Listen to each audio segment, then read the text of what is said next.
10, 9, 8, 7, 6, 5, 4, 3, 2, 1, 0. Let's get ready to rumble! What's going on, ladies and gentlemen? How you doing this morning? I'm checking out the chat. I want to say welcome to Grow Your Business Bootcamp, sponsored by Impact. I want to say thank you to Ms. Deborah Davis for the wonderful introduction. You really put the glaze and the butter and the honey butter and apple butter and all that stuff on that. I really appreciate that introduction. I'm excited to be here with everyone today. We have quite a bit of registrations for this particular bootcamp. It really shows the importance of, what we're going to be doing for today and tomorrow, and the level and value of information that I'm looking forward to sharing with you. So I see in the chat box, I want to know how you're feeling. You saw the introduction, right? I don't know if you had a chance to watch the Errol Spence fight this past weekend. Definitely a triumph story. And so, I'm definitely referencing a lot of boxing analogies and sound effects. So let's just walk through how this is really going to work, right? So in the meantime, let me know how you're feeling this morning. I need your thinking caps on. There's going to be a lot of information. This is a boot camp, and I need you focused, right? So there's a couple of things that's going to happen. When we go through a nugget or a golden nugget, and I may feel a certain type of way, you're going to hear the sound effect. Perfect. Right? So that means that it's just what we need to get to that next level. Given the fact that this is a boot camp, there may come a time where if we're sitting down and we're focused for so long, we need to break up the monotony. I need you to get up, do 10 jumping jacks. I may have you do 5 push-ups. And if you're feeling spunky or if it's something you do 5 is too easy, well, give me 30. You understand what I'm saying? So when we go to a different level, I'm going to need this one. That means the next round is getting ready to begin. So I need you focused, okay? If you have any questions, drop it in the chat or in the Q&A section. Those who are familiar with Zoom, there's 2 different areas where you can ask questions. I'm going to be checking them both periodically. I do want this engaging. So engaging by way of the keyboard. We will save Q&A for later on in the presentation if we have time for that. But everything will be facilitated as far as questions and answers. So you ask the questions in the Q&A and chat section, and then I provide the answers via the audio and the video. Okay. So let's just walk through, why we came up with the idea to do this particular boot camp. As Ms. Deborah shared, that we are in very unfamiliar times, uncomfortable times, and it's putting us in a position where we have to really dig deep. And for some of us, we describe digging deep as we have to really hustle, right? We have to figure out a different way to make ends meet. Or some of us are in essential positions, but those essential positions are starting to wear on you, and you have other gifts and talents, or recipes you've been sitting on for 20 years. You have that idea, you have the craftsmanship, or you're great at doing motivational speaking, and you've been sitting on these ideas and this creativity for a decade or several years or whatever the case may be, and you really just need that extra push, or maybe you don't know what questions to ask or what resources to look for, or maybe you're a little, maybe you're afraid, whatever the case may be. You just haven't taken that next step to bring it into fruition. And so what we wanted to do with this boot camp was to think of everything from A to Z on how to bring that idea from concept to production, to an actual tangible product, or to you being able to share your website and people could sign up and pay you for your services, right? And we didn't want to have to charge you for anything. So I want to say thank you to Impact for sponsoring this. But you do have to have skin in the game to make sure that you are dedicated to the value that you are receiving, and the appreciation is shown. And what we are asking at the end of these 2 days in return is that you take a chance on yourself. That's the only thing we're asking for. Not asking for a credit card number. If you feel that you learned a lot, we are asking for positive evaluations so we can bring this back again in Q1 or the first quarter of 2021. So those who weren't able to attend today, they get these golden nuggets that they can get them next year. So what we're asking for in return is that you take a chance on yourself. My background, those who have been to my in-person workshops, they've been to my webinars, or they've met me in person. I'm an engineer to an entrepreneur. right? After, first day on the job, full time as an engineer, I was like, this is not for me, because I was only leveraging 10% of what I was really good at. The other 90% was just going to sit idle if I stayed in that position. And so I took a chance on myself, and I own several businesses, and I've started several businesses over the last 5 years. And one that Ms. Deborah was speaking of was a digital tech company that is scaling pretty well. And we want to take all this information that I've learned over the last, 10 years and give it to you in the span of 2 days, right? Because without that, it would take you just as long, or if not longer, to acquire that information. And that brings me to the next point, the importance of mentors, right? Mentors help you surpass certain roadblocks or certain learning curves that would take you twice as long if they weren't there. So I want to say thank you to Score Mentoring for sharing this information within the network, because I definitely vouch and value the importance of having mentors in your life. So now that we understand why that we are doing what we're doing today, let's walk through what we're going to be doing and then how we're going to do it.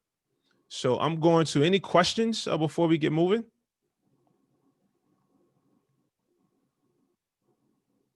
Feel great, love the energy.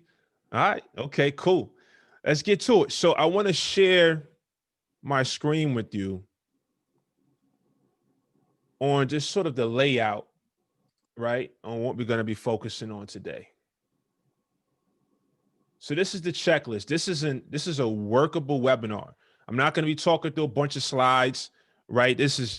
We're spending too much time together for me to put you to sleep with a bunch of words and a bunch of bullet points. So we have a one-page checklist, right? It's one page. That's it. We're going to walk through research and development. So what we're going to do is I'm going to ask the attendees what businesses. So if you won't mind, while I'm talking, put in the chat, what industry are you in? Or if you are working and you do have a gift or a talent, an idea that you would like to execute or build off of, put that down in the chat box. And we're going to pick one and do research and development based off of that. So I don't have any pre-templates where I want to show you from A to Z, everything. So you may even see me run into a roadblock. We're going to figure it out together, because that's what happens in the real world, right? Nothing is going to happen perfectly the entire time. But based on experience I have, it won't take us as long to get over that roadblock. So we're going to go through R&D, right, which is research and development. Let's research the business. We're going to come up with a couple different business names. We're going to search it as far as we're based in Ohio. So we're going to search the Ohio, so sos.ohio.gov, the Secretary of State. We're going to search the database to see if someone already owns that particular business name. So I'm going to walk you through how to do that. Then we're going to walk you through how to search for a particular domain. Now, one that I've been using and working with for 12 years is GoDaddy.com. So I've developed with GoDaddy. I have a lot of products with GoDaddy. I've worked with their custom support team a lot. So very familiar with the GoDaddy platform. So if you have any questions there, you can let me know. But for today's exercise, I'm going to be leveraging Wix.com. And the reason why I'm going to be leveraging Wix.com is because GoDaddy integrates with a bunch of other platforms, for example, WordPress. That requires another 2-day seminar in itself just to explain that to you, how it works. Wix is very user-friendly. I think is great for the level of the discussion that we're going to be having today. So my point is, I want you to be able to leave these 2 days and get started immediately, right? Or if you're one that likes to have one screen up and another monitor where you can follow, by the end of these 2 days, you'll have your business off the ground and ready to take orders. So we're going to be using Wix. Then we're going to walk through the legal organization of your business. So what do I mean by that? Filing your LLC, right? So that does require, I think it's $99. So there's, it's a few $100 budget that you're going to need to really execute everything you see on this checklist. It's not thousands, right? Or thousands if you try to, go hire somebody to do what I'm going to show you how to do. For the only skin in the game is to take a chance on yourself. Yes? One of the participants asked if you can enlarge the checklist. It's hard to see it. Yeah, absolutely. Thank you. Is that better? Yes, that's definitely better. Thank you. Okay. All right. So we're going to go through the legal organization of your business. So filing an LLC. We're going to walk you through the link, how to find that form. And then we're going to walk through that form step by step together to make sure you have the correct information in that form. Then we're going to go through registering your domain name. Now, we're going to leverage Wix, but you can do it on GoDaddy. And so we're going to take a poll. I want to know who's worked with GoDaddy, who works with Wix, but we're going to leverage Wix. I just want to understand where you are, because if there's a lot of people that are using GoDaddy right now, then I'm going to take the time to show you how to do it via GoDaddy and then connect it to Wix. So I just want to make sure I'm not sharing information that is not of interest to you. So we're going to take a poll there. Then we're going to go through actually developing a website. So we're going to build this website together, right? We're going to find photos. We're going to create logos. We're going to do graphics. And the value of me doing this with you so you can watch me do it is that when you go and do it on your own, all you have to do is follow my step-by-step tutorial to then have your product complete by the end of the tutorial. Make sense? Right. So I want to make sure you can get started right away. Okay. So we're going to go through logo creation. We're going to use this platform called Canva. We've done a workshop on Canva. If you missed it, we're going to have it come again in the spring, or maybe January or February, March timeframe. But I'm going to walk you through very high level how to use Canva so you can do it yourself. It's a very user-friendly version of like a Photoshop. Then I'm going to show you how to pick a website and a theme based on your industry. In my mind right now, I'm thinking like bakery, right? Because I know me, I like cooking, like making cookies, and I'm a pancake connoisseur. So my French toast batter is, if you feel like you got the best French toast batter, then we can battle it out. Okay, we you know what I mean? We could put the mitts on, we could put the aprons on, and we can go head to head. Because my French toast is on another level. I just want to put that out there for any of you chefs. I'm accepting all challenges. Then we're going to build that website out, connect your brand and your products. And then we're going to talk about an SSL certificate. So that is, if you look at a website, you ever notice the lock that's right next to the domain name? That lets you know that you're shopping and sharing your information on a secured website. So what they're doing is they're encrypting all of your personal information. So if their website gets hacked, that information that is hacked is encrypted. So they can't steal your credit card numbers or your passwords. So I'll walk you through that as well. Now, after you have all that information, you got to be able to accept orders, right? So when a customer goes to your website, how do you get orders? To, someone who is tech savvy, probably understand PayPal, but I want to explain this as if you've never heard about it. So I'm going to walk you through how to set up a PayPal account. Then I want to walk you through how to set up a Stripe account. So Stripe is it's a different payment processing platform. You don't see pay with Stripe. You actually see just put your credit card information in.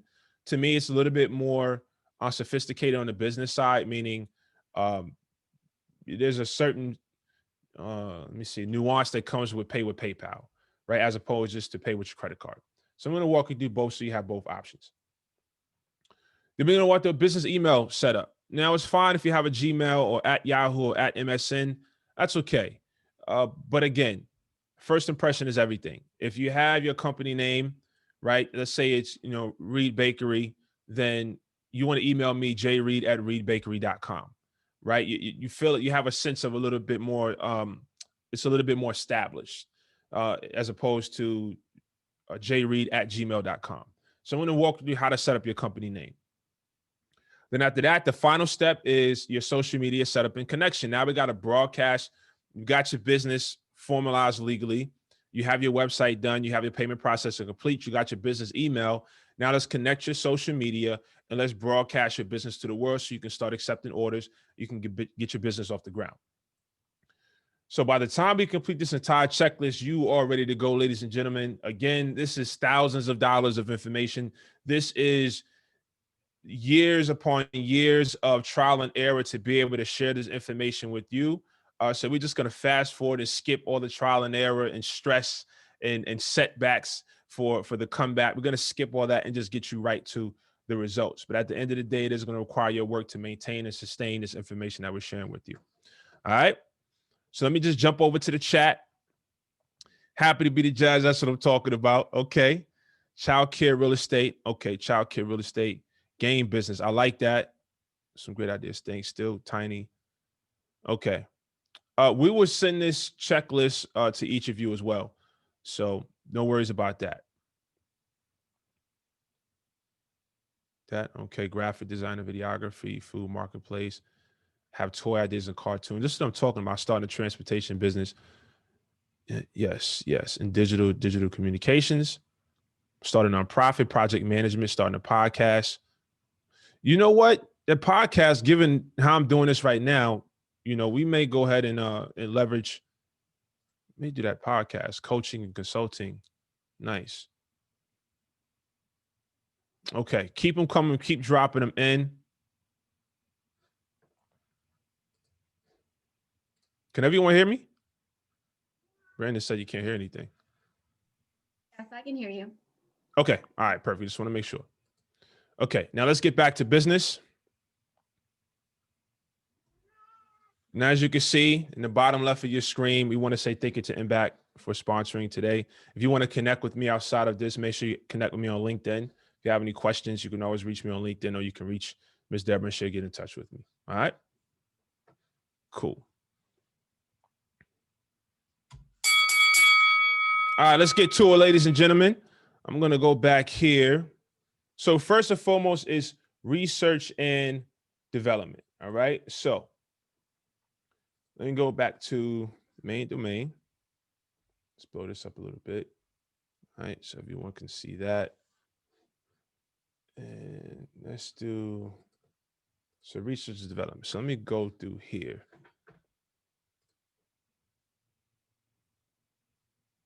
Got a couple of different business ideas. So, well, we were talking about doing that competition.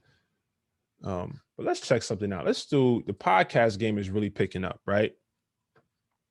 And being that I know a few people personally that want to get their podcasts off the ground, let's jump into the podcast game and see what we can come up with. Okay. So we're going to build, given that starting a podcast is something that, a lot of people can do starting today or tomorrow. We're going to jump into the podcast. But the fortunate thing about this is that you can take what I'm going to show you on how to build your podcast company, and you can use it to build your project management company, your child care organization, or your nonprofit, your digital communications. You can take what we're going to walk through and do that. And as a podcast, we need a tangible product that we want to sell. So perhaps we can sell your podcast, right? So maybe it's free if you watch it live, but if you want to watch the restream or the recording, then maybe you pay $1.99. So we're going to try to find a platform that does that. The second option is we may do the bakery, since we came up with the French toast recipe competition. Okay. So now we want to look up, since we're located in Cincinnati, let's see what the competition looks like. Okay, so we have this right here. That's for Cincinnati. Have any of you heard of any of these different podcasts? Turn my do not disturb on. Yeah, here's Cincinnati. You have FC Cincinnati, Hampton Reds. Give me some topics. What, put in the chat area, what would be a good podcast, and talk about? Is it like, what is the value that we are, like, what's the pain point, right? What is a problem that we're trying to solve? And then how are we going to solve it? Then that's going to help us come up with the genre or the industry of podcast that we want to be in. Do we want to do sporting? Do we want to do emotional intelligence? Do we want to talk about, beauty products? Do we want to gossip? What's some topics? And that's going to kind of help us come up with the name and industry and angle that we want to come into the podcast industry with. Let me see here. See, there's a lot of sporting podcasts. Put that in the chat. Elder care is relevant today. Okay. Oh, I like that. Okay. Now we got to come up. I like that. So we're going to stick with the elder care industry. I love that. Thank you. Women issues, Vanessa, Deborah Day, women issues. I love that. Okay. All right. So let's do this here.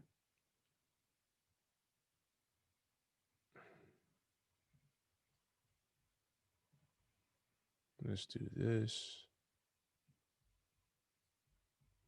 All right.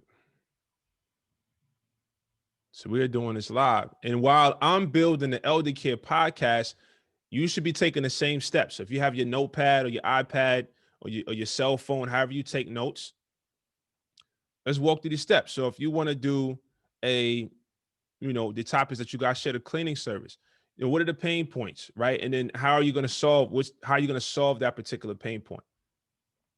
So if we have elder care, so we want to write this down, right? So let me bring this screen over here.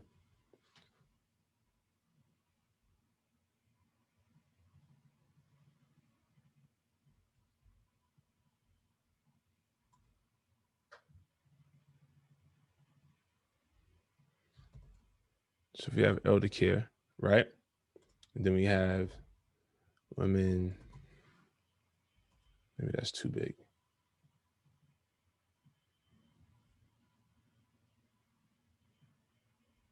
Okay. All right. So what are some pain points? What is information that a listener would want to hear about in the elder care industry?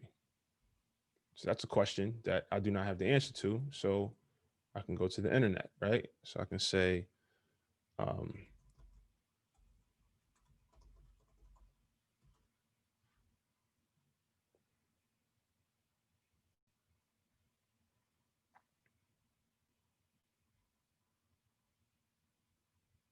here we go. Expert tips for taking care of the elderly.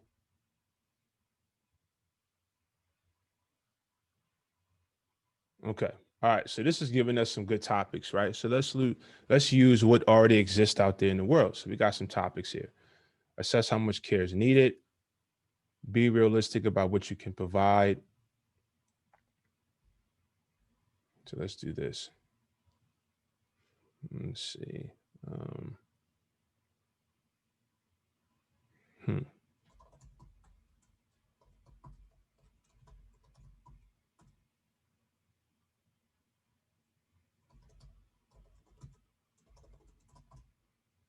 You can put down in the chat as well. Help me out. Cost of care. Okay. Yeah. Financial.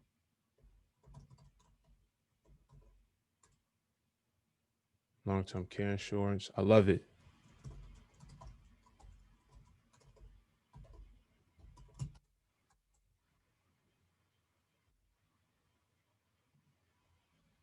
Finding providers. That's an important one.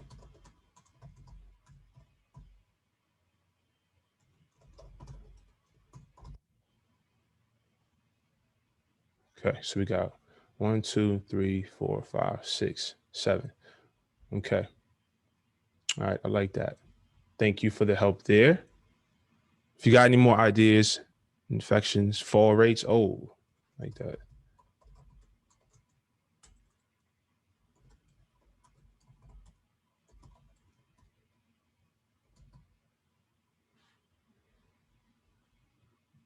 Okay.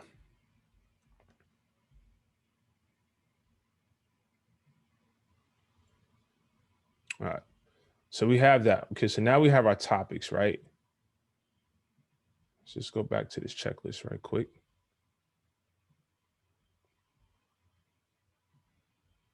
So we're going to do an elder care podcast.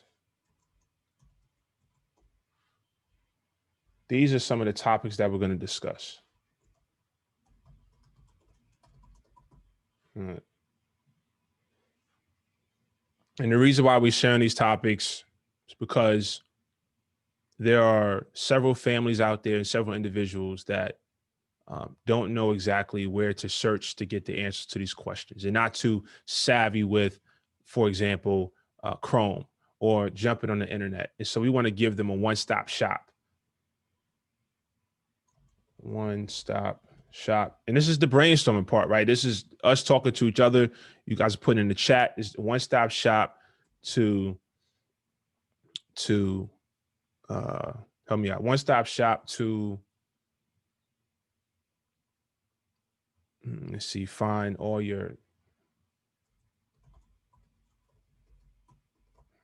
information on taking care of our loved ones. So that may not be the end all be all, but again, this is the whiteboard, right? This is where we're just throwing stuff on the board and see what comes out that we like. All right.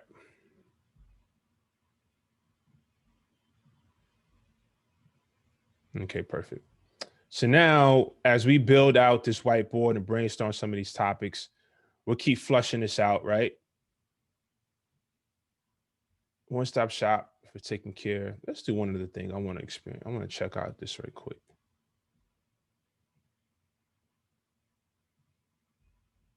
So I'm going to see what other podcasts are doing the same thing.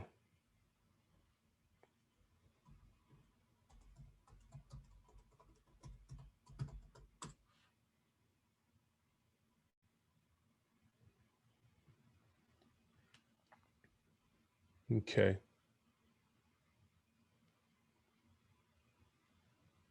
Last seen, history unplugged.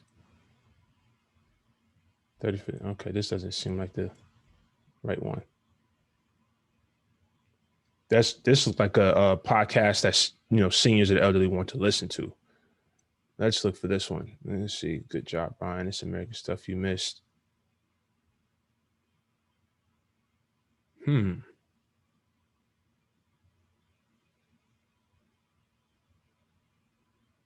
They all seem to be in the same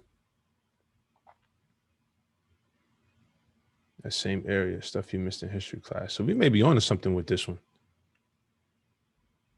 So we see there may be a potential void, and that's always good. Let me see. Podcasts. Let me see. To help the elderly. How about that one?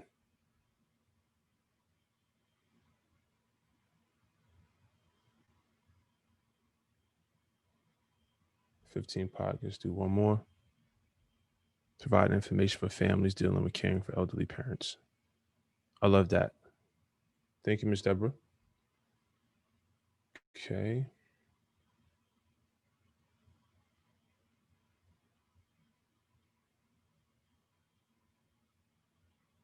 Aging in Full Bloom.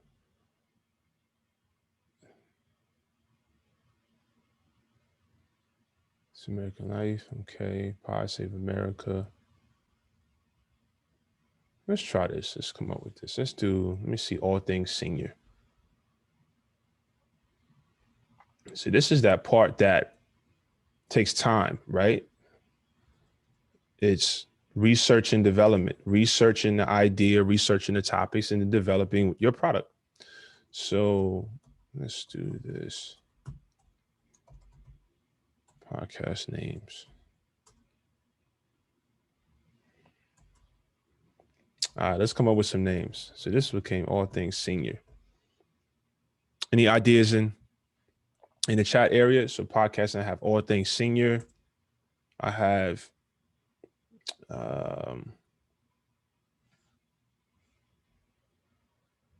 we don't want to do education for the elderly, but I mean, that has a ring to it. Let me see that. But that's not really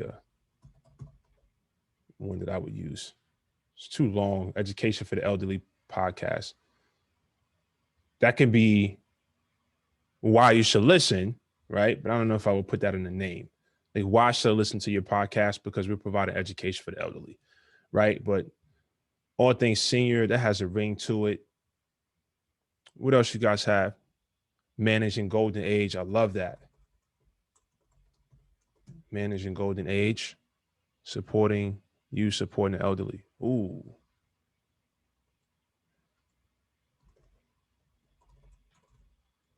Ooh.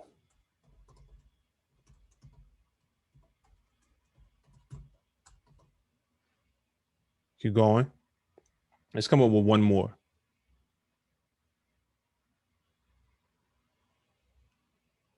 One more. Who got me? Podcast. All Things Senior, education for the elderly. We need one more. One more, ladies and gentlemen.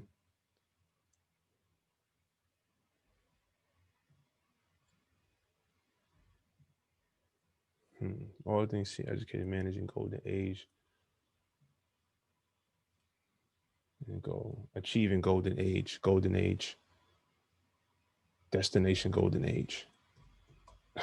Destiny, I like that. Ooh, I like that. We can do that right there. That has a ring to it. Perfect. Okay. All right. So we have the Elder Care podcast. Let me go back into the chat area because there was someone who had written a good description. I want to make sure I pull that. It says provide information.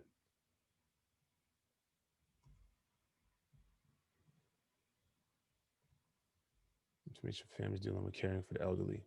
And the reason why this is good that we're taking time to walk through this, as I shared before, have our webinar going, right? As I'm talking to you and we're going through this process together. If you're not in the chat area, then, also take this time to be doing the same thing. Mom and pop. Ooh, I like that one. So mom and pop, let's write this down. Also take this as time to, let me just,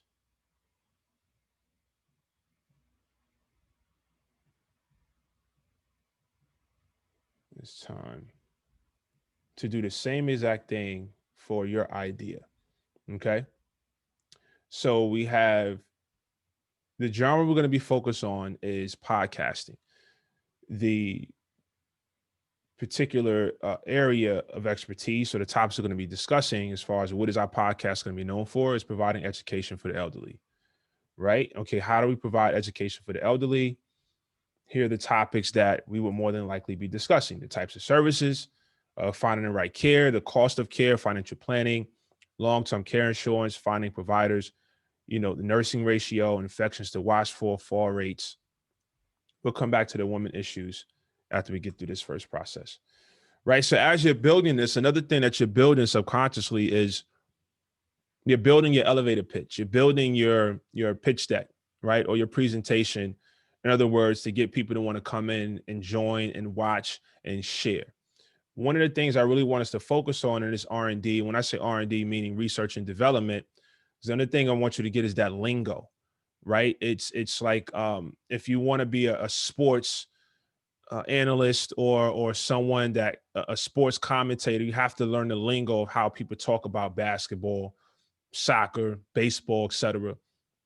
Same thing in business, same thing in entrepreneurship. You want to learn the lingo of how this language is presented. And the reason why is because in a room full of other businessmen and businesswomen, you want to be able to fall right in line, right? And handle yourself accordingly. So when you're talking and you have your elevator pitch, you're pitching your business or your idea, there's certain things that you would say to make the person receiving and say, oh, okay, this person knows what they're talking about. This person is on top of the game, right? And they're going to ask you a couple of questions or, do you have a P&L? And you don't know what you don't know. And you're like, what's a P&L? Now, to the person receiving in, if you're asking for money and you don't know what a P&L statement is, then, you probably got a little bit more to learn before I just give you the check, right? And profit and loss statement. Okay. So that's what I mean. So R&D, research and development. All right. So we're going to be dropping different golden nuggets there that I want you guys to pick up, because this is me when we transition over into the pitch webinar or building your pitch deck. Is going to make it a lot easier because we already did sort of that preliminary stuff in that R&D area, why you're doing it, what's the pain points you're solving, how are you solving them, explain your product, why should people fall in love with it, how do you do it, and what exactly are you doing to achieve those goals. So we have that. All right. Now, the business search. So we got a couple of names, a couple of podcast names. Then we're going to search for a domain. The reason why this is important,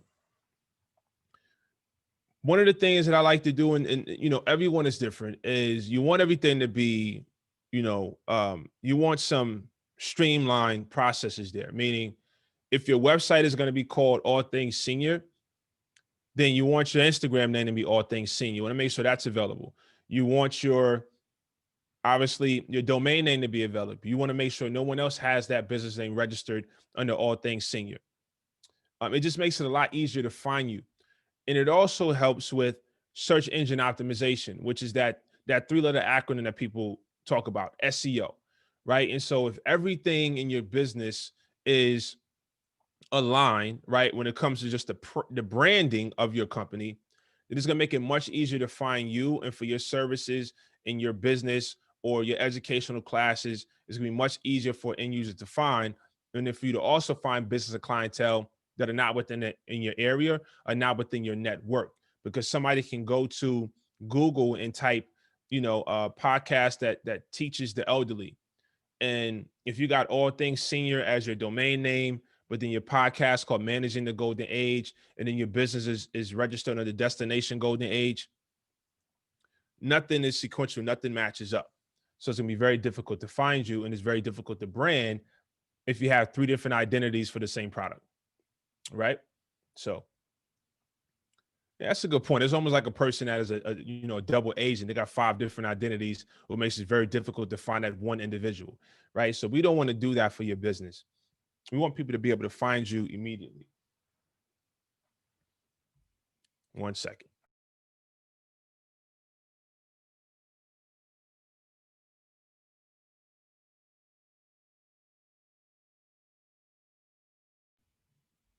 It's going to be a lot of talking, so I may go through a few of these right here. Okay, I hope you got your coffee too. So now what we're going to do is, first and foremost, let's go do the domain name search first. And then we're going to go to Ohio, okay? Let's leverage GoDaddy.com to search for a domain name. So find a perfect domain. So the options that we came up with here, okay, we have All Things Senior. We're going to come here and see if that particular domain name is available. So what you would do is you can leverage GoDaddy.com. As soon as you go to the homepage, this is what I use. You can use GoDaddy.com. You could use Wix as well. But GoDaddy just makes it very easy to find and to sell. But what we're going to do is buy it through Wix. But we're just going to search through here, right? And another thing you can do if you're a little bit paranoid, which is fine, is you can do incognito, because a lot of times what people do is if there's a particular domain name that a lot of people are searching for, they go and buy that domain name and then try to resell it to you later. Okay. But we're not going to do incognito, because whatever domain name we do, we're just going to get it right now. So let's do.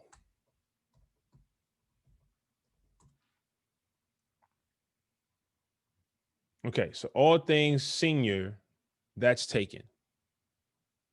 All right, but then you can do an alternative. You can do allthingssenior.live.net.com.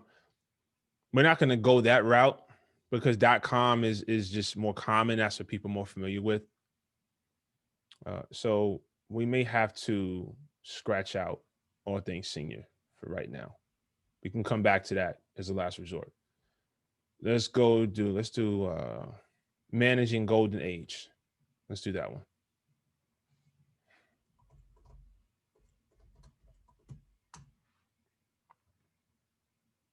All right, so Managing Golden Age is available, okay?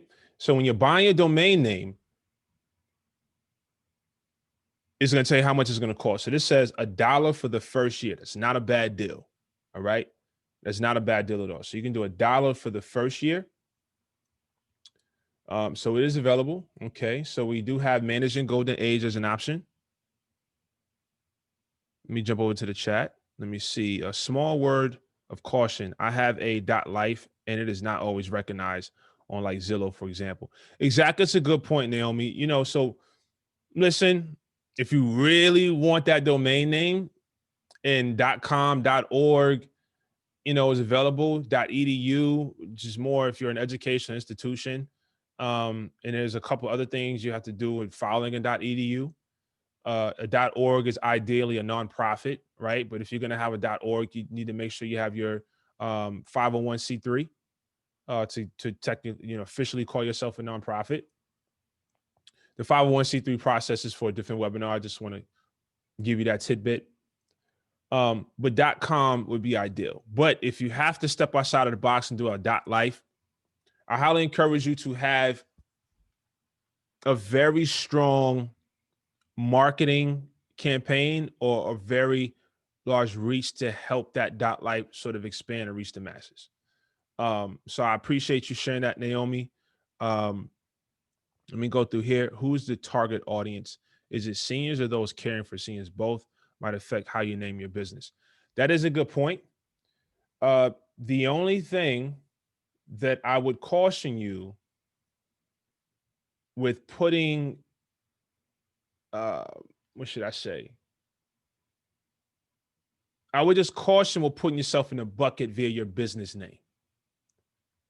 And the reason why that is because at some point you may want to step outside that lane. And to give you an example,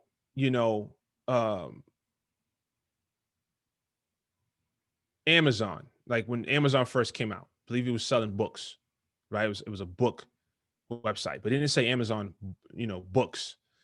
It just had a business name. So if at some point, if he wants to step outside of selling books and start selling, electronics, he doesn't have to go through an entire rebrand. So, I would just caution with putting that direct product or direct market in your company name, because it will put you it would sort of pigeonhole you for a very long time. If at some point the industry shifts or changes, everyone knows you for that one particular business name. You may have to go through a rebrand. So I would just caution you for that. In the same way and this is something that, Deborah had shared with me the other day, with putting podcast in your company name. Maybe you want to shift from being podcast into doing live cast, meaning, what we're doing right now. We got the cameras rolling. We got the nice microphone. And ideally in podcasts, you're just listening to me, but now the new golden era of podcasting is going live, where people can watch you talk about the particular topics. So it's a good point, but for today, I'm going to caution with putting the actual product or, market directly in that name. But golden age indirectly speaks to, who we're trying to target here. So we have managing golden age. I do like that. That got a ring to it. Okay. We're going to hold that thought for a second. Let's do mom and pop. For some reason, I feel like mom and pop, somebody is either you're already using that because it has a ring to it, or someone's trying to sell it. It's taken. Let's do.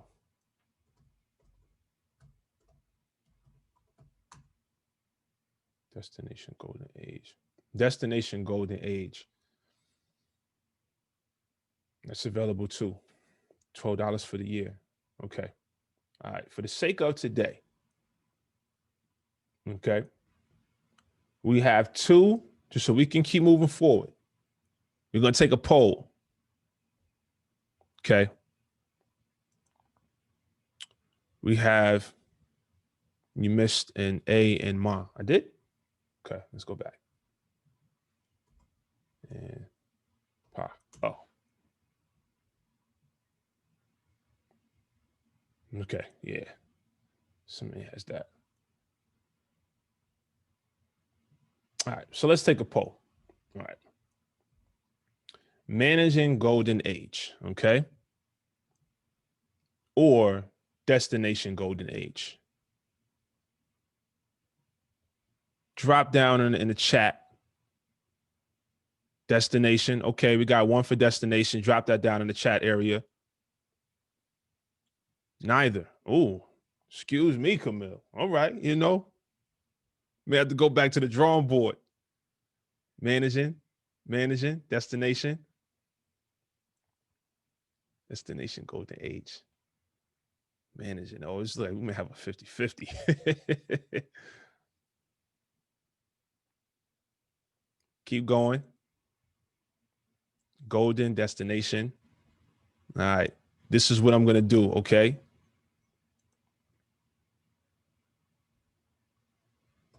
Ten, 9, 8, 7, 6, 5, 4, 3, 2, 1, 0. What's the last one? Cheaper one for today. Okay. That's what we're going to do. I looked at the last one. What was the cheaper one for today?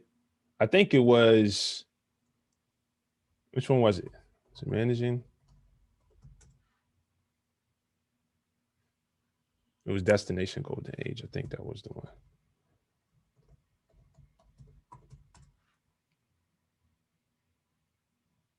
Well, both are the same. Okay. All right, let's go here.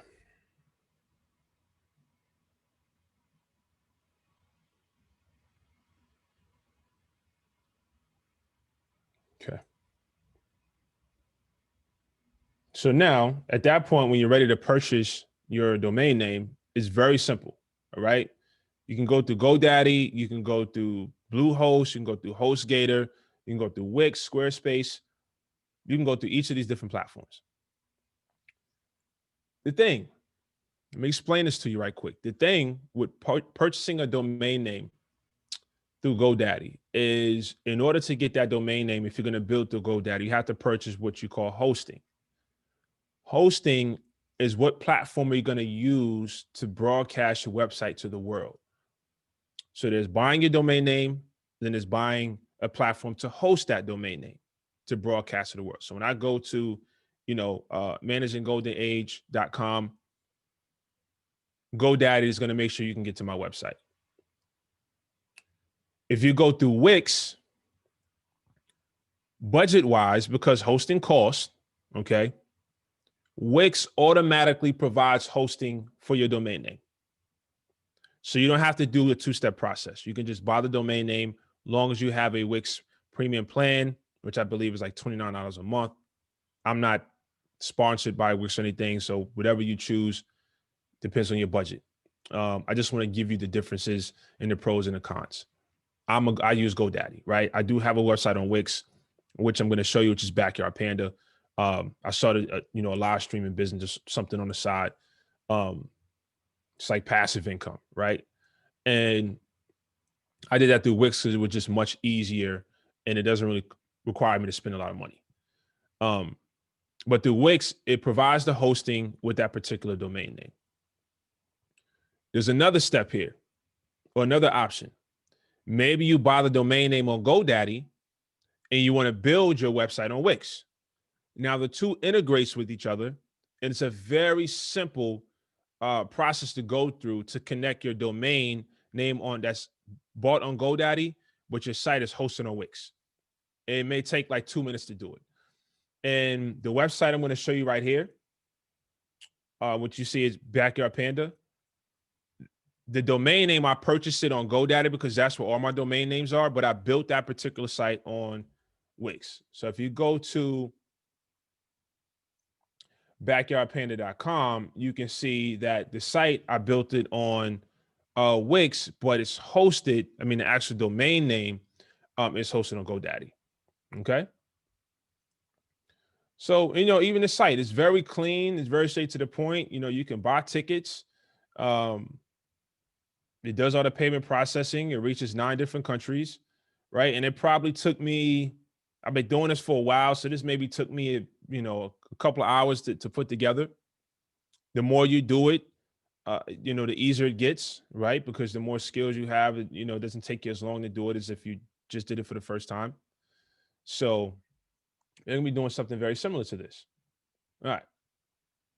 So for this particular webinar, we're going to purchase this domain name on Wix just so there's some order for you, okay? You see why it says it's managed by third party. I'm not going to go through all this fancy stuff called DNS. It's not anything you need to know right now. I don't want to confuse you. Let's keep it simple, all right? So let's buy a domain name. And we saw that if it was available on GoDaddy, it should be available here as well. They're all using a, so we're going to do, yes? We can't see the website. Oh, sorry about that. Yeah. Got it. We'll do managing golden age, okay?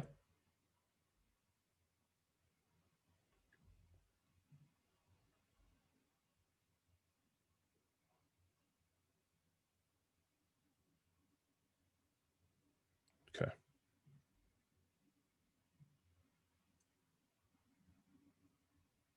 Let's do 1 year.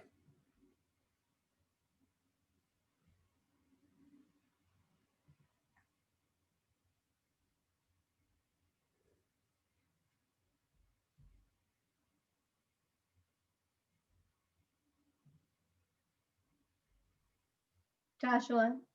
Yes. Hi, before you proceed, there is a question from Go ahead. Christina. Did you see that? She wanted you to explain a little more about hosting a domain. She's still not sure what that means. Okay. All right. I'll explain it. And I'll walk you through it as well. Let me just get this domain name right quick.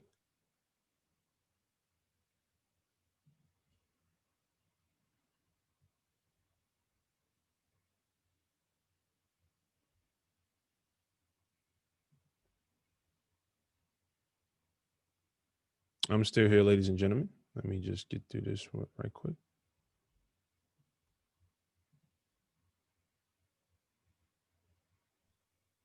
We're not seeing what you're doing on the website. Oh, because I'm putting in my payment information. Oh, okay, cool. Just bear with me for 1 second. I just want you guys to know that I am here. In the meantime, if you have any questions while this is processing, go ahead and drop that in the chat area. Okay. All right. So we have it now.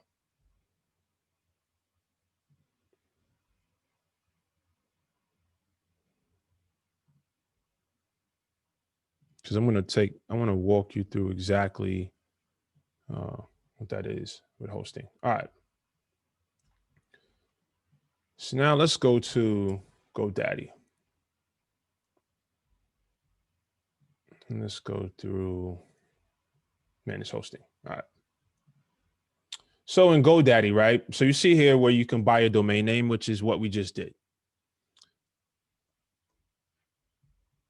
So we just bought managinggoldenage.com, right?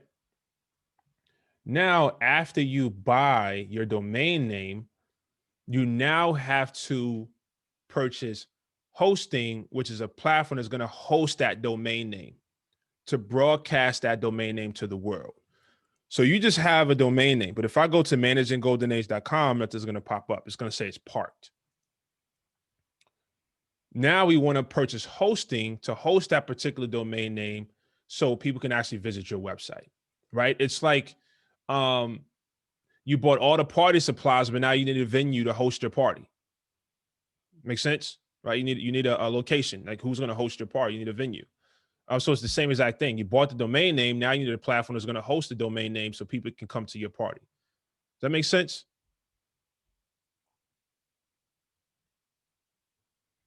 Got it. All right, perfect.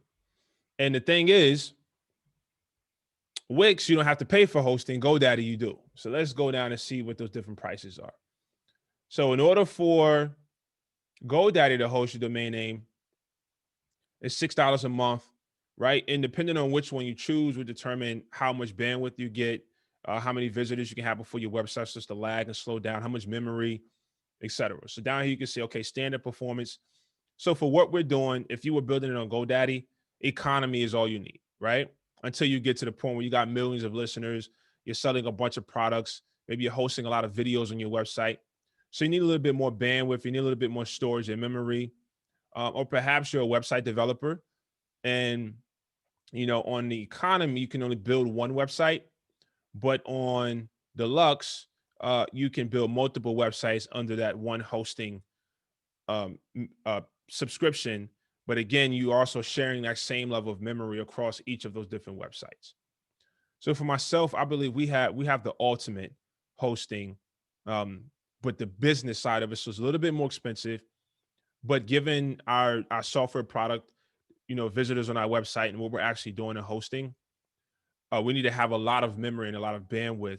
So when you visit the site, it doesn't slow down and it doesn't lag. And if there's a lot of people on the site doing the same thing at the same time, the speed, you don't recognize that the website actually slowed down. Okay. So for today's example, we're using Wix because Wix hosting automatically comes with the domain name, which again is budget friendly and good for this particular example. All right.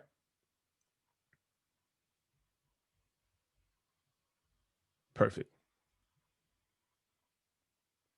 Okay, so let's go back to Wix. Not going to bother the mailbox yet.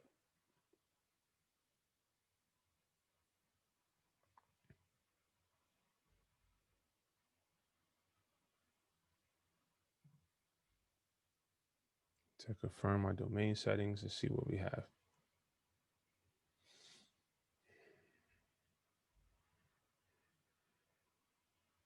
Let me check my email address.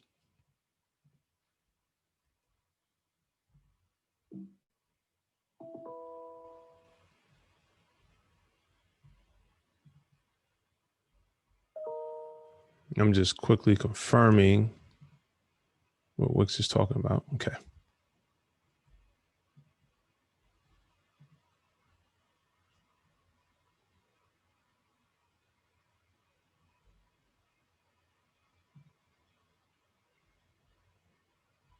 Okay, perfect. And close this. Refresh that.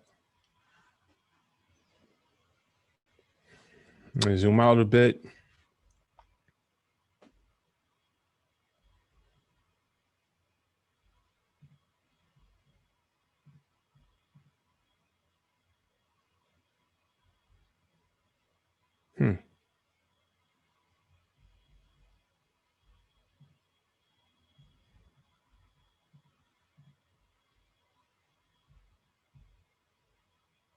So this is what happens. You guys are seeing this live. Let's see what this is talking about.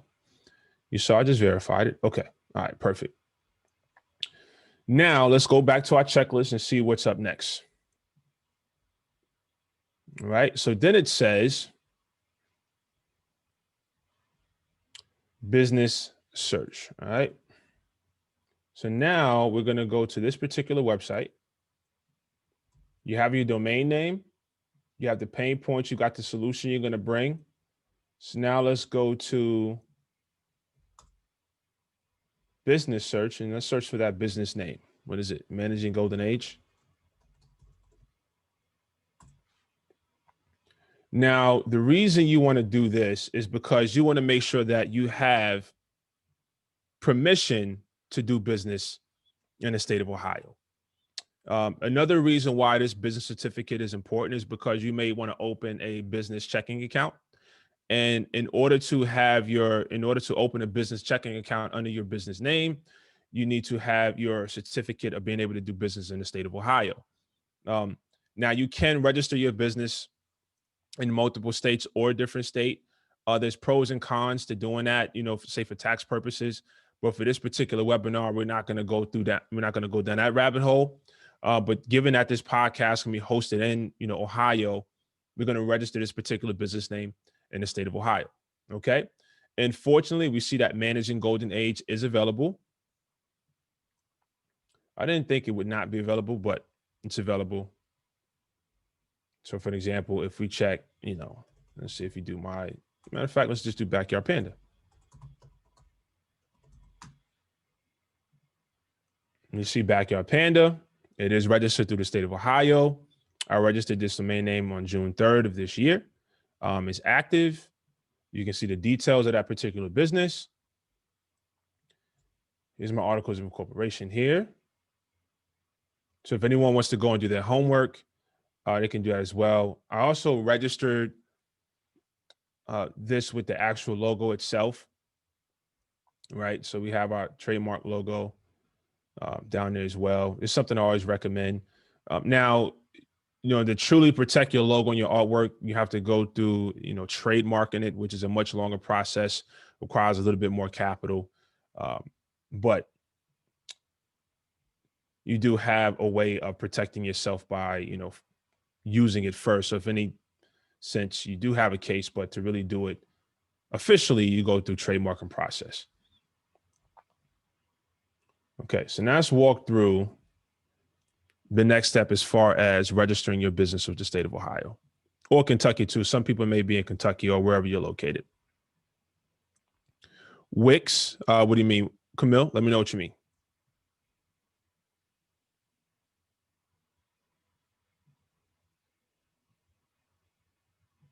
Okay, well, I'll wait for your response. I'll look there.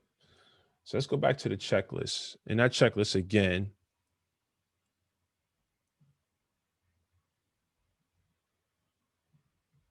I'm gonna go right here. And we will send this out to each of you. So you have it. The links directly, so you don't have to go and search for links.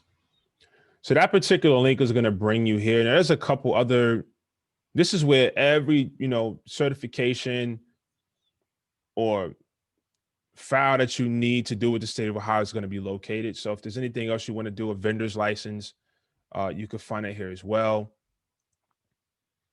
The reason why I say a vendor's license is important, just as a quick Snapple fact, you can buy, if you're a t-shirt company and you're trying to figure out, how can I buy wholesale? You need a vendor's license to purchase wholesale. So there's a couple of different companies here. I think one is in Westchester. I think it's TLC, or some company in Westchester is an acronym. But you can buy, hoodies for $5.99, right? If you're buying it wholesale, as opposed to paying $25 if you go to Walmart or something like that. So vendor's license, $25. So if you do want to start a t-shirt company, you're trying to figure out how to buy the products and purchase your inventory at a much cheaper price and buy wholesale, you need to buy a vendor's license. When you get your vendor's license, do understand too that you need to pay the taxes under that vendor's license as well. So, all right, that's LLC. Okay, file registration. No, we don't want that one.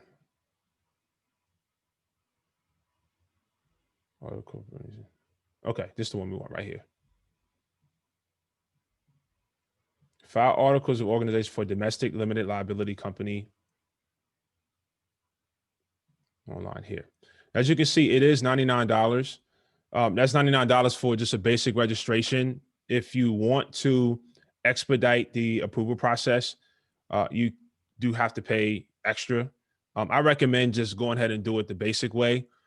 I'm gonna be honest with you. When I filed when I got my business certificate for Backyard Panda, it said file to expedite it. Otherwise, it's gonna take, I believe, 2 to 3 business days. Honestly, a few hours later, I got the certificate saying I've been approved and you're approved to do business in the state of Ohio. So, I don't know if that was just the state. I did do this in June, so I don't know if that was the state of where everything was, but it did happen very fast. It normally would take a day. I don't think it's taking no longer than 2 days with my other startups, but this one happened literally in a few hours. So that was perfect because the next day I went to open up a bank account. So here you would simply do, so you would first need to log in or create your profile. Since everyone on here saw the Backyard Panda, I'm just going to log in using my Backyard Panda account, okay? And here you would, so your e-signature is a 4-pin, which I'm glad I remembers because I don't remember my pin. But if you forget your e-signature, you can also go through the process to receive it. But I do remember my password. So click there to log in. Now that you're logged in under, your account, whichever you make it, you can make it your business, make it something that you're going to remember because everything is going to be filed under that particular login username. So file a new business or register a name. You would file a new business. See right here where it says regular processing, no additional fee. You can expedite $100 for 2 business days, $200 for 1 business day, $300 for 4 business hours. Now, I did regular processing and I received my business certificate in less than 4 hours, and I didn't pay $300 additional. Again, if it's something that you need to do immediately, I'm not saying it's going to happen for you right now, but it did happen. So I just wanted to make you aware of that. All right, so you will go to continue. Oh, sorry. We're going to do an LLC.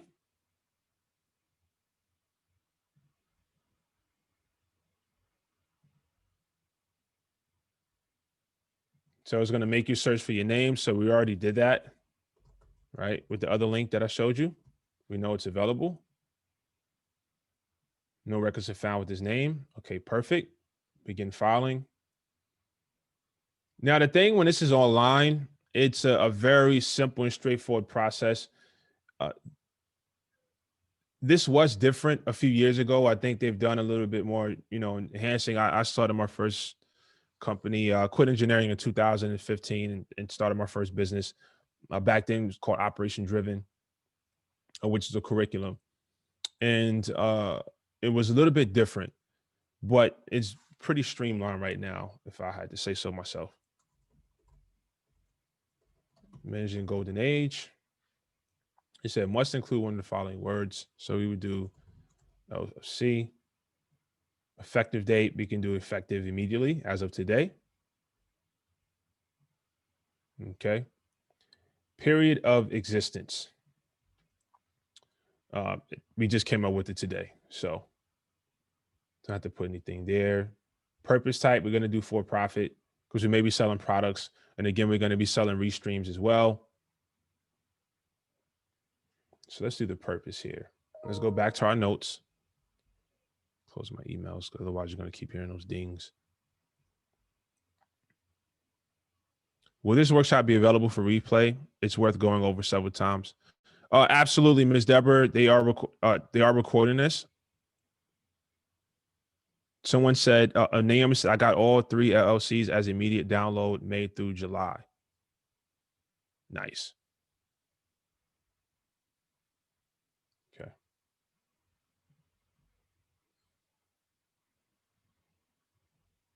I like this right here.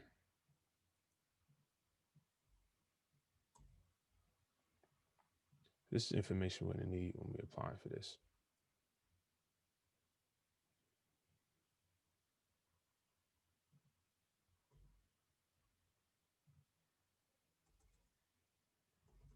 To provide information for families dealing with caring for elderly parents.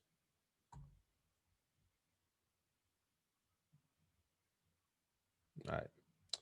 Agent's name. Now, for the sake of this particular podcast, we're going to go through this process. I'm going to show you how to fill this out. But we're not going to pay the $100 to register this particular name unless, okay, somebody comes through and says, hey, I want to do this podcast myself. Then, we can work that out. So the agent's name, I'm going to put my particular name here. And let's just we'll use our office location. So we use that live at Backyard Panda. So individual agent or individual consenting on behalf of the corporate agent must enter his name below to accept the appointment. So I'll put my name again. Okay.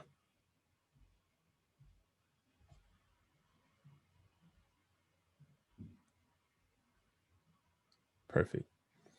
Add attachments. Now, this is the area where I would upload our logo. So we're not at the process of building the logo just yet, because I want to get through doing the formal legalization of your actual business itself. And I don't want to skip steps in this because it's going to get confusing.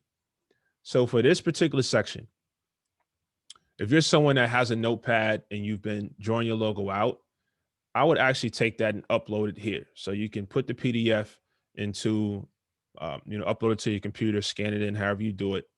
And I would attach that file to this particular form. Just to have it be on the safe side, I would just do it. I've always filed whatever paperwork, any drawings I had, I've always filed it with my LLC, just in case. Okay. But if your website and things have been out there and your social media is existing and someone tries to come later, 10, 12 months down the road and do business under something that you have developed, even though you haven't trademarked it, you are protected, given the fact that you were the first to hit the market with all that information. But you'll have a much easier and faster case if you did trademark it. You can do cease and desist, et cetera, and you can sue. But I would just attach those files with this particular form if you're someone that's doing this right now. Okay.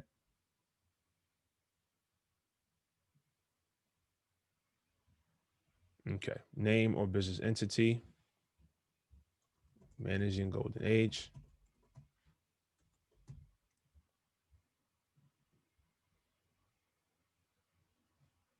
Oh, sorry about this. I'm gonna put my name. As the owner, you will put your name.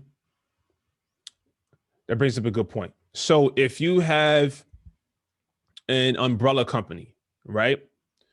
This is where you will put that information. So for an example, I could have, Joshua Reed and Associates as the umbrella company. Then every other business I start will be a subsidiary of that.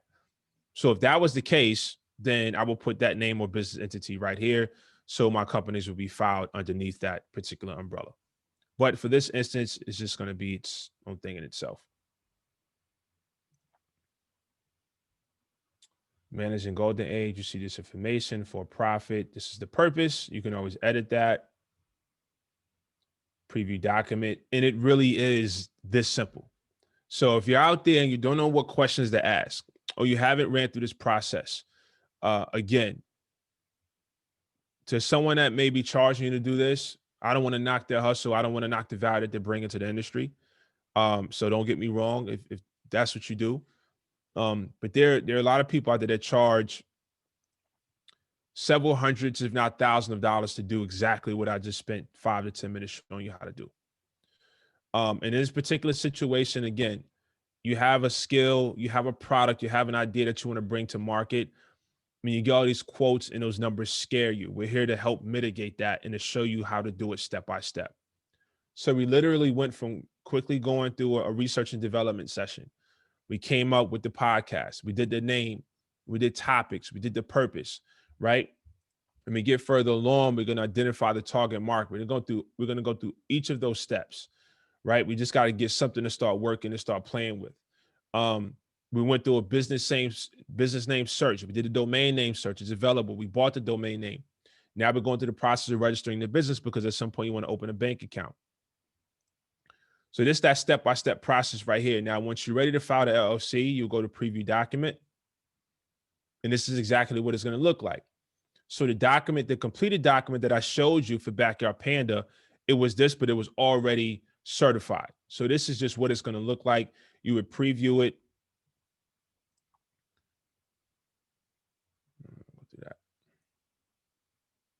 Right? If you verify it, it shows that you agree with everything that you saw. You would verify for checkout. Once you verify for checkout, you would then go and put your payment information in. After you pay, it will get submitted. They review it. Hopefully, they'll come back and say you've been approved. You are now certified and approved to do business in the state of Ohio. So now you can take this particular certification document with your other paperwork. You can go to KeyBank and you can open up a business account. The reason why that's important is because when you do your payment processing like PayPal and Stripe, you want to connect your company, your online company, to your business checking account. For temporary, when you are a single member owner, single member LLC, yes, you're filing the same taxes. Let me just put a disclaimer. I'm not a CPA. I'm not a professional in doing tax preparation. I have people that do that for us, right? This is what they do.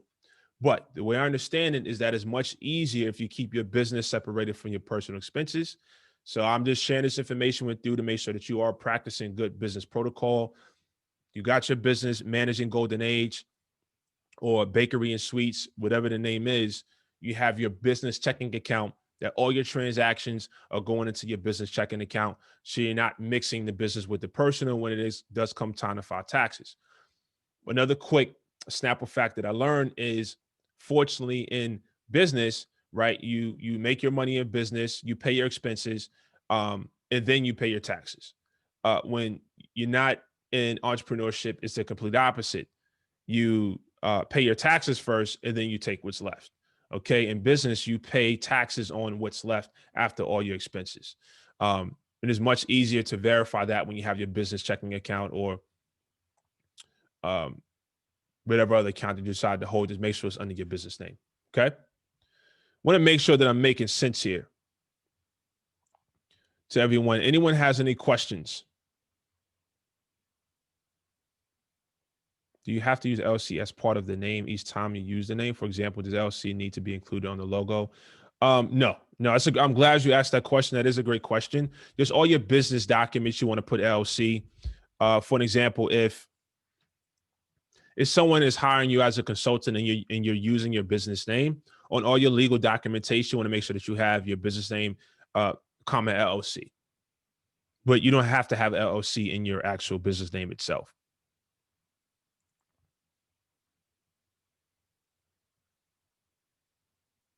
Company. Perfect. Okay. Perfect. All right. So let's just fast forward, and for the sake of what we're doing right now, We verified for checkout. You got the approval from the state of Ohio, right? And now you're ready to do business under Managing Golden Age or under at your company name or your idea.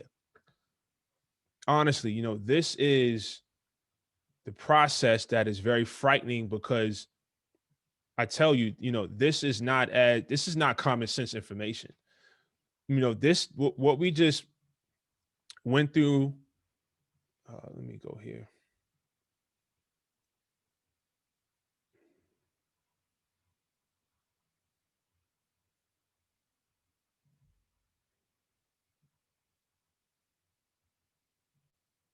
In a second.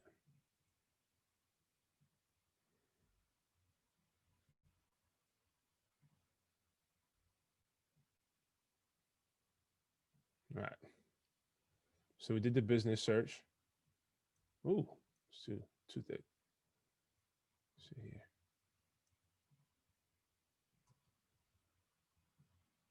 All right. Domain name search. All right. For the sake of this checklist, we filed an LLC. In order to do that, you created your profile. You did your domain name registration at this point. And for this particular webinar, we bought the domain name by way of Wix. You can do it via GoDaddy. Now, this is the fun part, the website design and the website hosting. Now, I talked through this a little bit earlier, okay? Wix is going to make this website design very user-friendly. But there still is a learning curve into executing the website design. It is a very intimidating process. If you're not too familiar with computers, if you're not too familiar with design or not too familiar with marketing. The fortunate thing with templates is that it gives you an idea of what that website could look like. And it puts you in a position to do a lot of drag and drop. So that's why we're going to go through the template process. Now you could go through hiring a web developer, which is also good. Web developers are usually really skilled in building websites. They're usually really skilled in doing graphic design. But for what we're discussing today is I want to make sure I am teaching you how to do this yourself. The position that this puts you in is that if you ever have an idea or if you ever want to call an audible and make a change, going through this year is a process in learning it. But after you learn it, you no longer have to ask anybody else to do anything for you. That's a very powerful position to be in, right? Because when you have to ask someone else, then you have to make sure that what you're asking aligns with their availability. And that person may not be available for another few hours, another few days, or maybe they're on vacation. So now a process that would normally take 15 minutes, but to you, you don't know that because you didn't go through the steps to learn it. That 15-minute process, you now had to wait a whole week for that person to log in and do it. We're not anymore, all right? We're going to show you how to build that site step by step.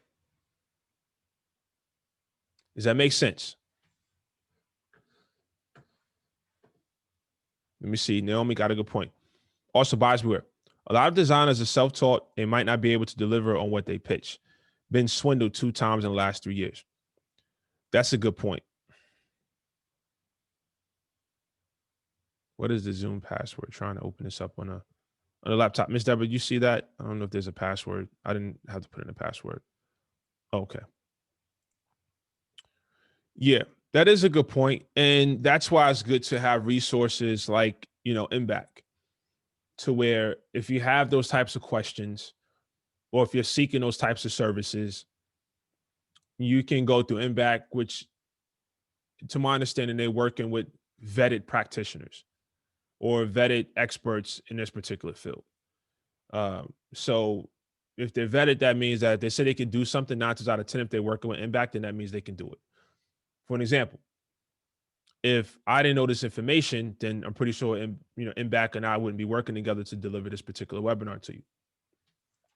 So that's a good point. So, watch for being swindled, or watch, extremely low prices to get a result. It may be tempting because it does look affordable, but you get what you pay for. Okay.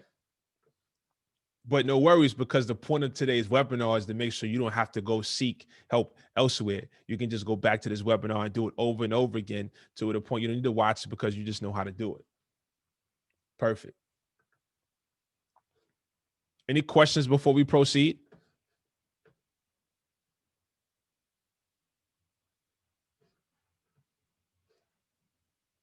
Use your keyboard, ladies and gentlemen.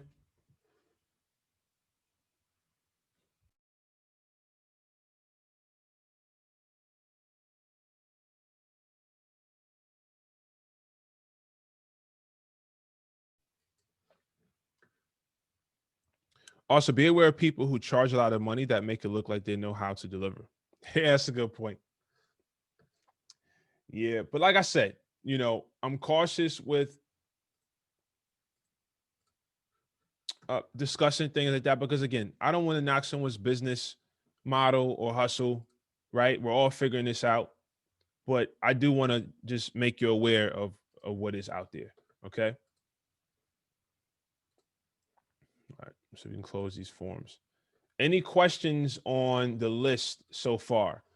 Because I'm getting ready to throw a lot of information at you. I want to make sure that you're clear on what we have covered here, because this more than likely is going to take the rest of the afternoon. Given that it is a template, we should be okay, but we're going to take our time with it. I don't want to speed through this process. The payment processing setup is going to take a little bit of time. And then social media setup and connection, given there's a lot of design going on with that. And that's where I'm going to walk you through identifying, that target market, those different particular pain points, market segmentation, just really defining those customer personas. This is where we're going to really focus on that. So that's going to take a couple hours as well. So before we jump over into this website design and website hosting, any questions?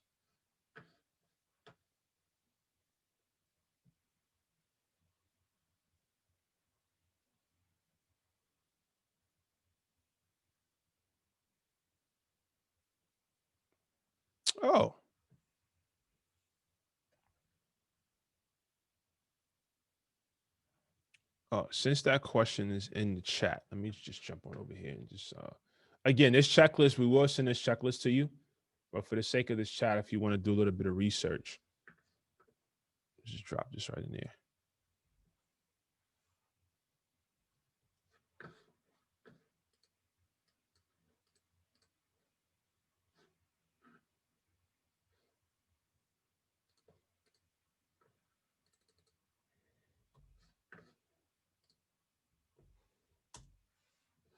Okay. There you go.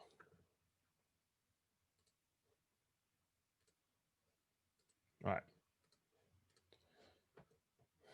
So now that we are at this next stage in the game,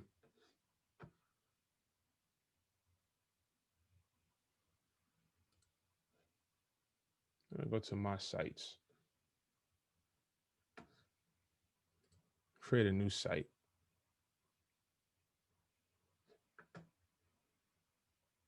Let's see what we have here. Blog. Let's see what these selections give us. Choose a template. Okay.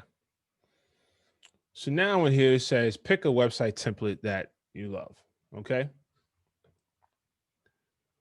For the sake of Wix, I believe Squarespace, I believe Weebly. There's other web development sites that are out there more user-friendly that follow pretty much the same protocol where you can search templates. Another avenue you could take is if you're leveraging something like a GoDaddy. Let me show you. You have what they call market.envato.com, which takes you to themeforest.net. Okay. So if you're someone that you're in this webinar and you're saying Wix is great, but I'm interested in building my website on WordPress. The reason why WordPress and GoDaddy, it costs a little bit more money is because Wix is great to get you started, get your business off the ground. But just like with anything, at some point, you're going to outgrow a platform. You need something with a little bit more power, right? Some more features and more widgets. In order to upgrade it, take it to that next tier, it's going to require a little bit more knowledge. It's also going to require you to spend a little bit more money. And that money that's going to be spent is on those extra widgets, website security, just being able to do a bunch of different things that a site like Wix may not allow you to do. Unless you're a developer, I believe Wix doesn't have a development platform where you can get a little bit more fancy. But WordPress puts you in that position to really scale up, right? To really take that website to the next level. There's a lot of major corporations and multi-billion-dollar businesses whose sites are built by way of WordPress, okay? So here, to make that process a lot easier and a lot simpler, you can come to themeforce.net, or you can go to market.envato.com, and you can search the different templates that they have. So let's do this for an example, since we're doing a podcast, right?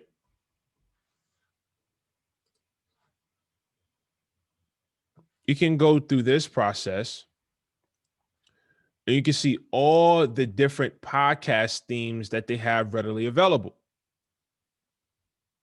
This is the secret sauce here. You're getting a lot of information that some people may not want me to share, but you know what? I want you to take that idea and that gift and that talent and springboard it, because you just never know. You just never know. That's exactly why we're doing this, right? Because you've been holding that idea for way too long. You've been doing something just to, make ends meet or to keep them short. Whatever the case may be, you've been doing something, but you're not really in love with what you're doing. All right. You're in love with that idea and that gift and talent that you always possessed. You just didn't know how to get it out there to the world. And that's why we're here. That's why we're here today, ladies and gentlemen. So here's the secret sauce. If you go to market.envato.com, you go to themeforce.net, whatever theme you're looking for, podcast, let's go back. Josh, can you take 1 minute break before you get started with the next phase? Absolutely. But let me just show this before we go to that break. Podcast, we saw one that said consultant. Okay. Look at all the different consultant theme websites that you can look at, leverage that theme, and then go in and drag and drop and build your website to your liking. Someone said they wanted to start oh, absolutely, Em. Absolutely.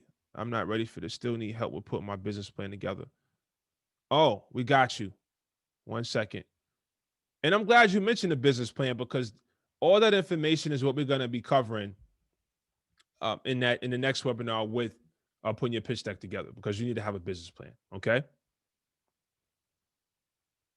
And MBAC is really great at that. Miss Deborah is great at helping you put that together. Let me see. I just want to go back up to the chat where I just want to show you guys how this works.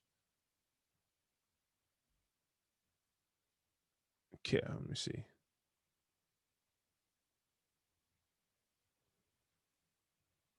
Okay, here we go. Someone said they want to do a cleaning service, right? Cleaning service. Look at all these cleaning service themes. Let's click this one.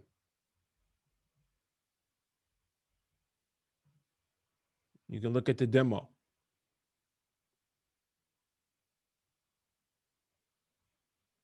So it says 10 awesome demos. Okay, let's check this one.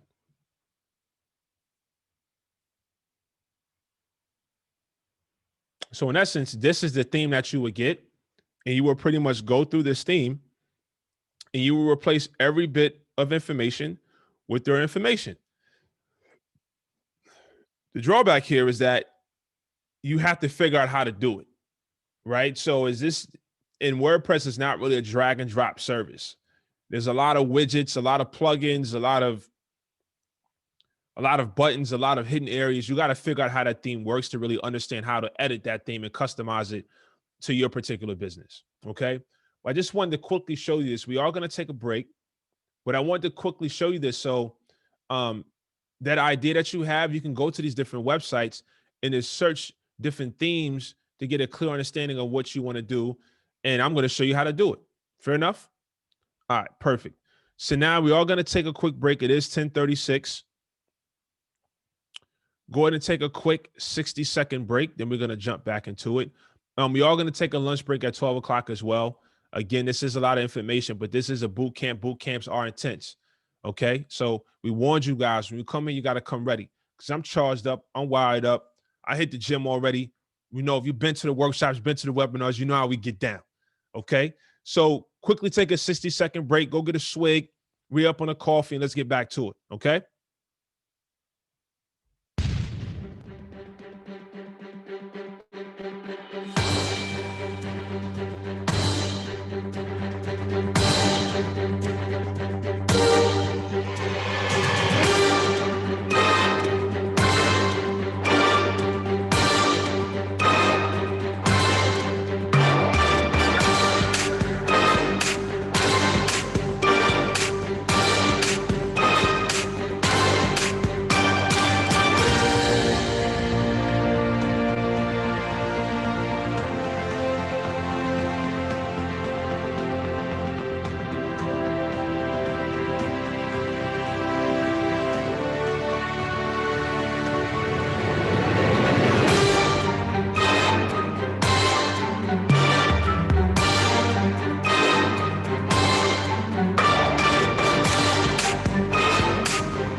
Okay. Ladies and gentlemen, we back. Did you guys get your water? Absolutely. Okay.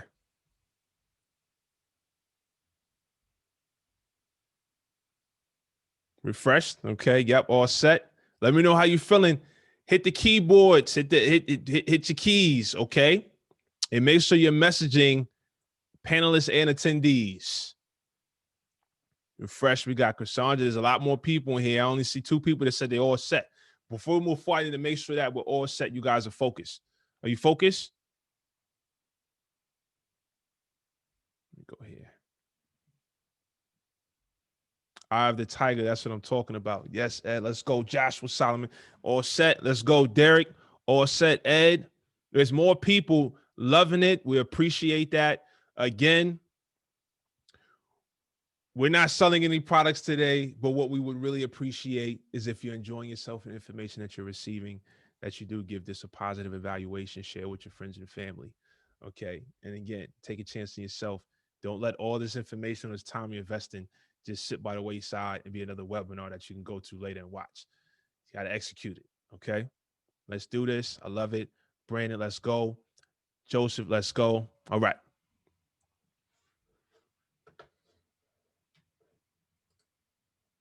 And this is a quick post check, quick courtesy check. Is everything I'm saying making sense? Is it following? Is it in order for you? We just want to make sure that, we're not confusing anyone. And if so, you can always, directly ask me a question if you don't want everyone to see your question. And I won't share who's asking me it. I'll just answer it. So just let me know that as well. Is everything in order for you? Are you following everything clearly? Do you prefer chat or Q&A? I'm going back and forth. So if you drop it in the Q&A, you drop it in the chat. I'm checking both. Both is fine. And then I see Naomi asked the question, perhaps the wrong webinar, but how can you have an LLC taxably separate from oneself? I did put a disclaimer out there that is not my expertise, but Miss Deborah can definitely help you with that particular answer. Again, I have, individuals that help do that for us. But that's not in my wheelhouse. So I don't want to lead you down a wrong path. And I don't want to pretend I have all the answers neither. Can we get the checklist now? Absolutely. Give me a second.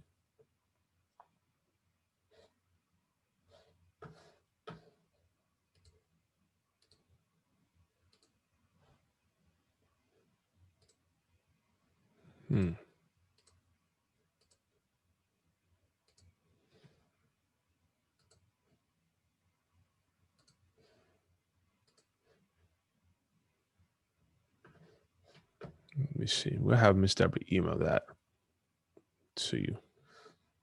We'll have Ms. Deborah email that checklist out to everyone so you have it. All right. So now we're going to jump back to, so now we walk through GoDaddy, and we're going to focus on Wix. But for the sake of this webinar, because people may come back and watch this later, how it would work with a theme on GoDaddy is night and day on how the theme would work on Wix. On Wix, you simply search for a theme here. Let me change this over.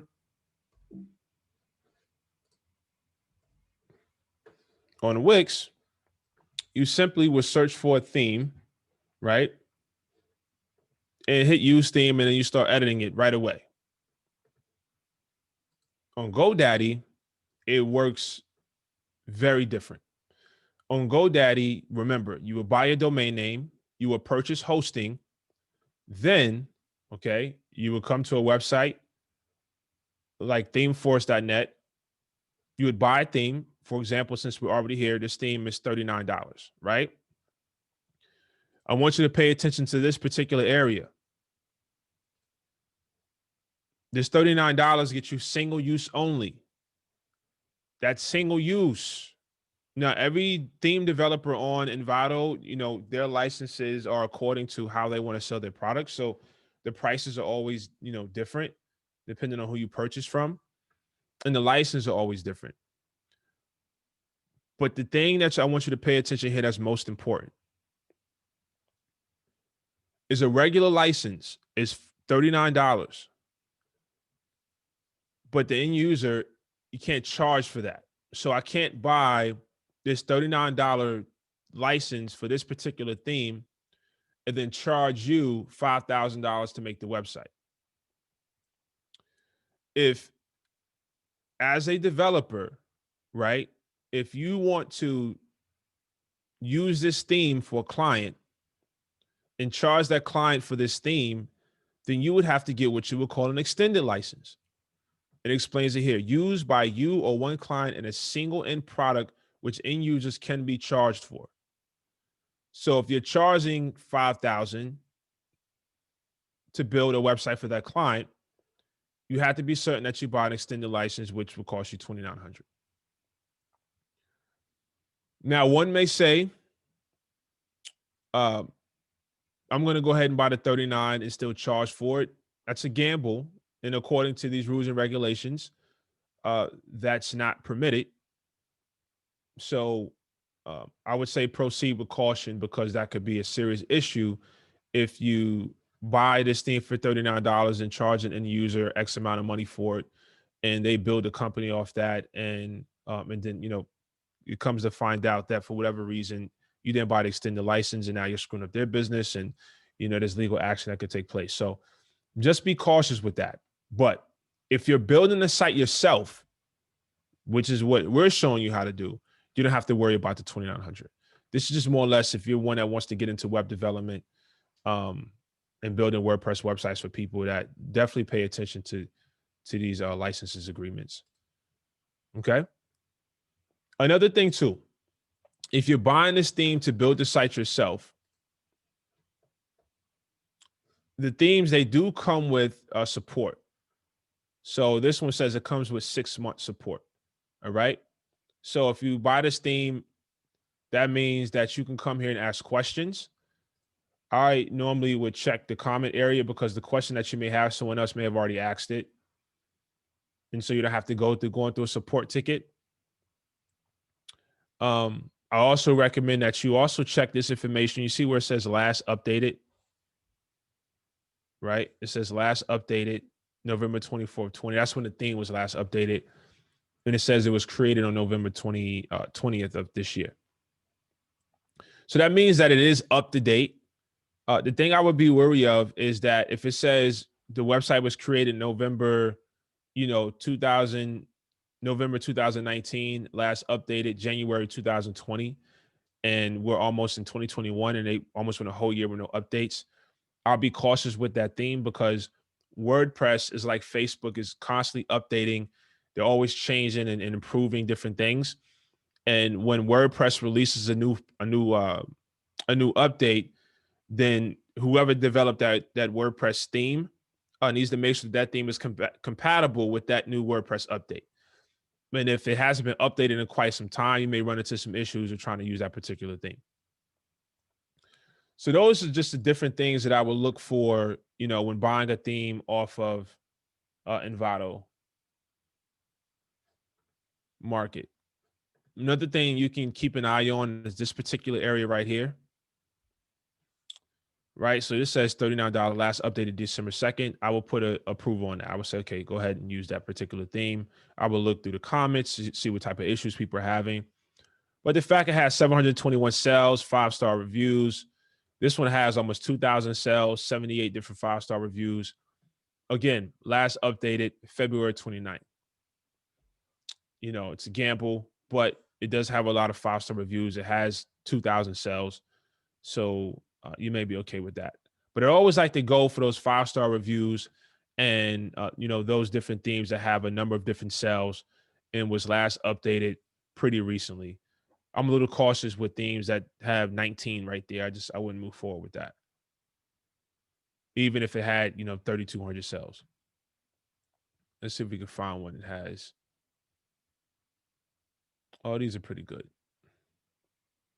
But you'll see there's a distinct difference between a WordPress theme and a Wix theme. And that is just the look and feel and scalability of it. Okay.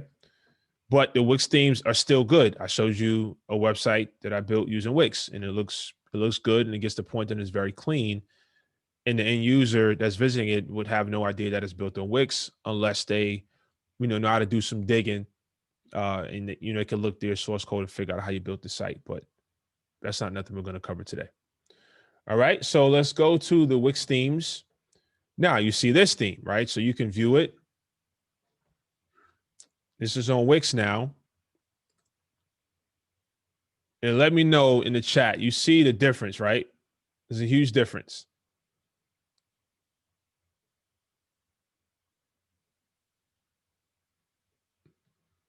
Gets the job done, but a huge difference.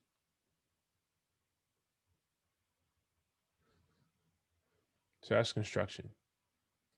But for the sake of what we're doing today, we're doing a podcast show.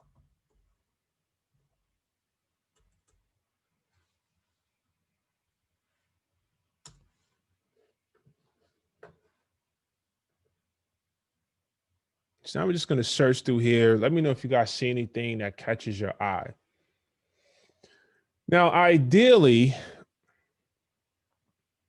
we would hope to find a theme that would fit very close to what we're focusing on, which is the elderly. And so far, and where you can see it says rock one pager, lecture one pagers. Let me just go back one step. Like this says true crime podcast. So you're probably talking about crime files. Sports blog and podcast. So that's going to give you a sports feel, right? X's and O's, a very sport-like feel to it.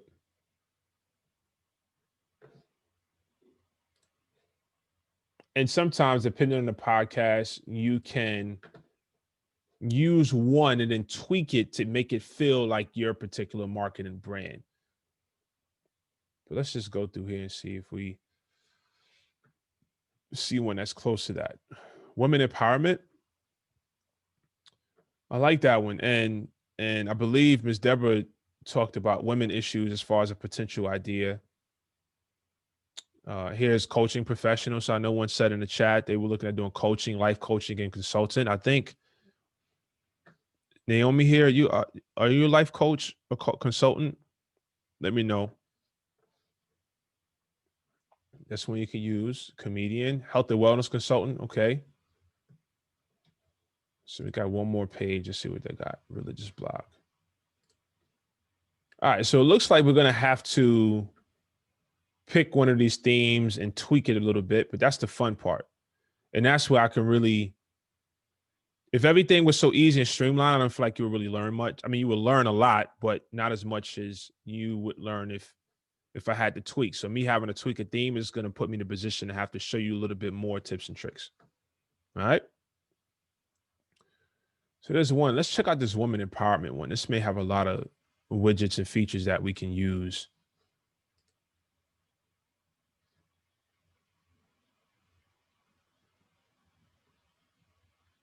I like this one. Ooh, I like this one. All right, we're going to use this one. Let me know what you think. I'm a life coach and consultant. Dr. Vanessa. Thanks, Doc. Yeah, so again, you can leverage this directly to your particular field. Hence why the dot life made sense for me. Yes, so we have a lot of coaches and consultants in here. And, so for this particular theme, as a matter of fact, this has a lot of widgets. So what I would do is I would look at this theme. Is this clickable? Okay, so this takes us to our mission and our vision. All right, this is our about page. This is home.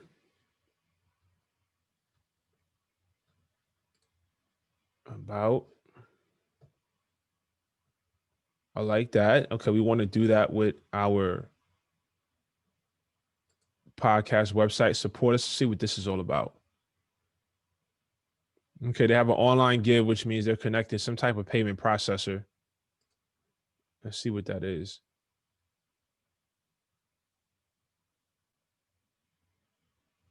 Okay, I can walk you through what they're doing right there. They have a news area. So this is if you're probably doing blogging, right? Have an event section. So maybe you want to do some events. Maybe you want to do some virtual boot camps, virtual health and wellness seminars. This lets you register an RSVP. I imagine, given the fact that they have events, yes, I see RSVP, but I'm pretty sure they have an option where you can charge people as well. Because I want to make sure that the theme that we select puts us at a position where I can show you how to set up your payment processing. Like I said, this is the meat and potatoes of this webinar. And then the social media part is going to be like the dessert, where we can really dive deep and look at the target market and start building up those customer personas. Okay. Okay.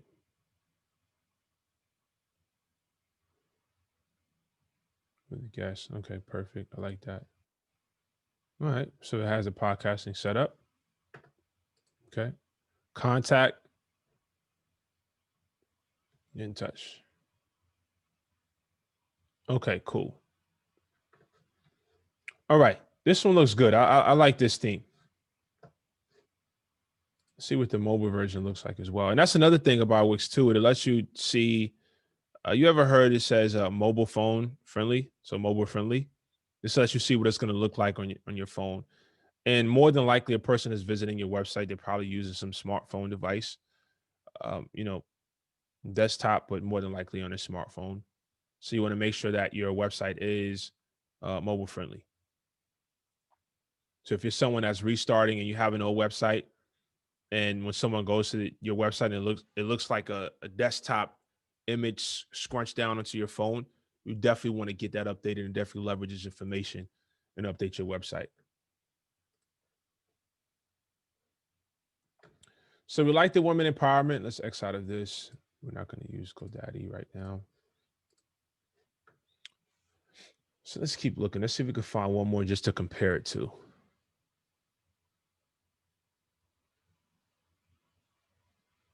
Okay. Let's look at this health and wellness consultant.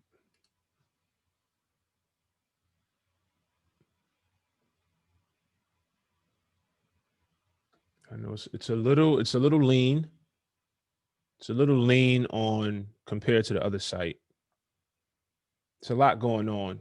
I'm not sure if I'm a fan of this. And it has a lot of, I got confused. It wasn't really streamlined.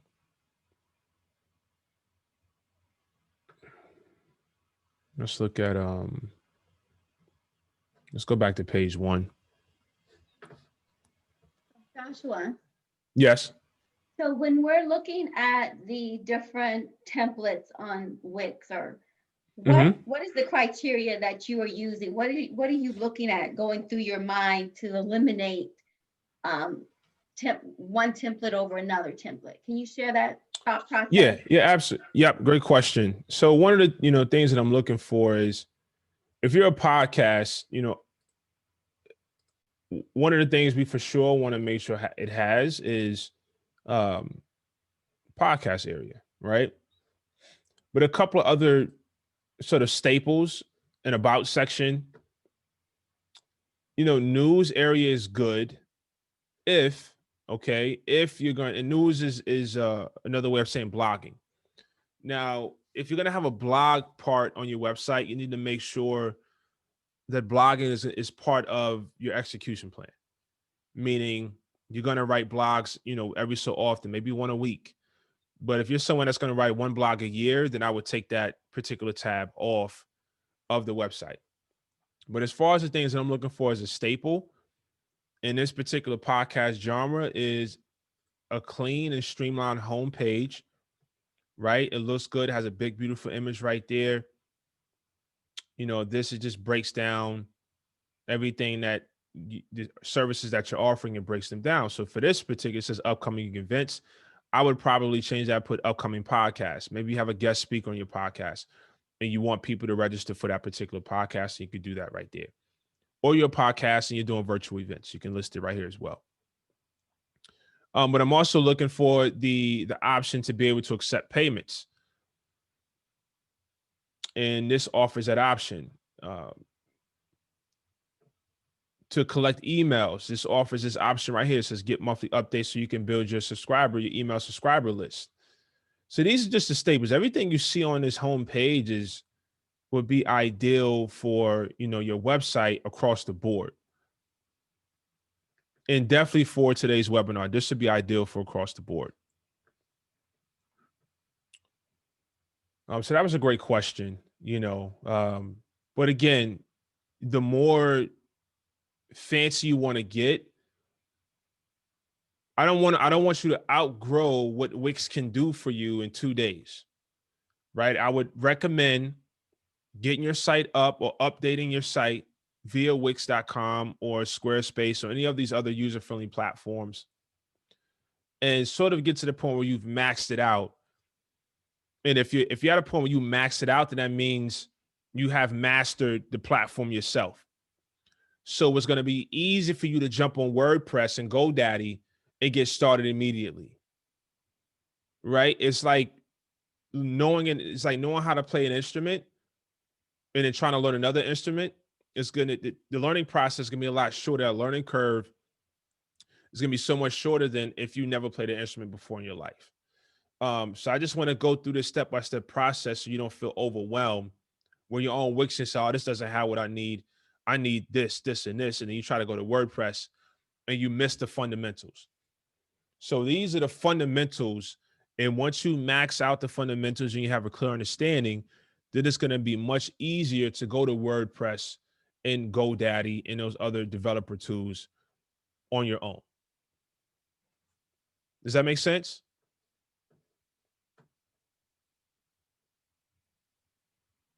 Yes, let me know in the chat area.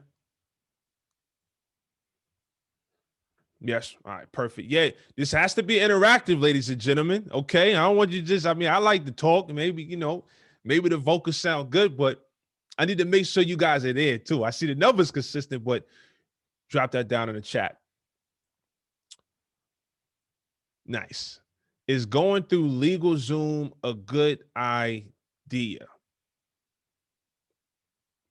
I can't answer that question. I haven't used LegalZoom.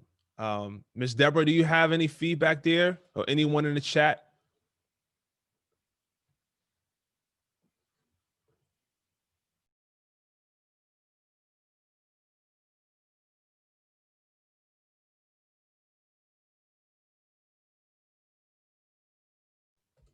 Anyone in the chat use LegalZoom? I don't like leading people astray. I'm not one. If I don't have the answer, I'm gonna tell you I don't have the answer. So you don't have to worry about it. If I'm talking about it, that means I know it very well. If I don't know, I don't pretend to. There are many, including Rocket Lawyer, had recent experience with it. Vern, what's going on, Vern? If that's the Vern, I believe, Youngstown.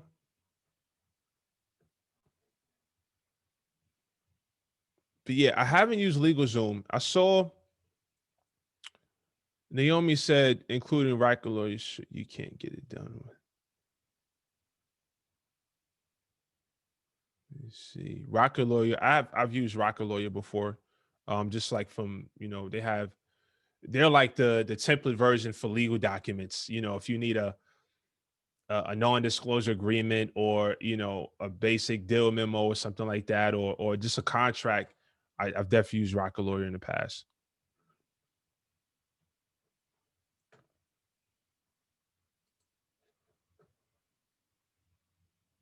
Okay. All right, perfect. So before we kick this one off, any questions before we dive into, we're going to edit this site unless you got, I'm going to explore one more theme before we jump into the next round. Let me just look at one more theme, because I want to have, we looked at this one. We definitely want to do that one, because that one was confusing. You want to make sure your website is easy to navigate. You have some websites that are like flipped and fancy, and yes, they're techie, but my whole point is when I come to your site, I want customers to be able to find a product that they think you're selling easily. We don't want them to have to think about it.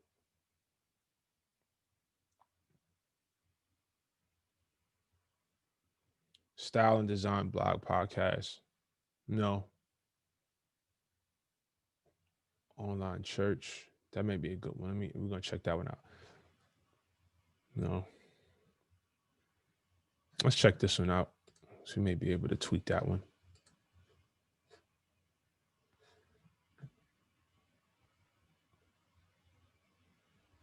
Yeah, see, this one is clean. But I don't know. I just can't get away from this one. This one is just they did a really good job with this particular theme.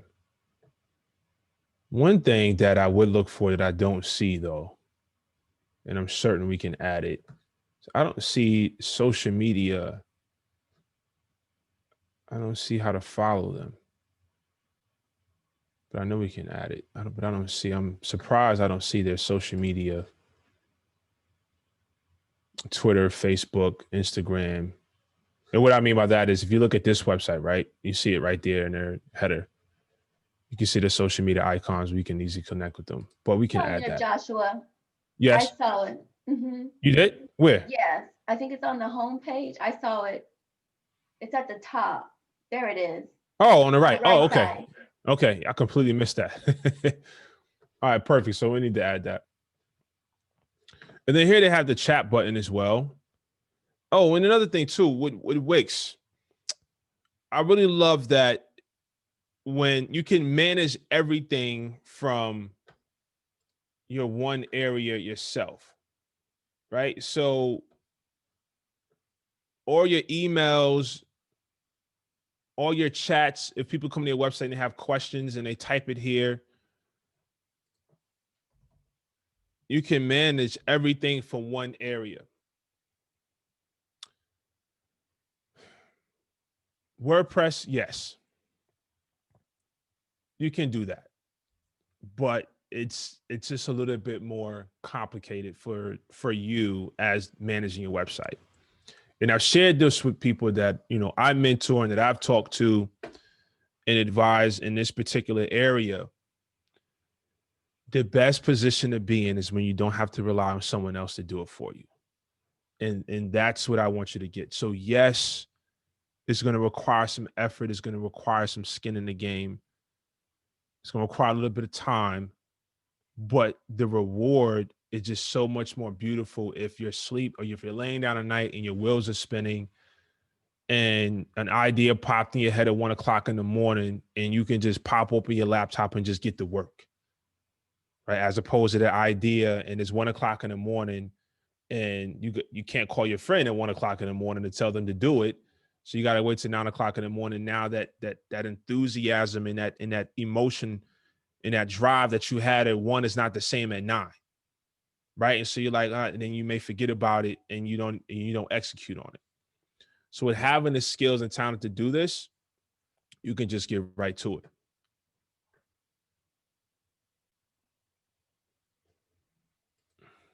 Let me see.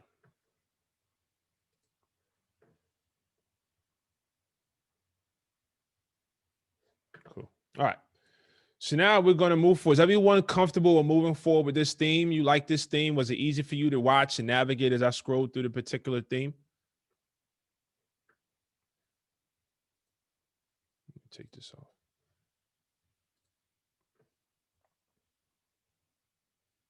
Everyone, attendees? Yes, pretty clear. Anyone else?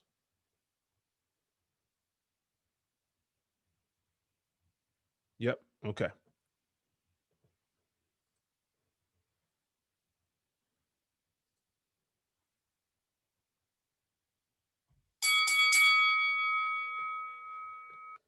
All right, so we're going to go through the next round. And what that means, we're going to click Edit Site.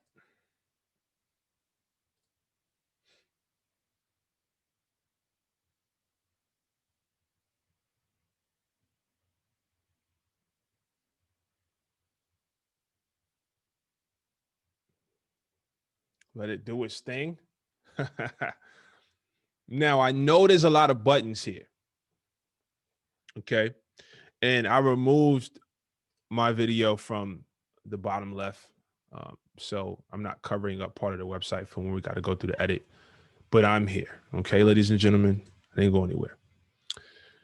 So first reaction to someone that has never done this before is that there's a lot going on and it can be quite intimidating. Okay. And then even as I'm showing you this, you're going to see the bumps in the road. So I'm just putting a disclaimer out there. And the joy of things not always going according to plan is that both I learned something and you learn more than what I intended for you to learn. Okay, that's the joy of going through bumps in the road together. So we're going to take this particular theme. We're going to walk through these buttons on the left-hand side. Okay, again, we're keeping it simple and straightforward and streamlined. All right. I'm going to walk you through things that you need to know and that are important for you to get the website off the ground and to get this particular podcast off the ground. Okay. Managing Golden Age. Dev tools and dev mode, that's not anything that I want you to worry about right now. We're not at that level yet. There's levels to this. If you leave this particular webinar confused, then I have not done my job. So I'm not going to discuss topics and use fancy words that are only going to confuse you and make me sound intelligent, but then you're like, I don't know what he was talking about. So we're not going to cover dev mode and things of that nature. We're only going to cover things that you need to get it off the ground. Okay. Now, how this is going to work as far as this is the desktop version, there's also a mobile version. So that's what you can see your desktop view here. Once you make changes, you then want to click your switch to the mobile view. And it's going to show you. Okay.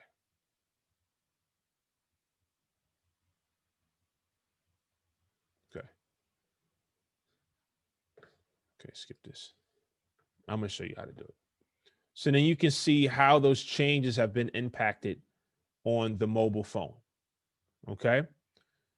So for whatever reason, you like the desktop version, but when someone views it mobile, you want our events to be on top, then you can make that adjustment.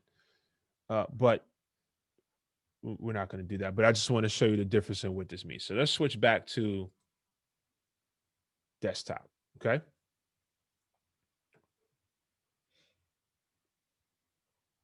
So one of the things I do like to do is I like to find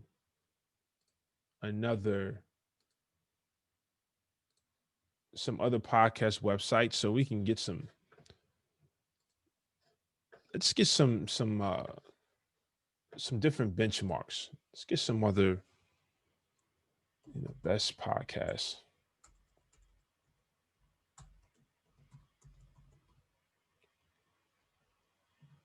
Let's see what they got cooking. See what type of verbiage they have, the flow, the look and the feel.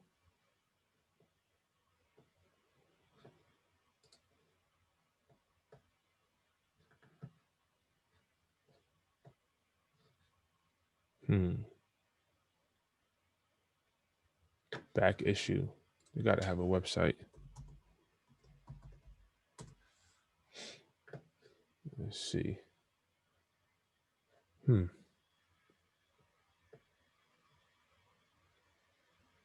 they don't have a website. Let's try someone else.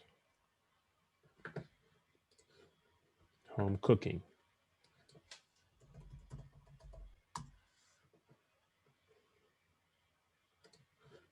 Okay. All right. Nothing fancy, right? Nothing fancy, straight to the point. If you heard of home cooking, you probably know what you're looking for when you go to their site and want to make sure that you can easily find it. All right. Resources. Okay, perfect. They have merch. That means they have a store and they're selling products, and they're probably using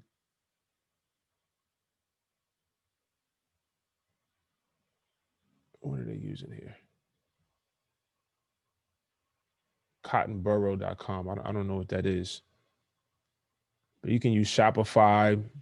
You can use Teespring, which are other third-party platforms that allows you to sell your products via their site and itemize. So you don't have to actually hold inventory. They would build to order pretty much. So as opposed to you buying 50 t-shirts and printing 50 t-shirts and sitting on those 50 t-shirts for months to sell them, you can sell them as the order. You can make them as the orders come in. So got merch. They have the ability to subscribe. They've hyperlinked or they've linked these particular words to outside websites to make it easy for you to subscribe and find the particular podcast. And they got 3,500 ranks, 4.7. So really good. Okay. They got the about section, which we already have. So actually, the website is, very, very basic. So the website we're going to be making is,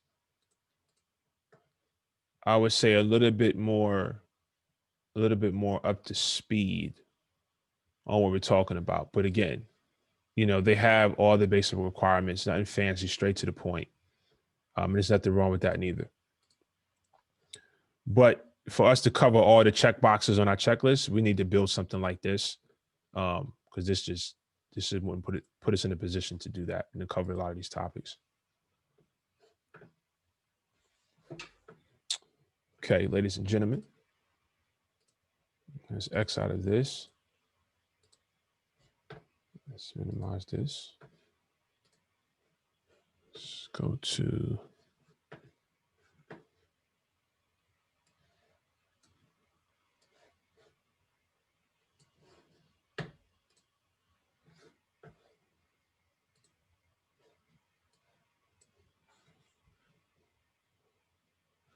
design hosting.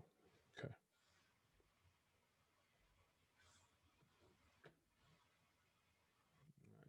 So we just got to check some of these boxes right quick, make sure we're not.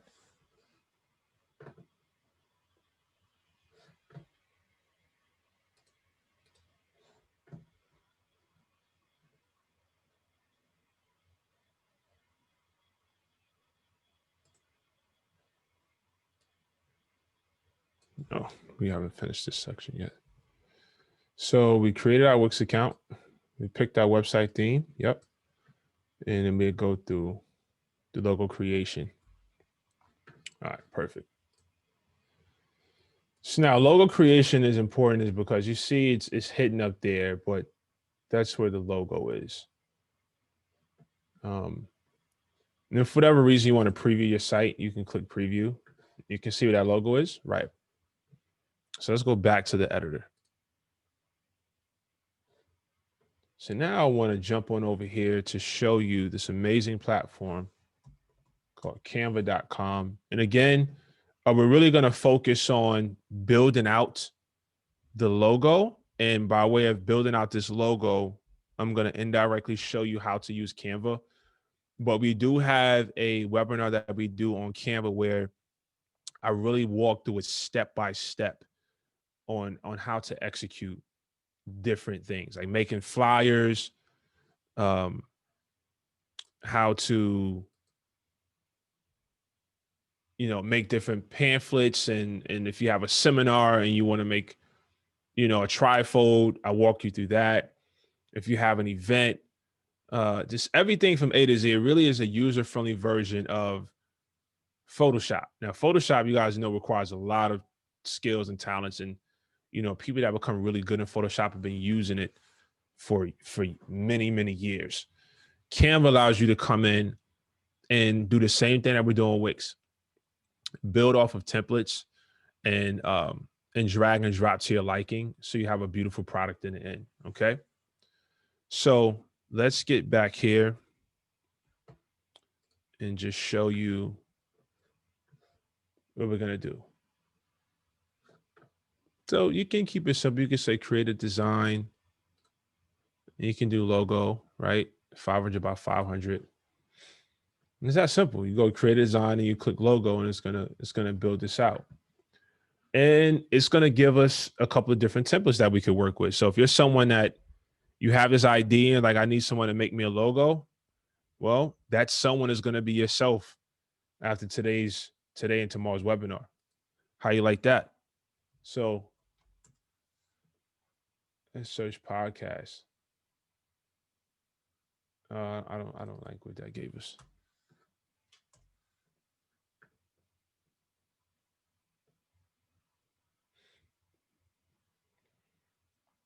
Okay. What is this one? Thunderbolts. Now, again, it looks like we're going to have to tweak again. We're going to have to tweak again. So I do like this headphone action going on. And remember, we went with managing golden age.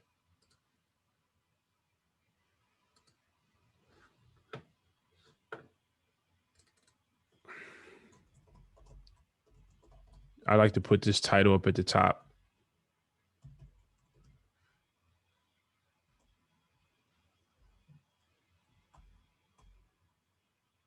Make sure everyone can see what I'm doing.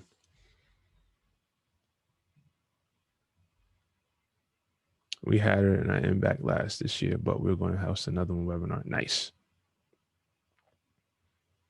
Oh, yeah. I love Naomi's energy. I like that. What's going on? Hey, and while we're at it, make sure everyone that's in here connect with me on LinkedIn too. Okay. So when we have updates and things we're sharing, then I have some homework for everyone as well tonight. We got some goodies that we're going to be giving away to everyone that's attending. All right. These are very, very vague logos. Very, very bland. It's not giving us too much to work with based on our particular genre. So, but I think I can work with these two. Let me see here.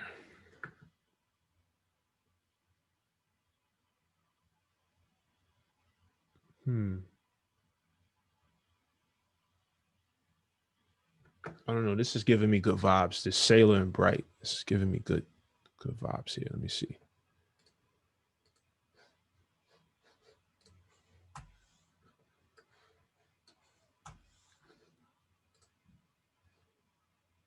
don't know, this is speaking to me. Not the font per se, but the logo, like the emblem.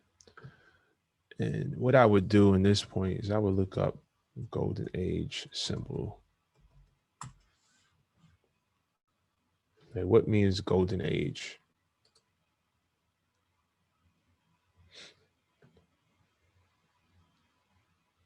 The golden age symbol, that's, can't use that in our logo.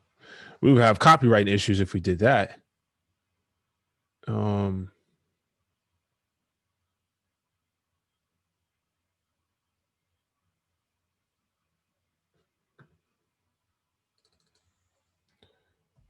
See what we got here. Somebody commented. Lightness of the solar light.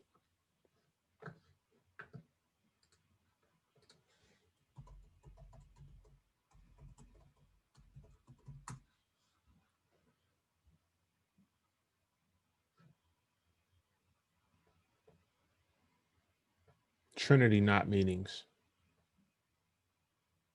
Oh.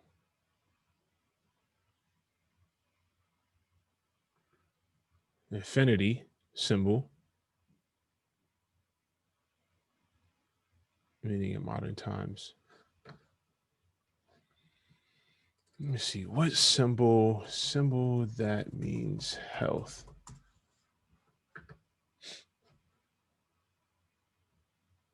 Okay.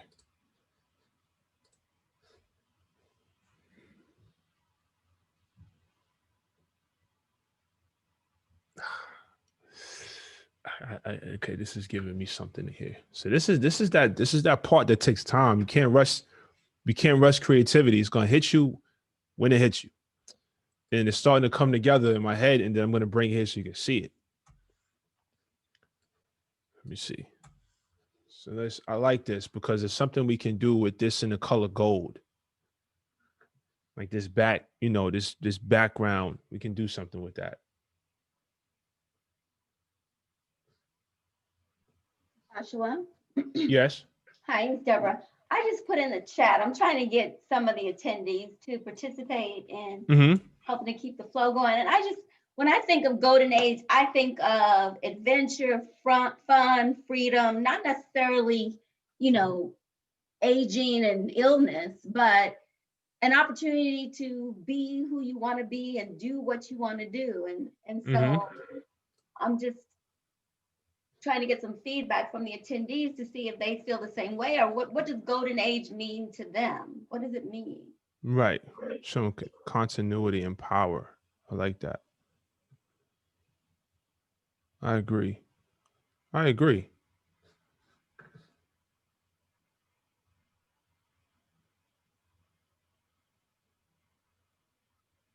like this gold. This is a good gold color. Yes. So we have our theme. Let me just save. Let's save this color. So I think this is really good, Joshua, because you're showing the attendees the amount of time it takes to not just develop a website, but to start a business. It's time intensive. And as you often have told me on my ventures, it is about, dedication and commitment, determination. And this is just part of that. You just have to be committed and sitting down and creating your website. And it's very detail oriented, but it's worth it. It's worth it. Yeah, that's a good point because, I'm going through this today and tomorrow, but it took a long time to be able to discuss it, not just discuss it, but teach it, in this particular style and short time frame. So it does require a lot of time, and but one of the things that I wish we were focusing on, but it's not just enough time in this 2 days is, okay, now that you have your business, now, what are the steps you got to go through to really get it out there and to really sell it? Because it takes time, and they, just like they say with success, is going from failure to failure without losing enthusiasm. And, you got to go through the process. So, and right now we're going through a process of how to create the branding for this. And for the sake of time, I'm going to speed it up a little bit because I don't want us to lose sight on the destination. But we probably spend a little bit more time where we'll go through a few different iterations of logo designing. But if you're someone that just doesn't have that creativity or doesn't want to invest the amount of time to create it, there are alternatives to that. And there's affordable alternatives. But again, I want to focus on you learning how to do it, because you may start 5, 6 different startups before you find the one that really hits. In these time, I don't want you to have to keep paying and paying, paying. It'd be great if you guys knew how to do these steps on your own. But if you get to the point where it's like, I got a little extra cash, I don't feel like going through this process, let me hire someone to do it. There's websites like Fiverr, Fiverr.com. And there's people there that make your logo for like $50. There's Upwork where you can hire freelancers. There's Thumbtack. There's just a lot of different platforms where you can find people to do this for you. But again, it does you no value if I don't show you the back end process. So thank you, Ms. That was a good point. So we're gonna play with this one here. We're gonna play with this one. I saw someone mention a beacon. So the thing is here, we can look for different elements and we can search for stuff. Let me see if there's a beacon. Okay, so there's a beacon. Ooh, I like this one. That does something here. I don't know what yet, but it does something. It does something where, what does this mean? This could mean that, we're surrounding that individual with, wrapping our arms around the elderly, or the person speaking to could be right here. But then it also gives me vibes of podcasting because of the antenna lines, so when we're trying to explain it, it has a story. I don't know. This just gives me a quick story. I don't like this font though. This font is very, academia like a private university or something.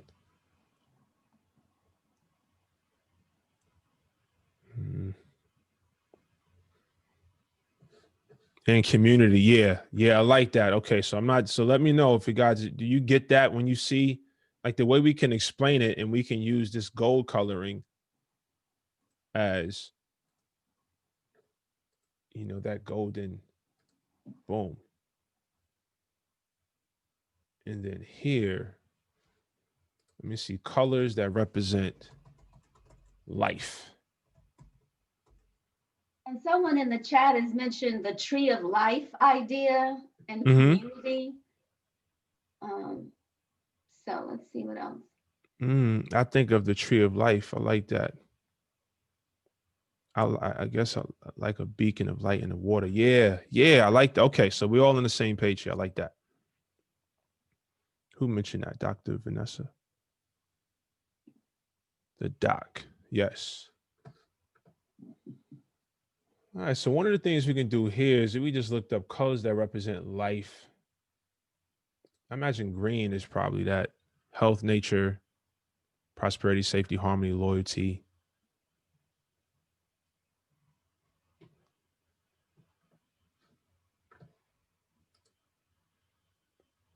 Okay, so we got the golden A's that's in the name, and then we want something that represents, so that green, but not like a neon green. It has to be that soft pastel vibe to really go with this gold.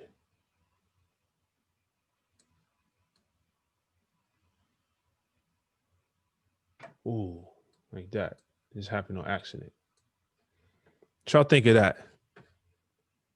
Well, somebody says blue and gold, not so much green and gold. Green and gold, blue and gold. Okay. Let's do this. Let's have something to compare it to. So we got this.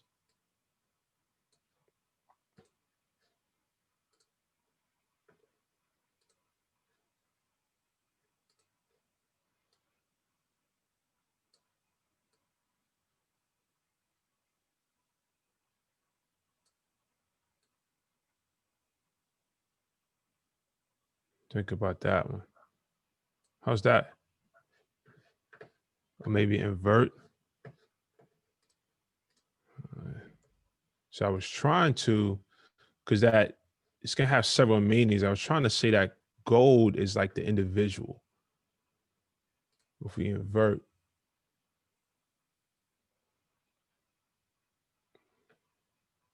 let's try that.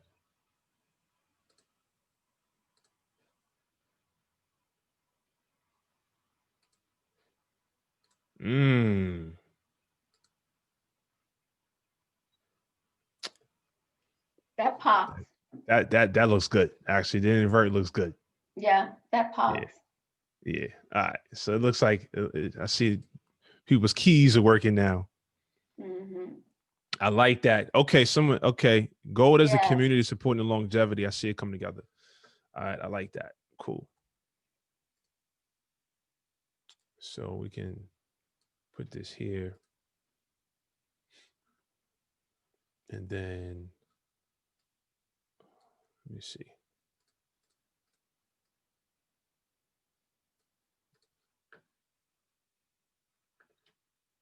All right, now let's find a text that is, see, like this right here, that font. I like that font. And see here, when you click text, it gives you a couple of different just kind of presets that you can build off of.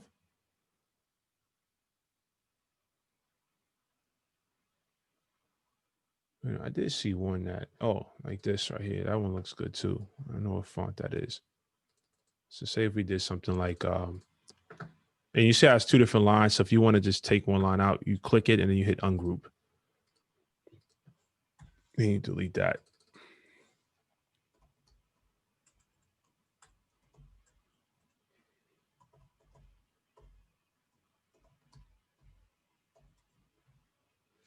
See that doesn't look too bad.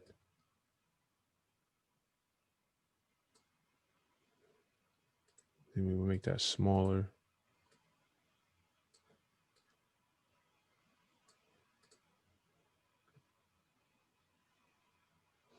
Do that. What you guys think of that font?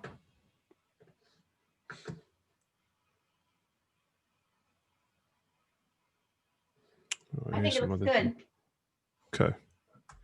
So a couple other things we can do here to kind of speed it up is if you go here, you can just duplicate it.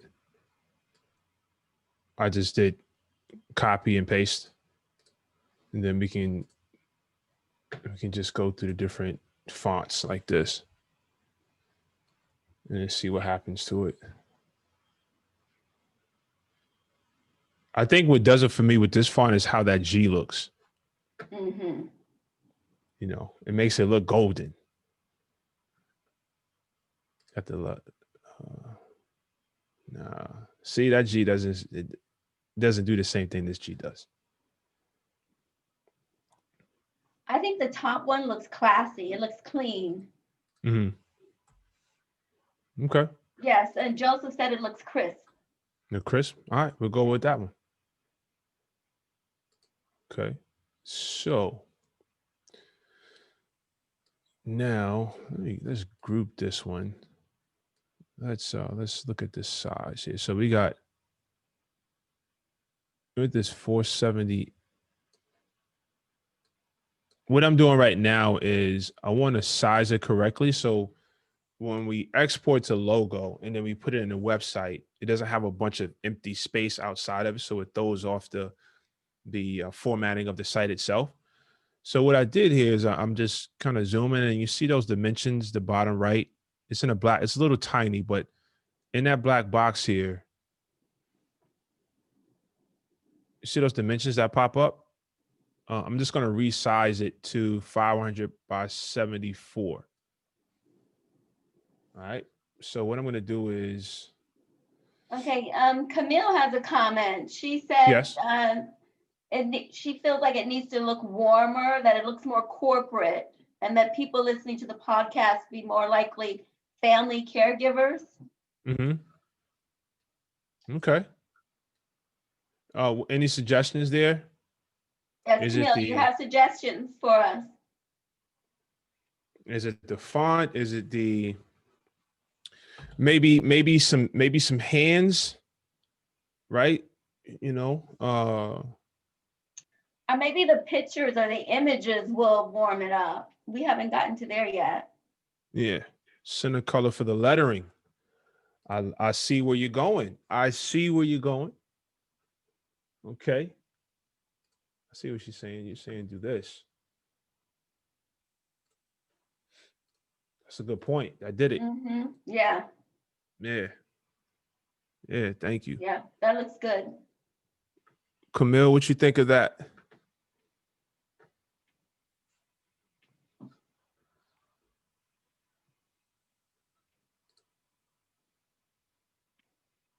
Better? Okay. Getting there, right? All Give right, us let's some reset. ideas, Camille.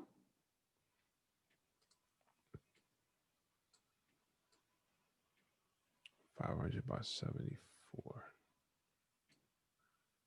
Let's do 500 by 80.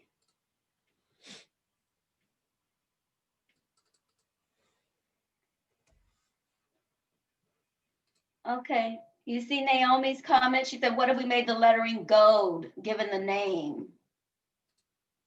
Okay. We can do that too. Yeah.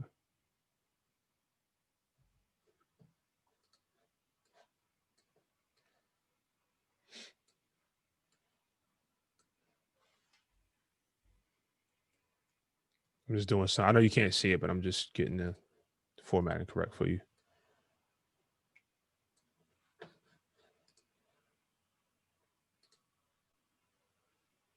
I need to do that.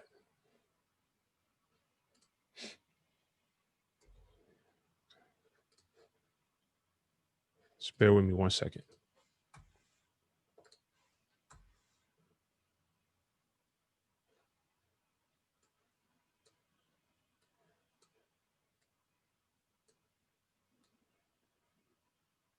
Okay. All right. Now we back to business. You can delete these.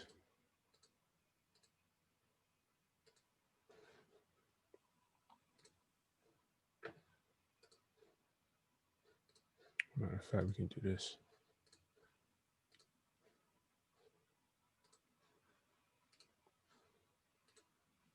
Mm-hmm. Got that. You got this as well. Hold on. Where was I going? Let me see. You can do this. You can go. Let me see. Elements. It was just that one piece I saw.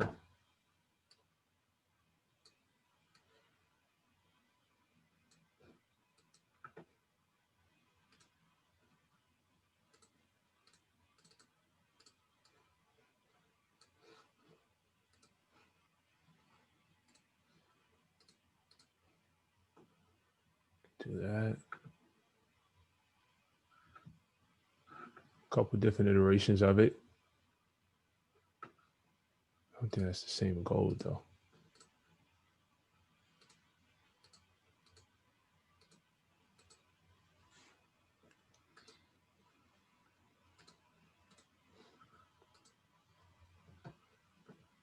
I think it's, yeah. Yeah. That one.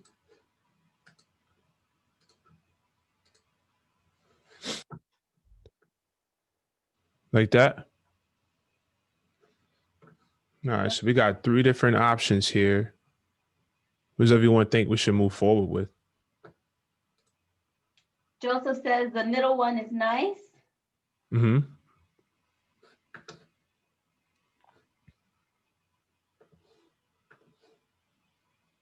Like the Naomi said second she one likes too? the second one too. Yeah. Okay. Second one. Camille likes the first one. Okay, that's 2-1. Cassandra likes the last one. All right. So we have 2 for the second one, 1 for the first, and 1 for the last. So Okay.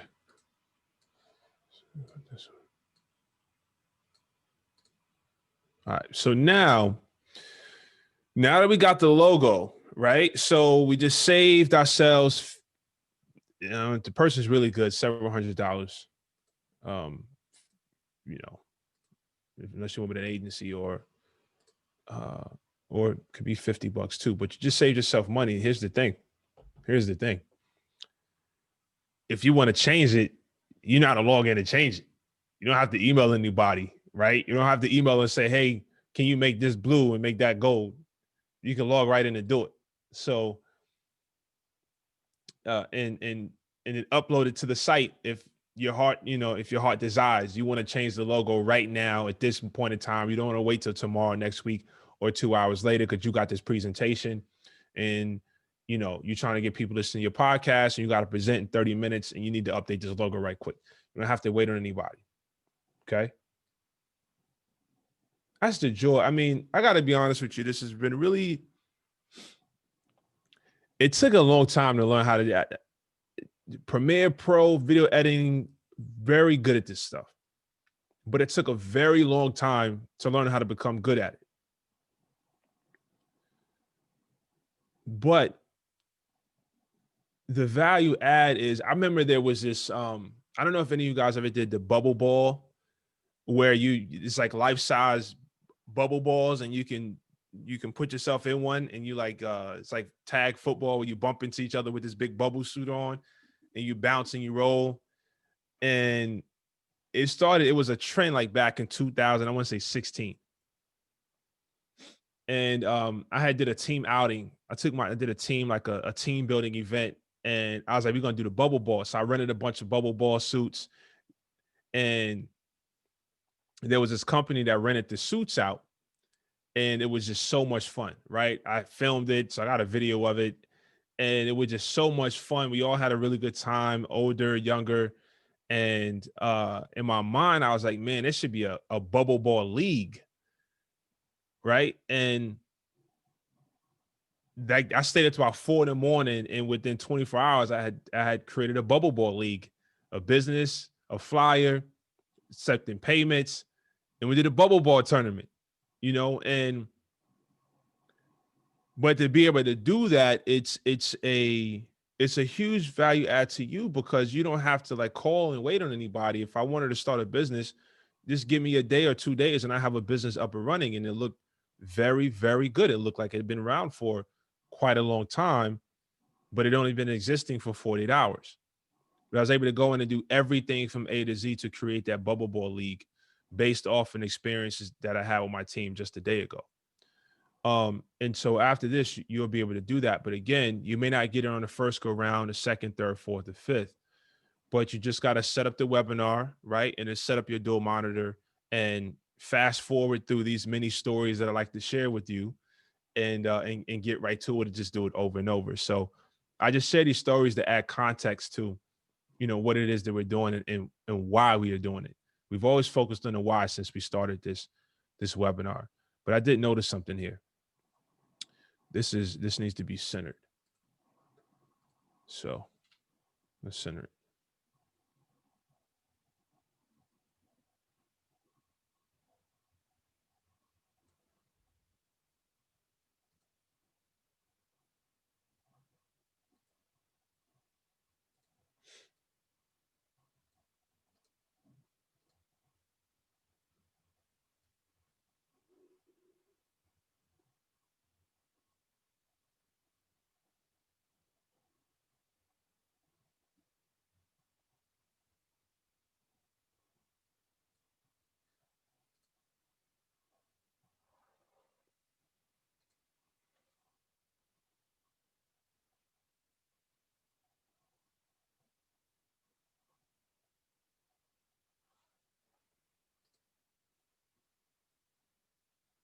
Close enough, still a little off, but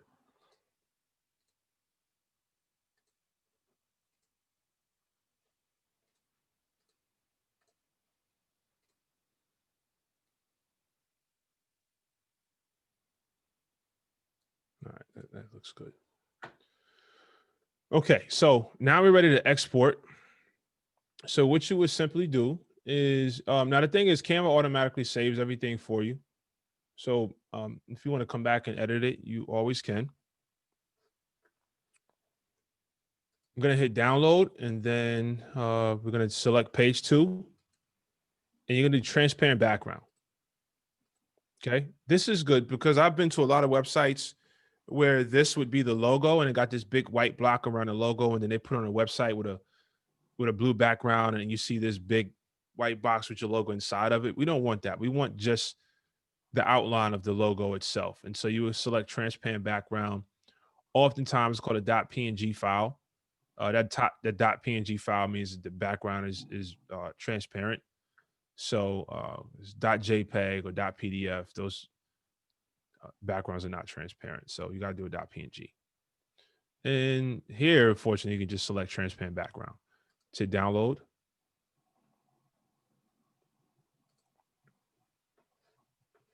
Now, if you're on a Retina display, meaning like, one of those fancy laptops or Retina display or HD, you may want to double your size here just so you're getting that crisp, clean HD logo. So someone's screen is very small, very large. It doesn't pixelate the logo.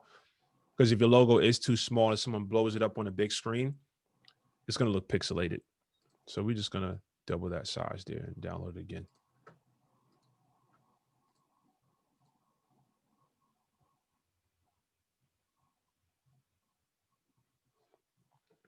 All right. So let me go here. I just want to show you what we got as an end result. And here's the logo we created as a team. Check that out. Nice. Right?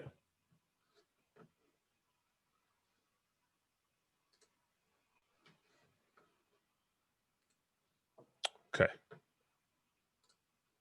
So let's go back to our checklist.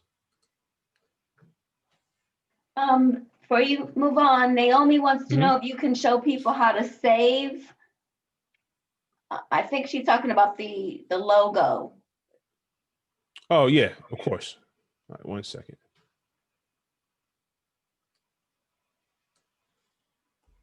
Okay. So if I go back here,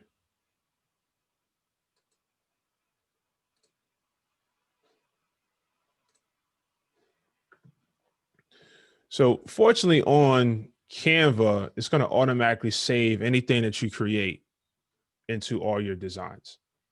So if we go home,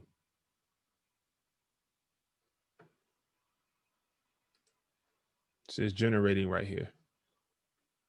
Oh, wait. I think that's the one. Yeah. Just wait for that to finish generating. Then I'll show you what I mean.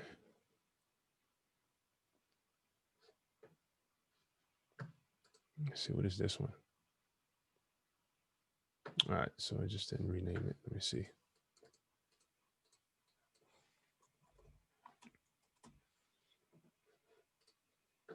All right, so if I go home, right? So Canva is going to save all in your design. It's going to save all your creations, right, that you've ever made. It's going to save everything here for you. So you can save it here, but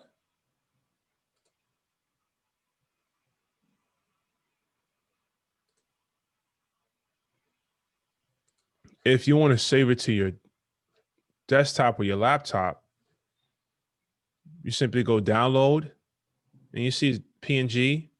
But either way, if you select transparent background, it's gonna do the PNG, which suggested.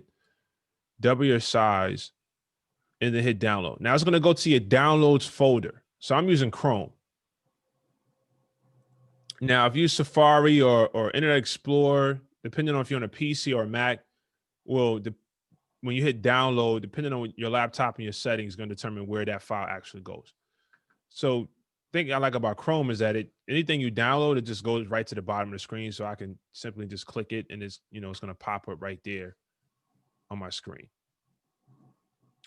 But I would just recommend, wherever your download folder is where that file is going to go. And you're going to see at the end of the file, it's going to have .png. But fortunately, if you download it and you lose it, then come back to your Canva account and you're going to see it right here. So you won't they're going to save it for you. You can always re-download it. So does that answer the question?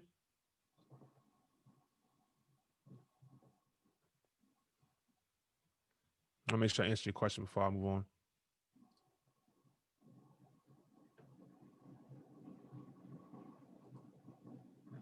Okay. She's not responding. So. Okay. All right, cool. So now let's go back to Wix. Save. Okay, now I don't want to do that yet.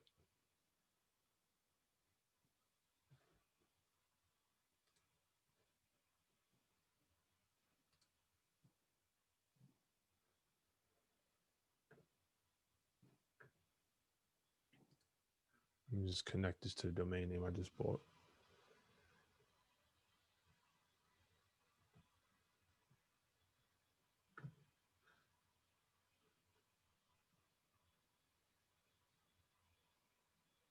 Well, let me do that later.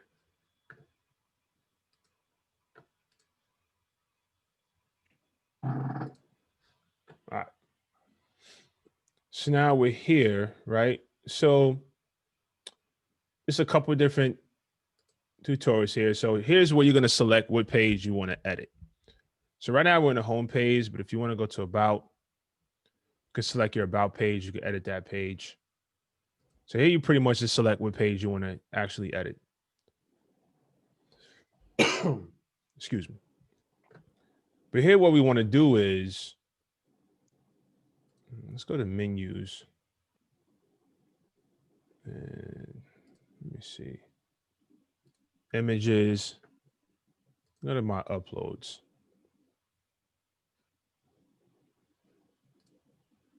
This is where you're going to see all your actual files that you're going to put on the actual website itself. So what we want to do is we want to find a logo that we downloaded, that we created and downloaded. I think that's the one. Okay. So you can upload media. You can simply drag and drop.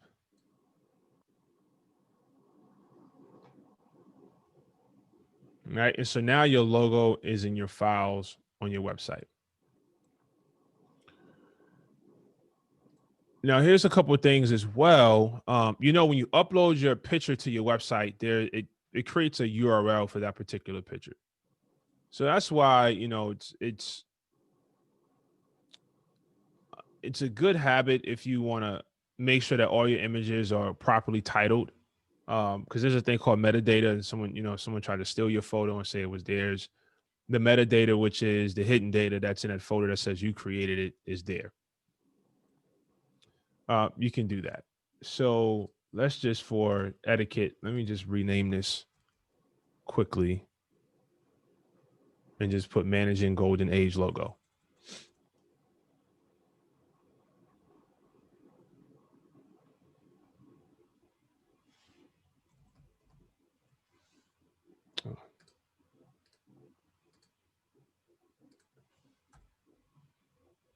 Okay. So that's in there, right? Now, the joy here, if we go here and click logo, so that's a text.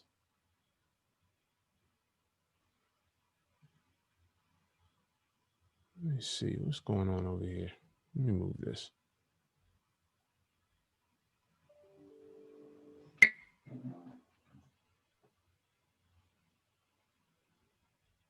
Let me see here. Okay.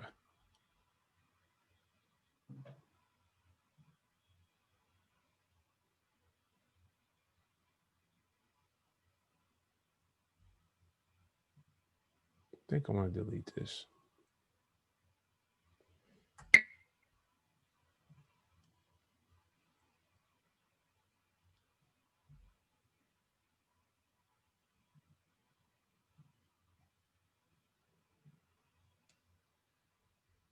Okay.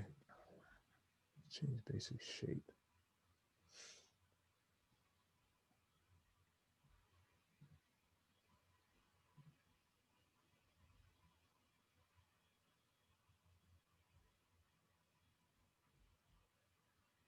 You know what?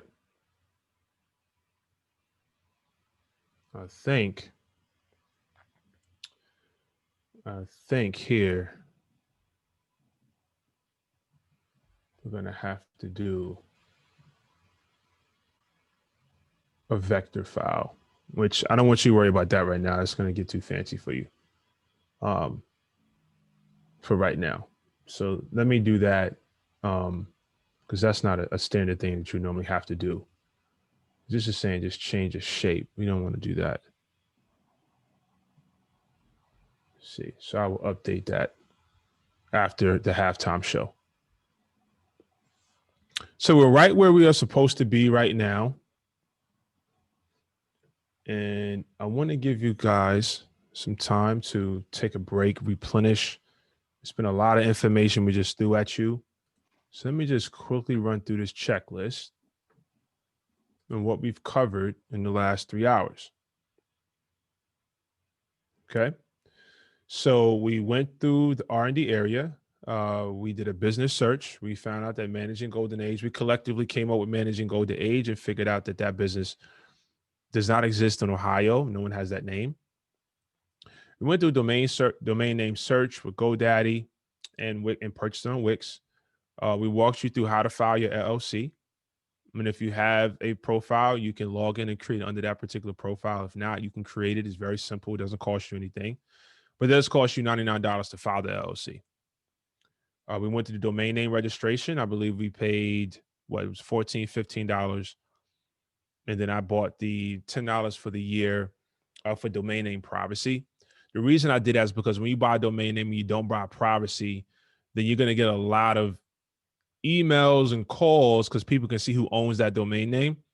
And a lot of people soliciting their website development services to you. Literally, like maybe within minutes after you buy a domain name, if you don't get the privacy, you'll get a lot of calls from foreign countries and places that you've never interacted with. So I made sure I did the domain name privacy. We just walked you through. We collectively created the logo. Our logo looks really nice. We've created our account on Wix. In our case, I just logged in. And then we picked the website theme. So now when we come back after halftime, how long do you think we should do lunch, Ms. Deborah? Let's see. You want to do 12:30? Is that good? Yeah, I think that's Is that fine. enough time for everybody to get something to eat, stretch, refresh, stretch do some out, sit-ups, get some coffee, huh? Yes. And then come back. 12:45. I like that. I like that, Camille. She said 12:45. That's fair. Okay, 12:45. All right. So everyone can stay live. Let me jump back over so you can see me. So everyone can stay live. We just went through a lot of information. We definitely appreciate the interaction. And we're just going to take it a step up. So that the remaining 2 hours of today, we're going to get as close as possible to completing the website. And part of us completing that website is doing some graphic design and stuff like that, which we'll walk you through on Canva. And given the pace that we're at, we may save you some time tomorrow, but we'll definitely get through everything in a timely fashion. So we appreciate you guys for hanging out with us for the first part. And Ms. Deborah, you want to let people know what we're doing now? Then we come back. Okay, everyone. Thank you for staying with us today. Thus far, I think Joshua has done a phenomenal job in sharing his wealth of knowledge with everyone on how to basically set up your business so you can get started with this. So on Friday, everybody should be in business and things should be, picking up. But we're going to take a little break. We will be back promptly at 12:45 based on the consensus of all of the attendees. 12:45, we'll meet up here and Joshua will take us to the home stretch. So thank you so much and we'll see you at 12:45.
Ladies and gentlemen, we back to business. Did you re-up on the coffee? Did you re-up on the tea? Did you jot down any questions, Miss Deborah? Where you at? Are you there? I'm here. I'm here. Okay. Welcome back, everyone. You ready for part 2? It's time to lock back in. Let me see here. Let's get ready to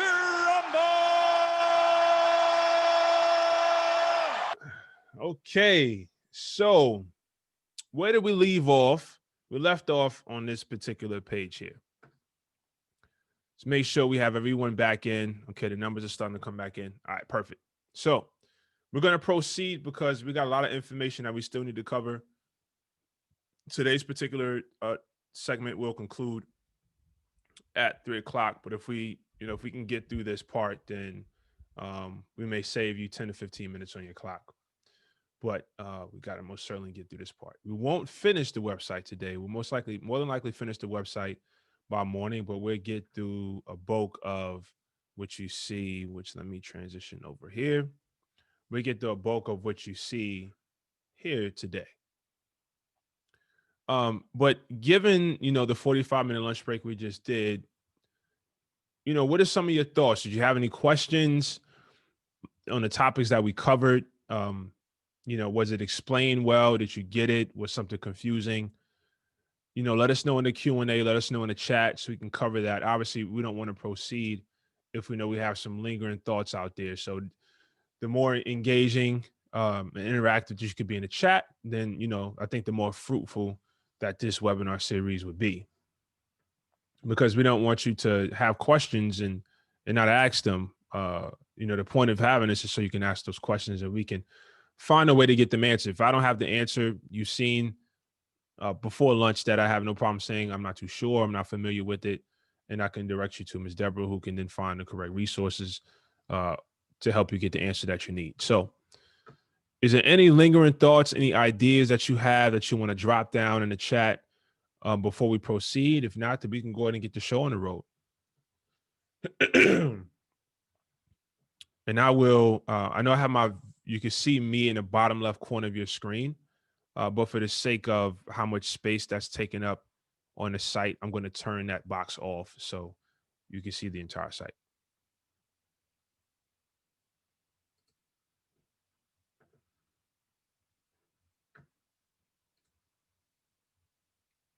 Absolutely.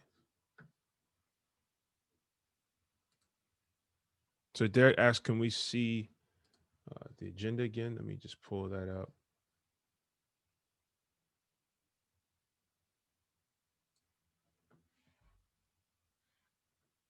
Okay. All right, so here's that agenda. Let me zoom in.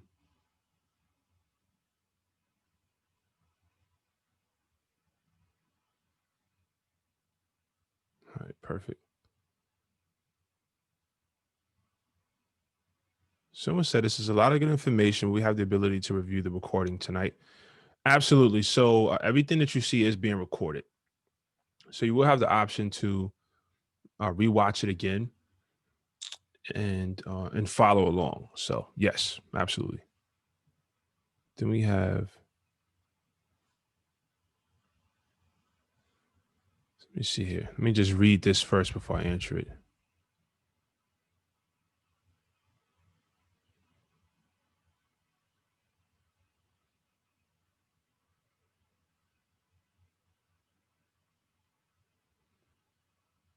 Okay. So someone asked, said, I was given this link and info from Michael Neal, who I've been in contact with for the last 60 days, once weekly via Zoom meeting. He's a resource of SCORE business mentor. The task of writing out and finishing the business plan is more than I can take on with limited knowledge I do have. I do have first draft, an estimate of a startup. Absolutely. Yeah. So, I know I mentioned in the beginning, we want to say thank you to SCORE, which I think is an excellent mentoring program that helps provide, those resources to help you get started on the right path. And I think some of you have been recommended to attend this webinar way of score. So we always appreciate that. That business plan is something that's going to take, you're going to always be refining your business plan, right? It's not going to be the same a month from now, 6 months, a year, 5 years, because things are always changing. The market changes, your business changes. Maybe the core and essence of what you do may be pretty consistent, but perhaps how you market it, perhaps the products you have, and anytime you introduce a new product, you got to validate market fit. You got to do a lot of different things with your business plan, expenses, revenue, cost of goods sold. It's a lot of things that you always have to constantly refine. The thing is that me personally, I'm not one to say we have to do this, and this, and then we do that, right? It's let's refine some things in parallel, because once you start to put foot to pavement, only then when you realize, sometimes then you realize what you really want to do. And that's what we're doing. So that business plan that you're developing with SCORE can work hand in hand with the information that we're showing you step by step.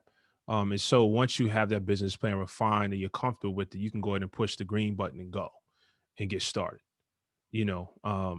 So, but if there's any particular questions you have, then we can definitely get you the resource that you need.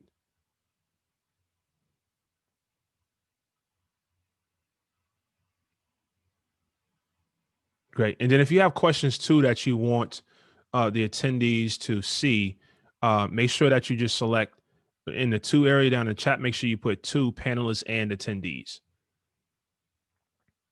Absolutely. So we want to say thank you to SCORE, again, for making a recommendation. Okay, so we've done research and development. We're going to tap into this a little bit more tomorrow when refining and hashing out. I feel really refreshed, by the way. So that 45 minutes helped. But we're really going to dive in deeper when we're doing the social media part. Because social media offers some tools and tips to let you know the size of your potential market, right? And it helps you identify some customer personas. What does someone that listens to your podcast, and the podcast business, what we're putting together right now, what do they look like? What age, what do they do? What types of groups are they interested in? What types of things do they search for on the internet? And so when we're putting together our marketing plan, we can leverage all that information. We're not quite at that part just yet. But so far, we've done the business search. We've done the business domain name search. We bought the domain name. We filed an LLC. We have our hosting and everything on Wix. We've created our logo. That was a process, right? And we created our account. And we picked the website theme. So right now, we're going to start customizing the website. And I think before we left off, I wanted to upload the logo to the site. But given how Wix works, you have to upload a vector file, right, as a logo. And so what I had to do was I just converted that logo into a vector file. And the vector file was ideal for, I don't know if any of you do embroidery or t-shirt designs. You're probably familiar with that term. But what that vector file allows you to adjust the size without degrading the quality of the actual image itself. So you can blow that vector file up to the size of a building, or you can shrink it down to the size of, something like this without degrading the quality. So they make you convert your file over to a vector. There's some tools out there that help you do the vector file. What I'm familiar with is Adobe Illustrator, but for the sake of this particular workshop, we're not going to do an Illustrator tutorial, but I use Illustrator to convert that to a vector file. So if that's something that you have to do, you can Google convert logo or image to a vector file, and there's some free tools out there that'll let you do that. So now that I've updated that logo there, we're pretty much prepared to go ahead and start tweaking the site to look like what we want it to look like as far as our podcast business. Okay. So there's no direct particular order. Ideal, I just work top to bottom, and we kind of just get there since it's a drag and drop theme. To me, it's just the easiest way to do it. Work top to bottom, left to right. And when I mean top to bottom, just this page down to the bottom, left and right, meaning this tab, and we go to this tab and then support us, etc. And then we figure out what tabs do we need, what do we not need. There may be some questions as far as, podcasting, given this a business, I'm going to go over it as far as podcast equipment, because that's something that you're going to have to put into your pitch deck. Now, being that we're building a podcast business, I'm going to use this business for the pitch deck. So I'm going to, and you're going to watch me do it. So, and then I'm going to pitch it to you. We as a company, I've won several pitch competitions. I've won venture cap. And so I have quite a bit of experience in pitching and actually really enjoy doing it. So I'm going to put together that pitch deck and then practice it in front of you and then pitch it to you. Right. And so all this information that we're doing is important because a lot of the stuff we're going to include into that pitch deck, and specifically your financials. And so when putting together that podcast, you got to do your financials. How much of the microphone is going to cost? What software you're going to use to broadcast your podcast to the world, right? What type of marketing budget are you going to have, et cetera. And so we're going to itemize and build this entire P&L statement, put that together, and then have that as far as our projections, et cetera, in our pitch deck. So let's start with this particular image. So this is the first image. Any questions before I jump in there? I'll be checking back periodically. You can drop it in the chat, or you can drop it in the Q&A.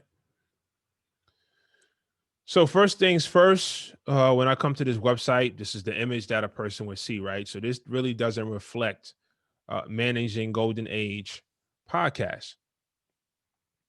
So one of the things I'm going to do is, let me see, let's click change strip background. Settings, what I'm trying to find here. So what I do is click that change strip background. It says image. I want to see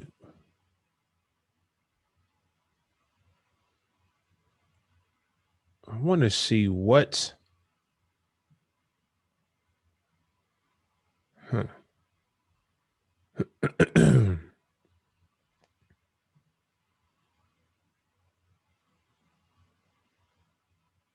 what I'm trying to find is the dimensions. Okay, so this image size is 3,000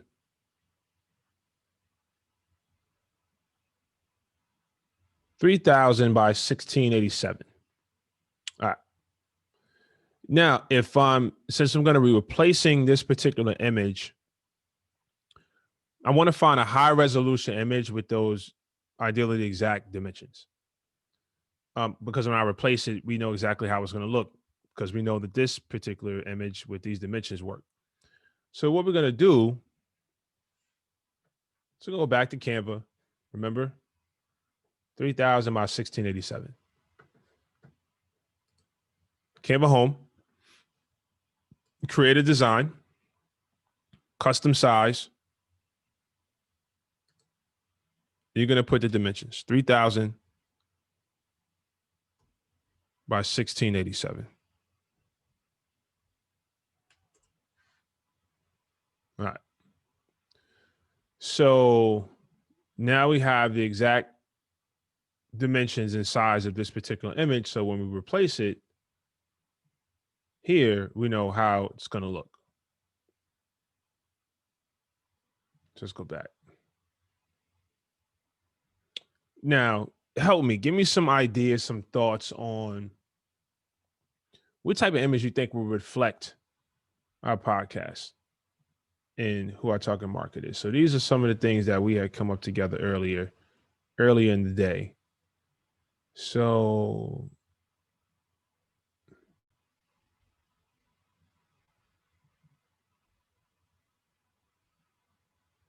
we can leverage maybe like a happy elderly couple.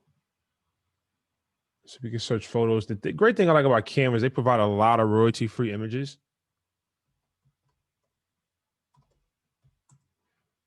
Do that.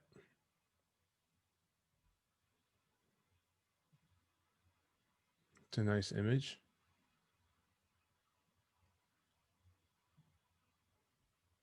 It's a nice image.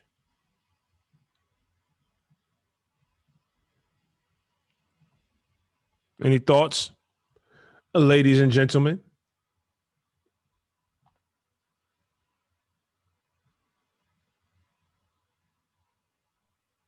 How about some adventure type images? Yeah. That's pretty nice. Yeah, I like that. I mean, just because we getting old doesn't mean we don't want to have fun. Well, I mean, they're on the beach, clear, Yeah. We can let's use this one with the bike.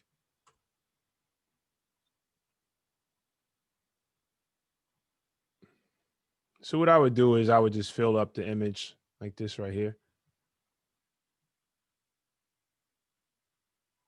Well, the only downside about this image, this doesn't look like it's in the United States. What do you think? Let's see what else you have. Yeah.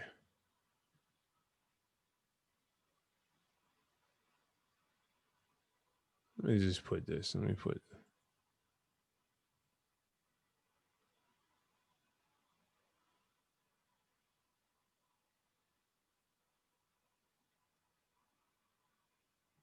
Oh, got this one. Look at this one. On an iPad. It's like technology. Let's see. They're saying that show them enjoying life. So maybe an active image like you have here on the bicycle, but maybe the background a little different, a little something.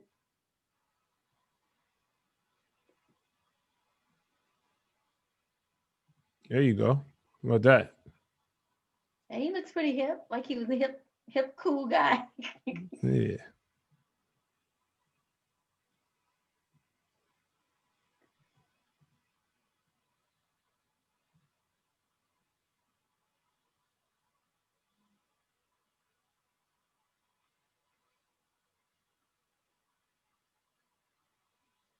Look at this one.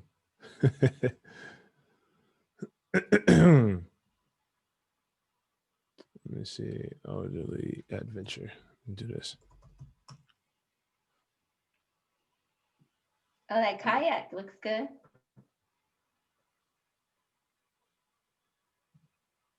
I don't know. This one kind of speaks to me a little bit. Yeah. Let's try this one. All right. So at this point, you guys remember what to do. You would hit download, right? And we don't need a transparent background because we're using this full image. So we could just hit download.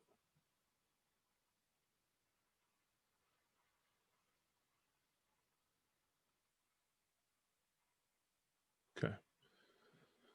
So now we go here, change to background. We do an image, right? And we're going to upload our own image.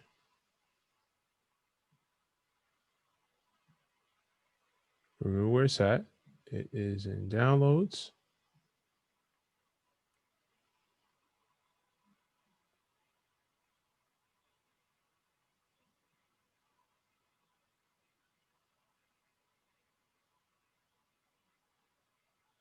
Okay. And hit change. And there we have it. Looks pretty good. It's coming together. So we went from here to here. What you think? Yeah. Looks good. What does everybody else think? All right, Joshua says dope. All right, Joshua. All right, cool. All right, so remember, we're working top to bottom, left to right. Okay. So we've adjusted here. Not going to touch changing the menu options just yet. Now we got to edit the text. Now, someone came up with a really good description of what we're doing earlier. And I think it says providing information for families dealing with caring for elderly parents. We got to come up. I like that. Let's see if we can tighten it up a little bit because look, we only got so much to work with right here. And we're probably going to change the color of this font as well because it's kind of clashing a little bit. How about if you used empowering seniors and families, or I don't know. Empowering families and their loved ones. Yeah, that would work.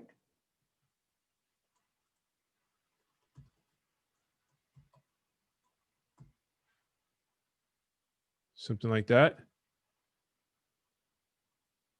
Yes. Okay. And Naomi says that the background washes out the logo. Is that Oh, gonna? yeah, notice that. Let me see. Yeah, because the logo is the same color as the background. Mm-hmm. So in this sense, what we could do is this.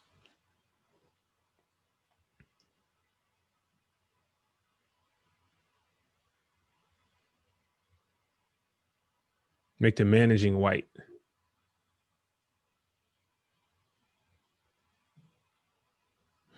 So remember, Canva saves the logos for you. Don't understand who the audience is. If seniors are out kayaking, their families may not be looking for help via podcast.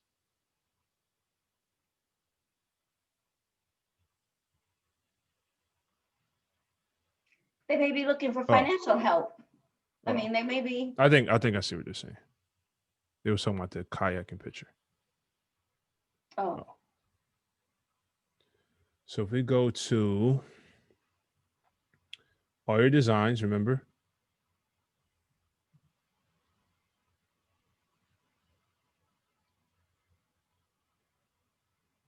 Oh, that's old. I'm like, wait a minute, where is this designs at? That's not it. Here we go.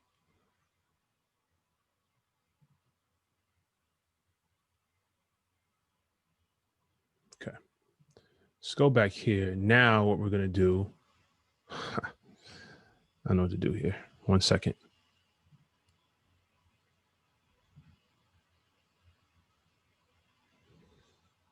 Remember, I had to make that vector file again. Mm-hmm. So I'm just going to go. I have to export that file again, just with white lettering. So just give me a couple minutes here.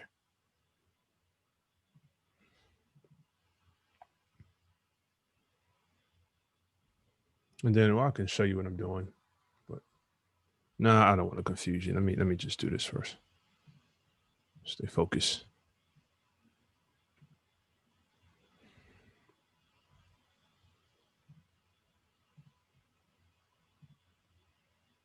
Well, Joshua, can you change the background? Would it be easier to change the background of the image versus? Could you do that? Well, I don't know. I kind of like that blue is very vibrant. Yeah, and we could do that's true. both. Let's try. Let's try just altering the logo. I mean, I'm just going to change the word managing to white lettering instead of the blue. Mm-hmm. Naomi says, can we not lock the navigation bar at the top? Let me see.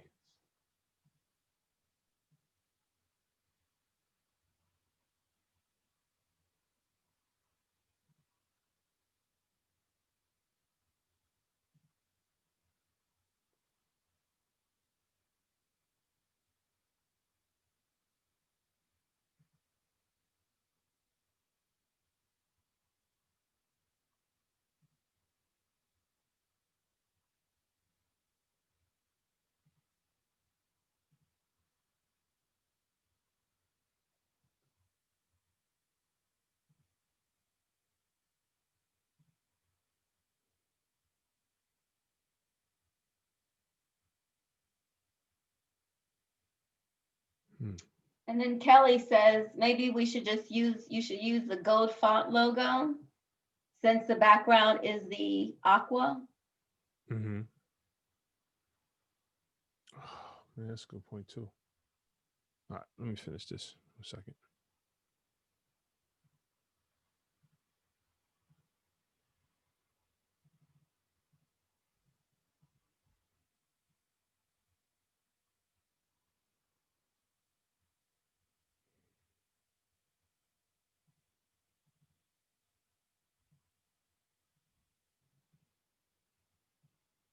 Okay.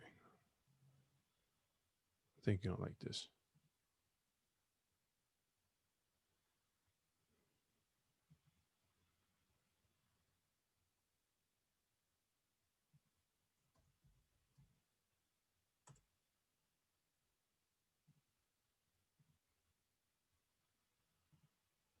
Almost there. A second.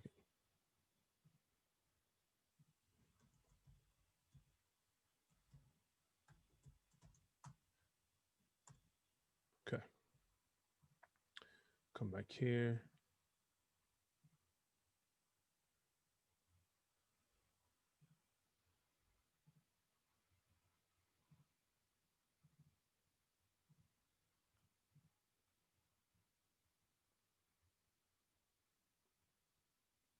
Okay. That looks better. Yeah. I like the white. You see it? Oh, Yes. okay. All right. Very clear. If you did this. Yeah. Very clear on what it is. Okay.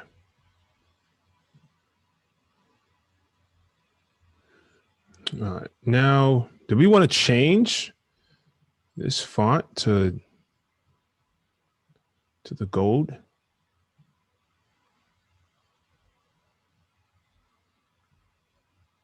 Let's see what this gold is. And then what I'm doing here is I'm taking this color code. So when building out your colors, this also tells you what that color code is. So I can take these digits, these letters and numbers with the hashtag, which is a hex code. And I just go here. I just copy that. And I come over to the website. And I could then change this color. Let me see.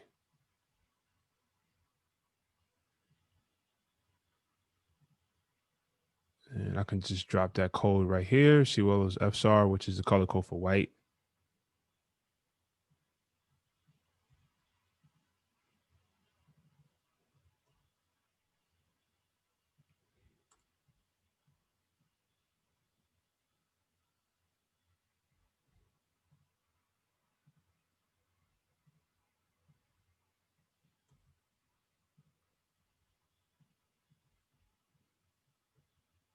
Okay. No, that doesn't look right.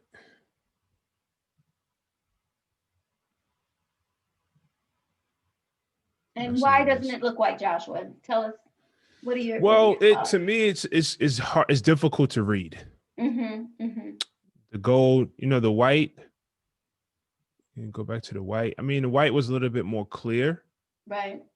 But it's kind of clashing with his shirt. So in this sense, you can use his image, but let me check something here. We can go to, I believe,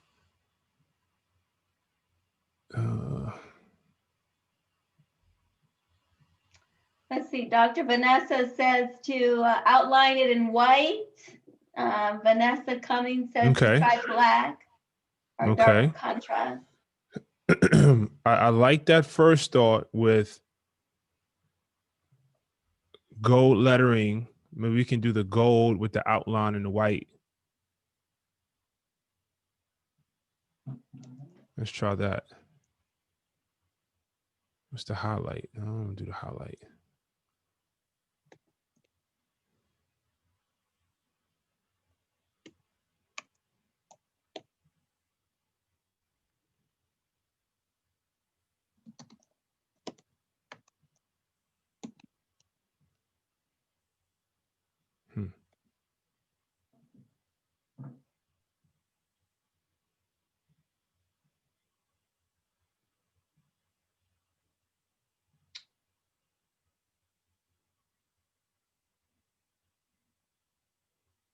So Joshua, my question to you Yeah, it is looks when better. Yeah, how about that? you're in the process of establishing the brand for this Mm-hmm. business, and part of that brand are the colors that are going to be used, Mm-hmm. correct? Yes. So whatever colors are on this that you're developing for this podcast or this website, those are the colors that will need to be used throughout everything that this business does, correct? Yes. Okay. Ideally, the colors that are in this particular logo, is what we would use. We don't have to, for an example, with this managing the golden age, we don't have to make everything on his website gold and blue. I think that'd be a little bit too much, right? Right. Um, Hmm. so we can have some contrasting colors, like we can keep these colors if we would like. Um, but as far as the buttons, we would change the overall theme of these buttons to that gold to kind of feel a little bit more aligned with what the brand is. Uh, so right now, like I said, we're just working top to bottom. That's a little bit more easier to read with that drop shadow. Uh, but ideally, you want to make sure that your marketing collateral, everything is going to match the colors that we did in managing Golden Age logo. And like I said, you can pull those color codes directly from Canva. So you simply would just click this area, and these are your two color codes. So you have this one, which is the hex, the 67C5D1. So whatever your business is, you can always pull those hex codes and leverage that from platform to platform. That's how it works for anything that involves colors. They are going to use the same hex code to get the same colors no matter what platform that you're on.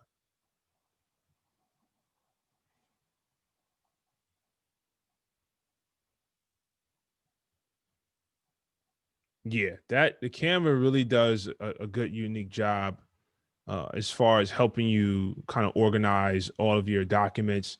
You can even do this. You can do your brand kit, right? And you can create just different color palettes if you want. Let me see here. So we're going to add one. So let's just get our colors right quick.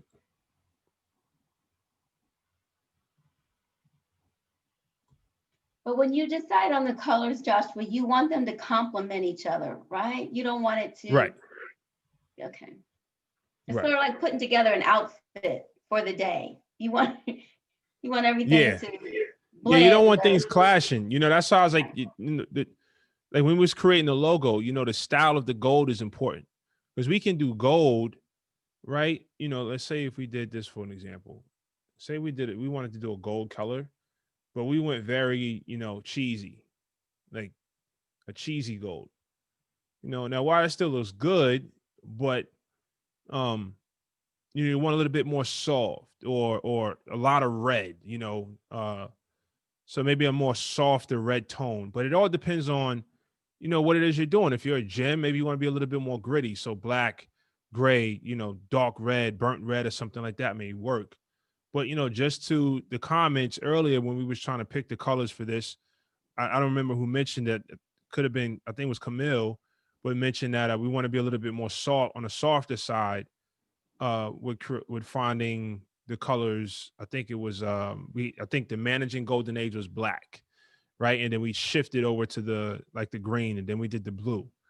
So the branding of the organization has a lot to do with it. But again, um, what we create today, we may, once we get the foundation done, we now have the tools and the knowledge to go back and always change it, right? So it's not about getting everything perfect and then doing it. It's about getting the idea and the concept, build it out, and then you can always come back as far as when it comes to the site, and then you can come back and tweak things once you see how it all comes together.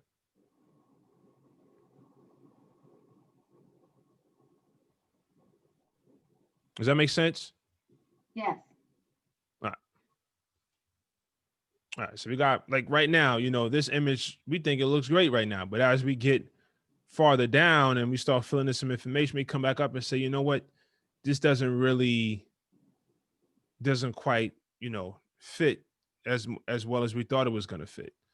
That's the joy of building and putting things together. But so far, this looks good. Okay, so we can keep our mission, our goal, vision, and commitment. We can keep our events, and maybe we want to change events. I don't think we're going to be, I don't know. You let me know. But as a podcast company, I don't think we would be event driven, maybe more podcast driven. So we can put our podcast. We can keep the get involved. Maybe we're accepting right now. A lot of podcasts make their money by way of super chats and cash apping, PayPal donations. So they can make it free to listen to, but to help keep us in business and to keep bringing you valuable content, we ask, that you submit some donations to help us keep the lights on. So we can make that part of what's driving home, so we can keep it free for everyone, but then pay the bills by building up a loyal community that's sending in $5 here, $10, or maybe even more, or maybe $1.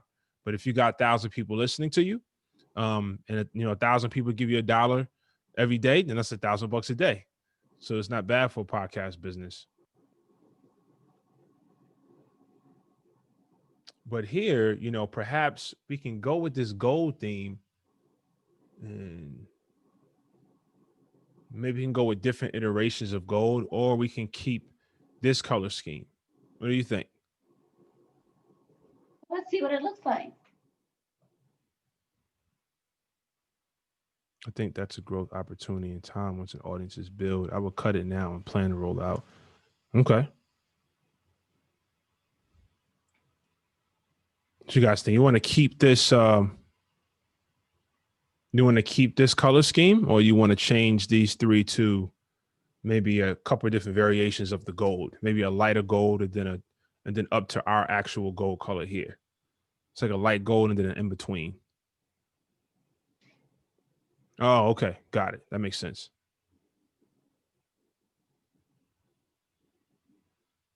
Yep. I think my opinion, and I'm looking Mhm. to see if anybody else has opinions about the color.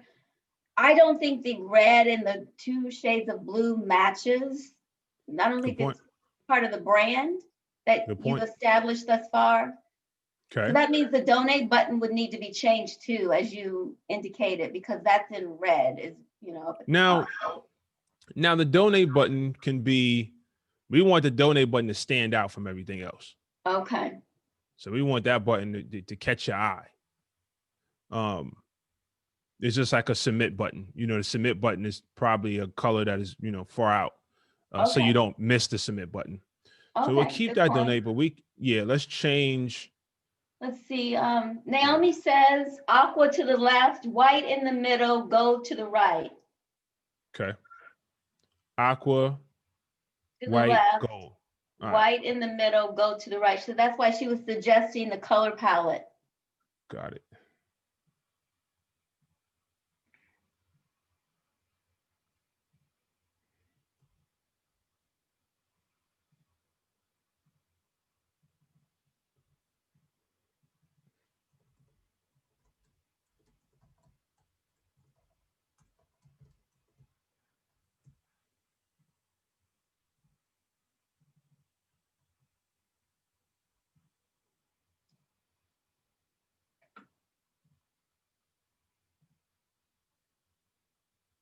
Let me back up.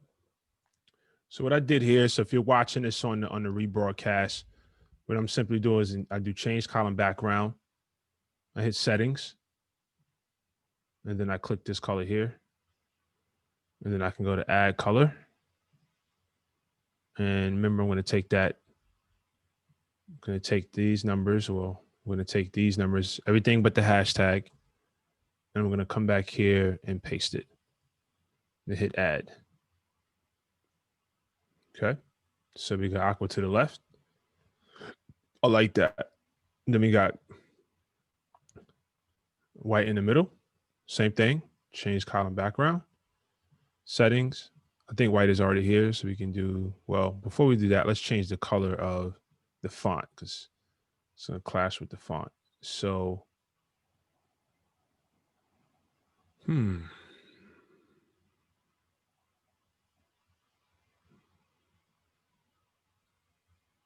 Now, the thing is, if we change this font to have some type of consistency, we probably want to have everything else. Well, perhaps we don't have to do that. Let's try this.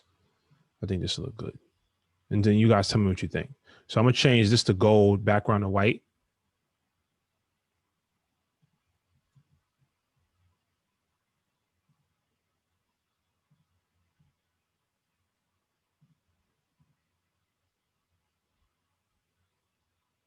Joshua, can you just talk us through what you're doing? Because we can see it, but we don't.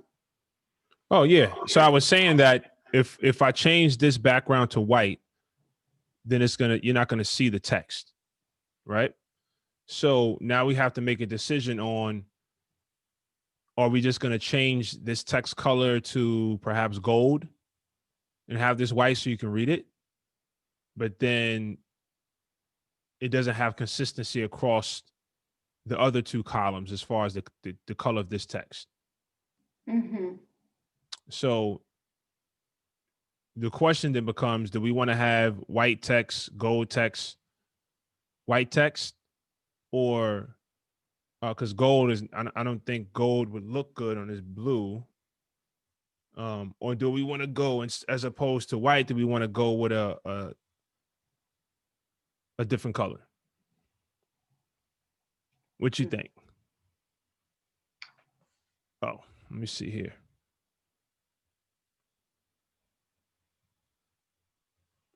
Let's see. Camille says white is easier to read than gold. Mm-hmm. So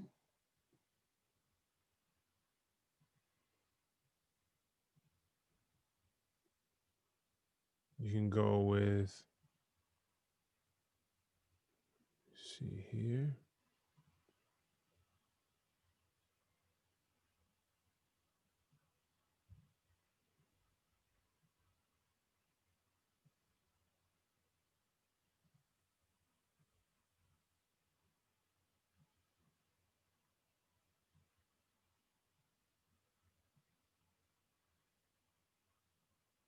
So nice. What you think of that? And then the gold here. mm-hmm. Let's try that. See what you guys think of that one.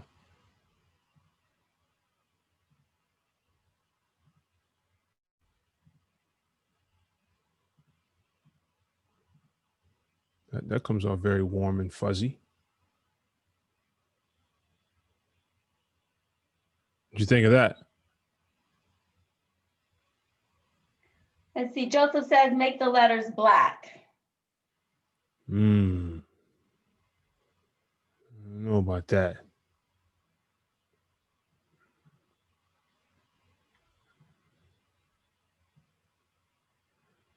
I don't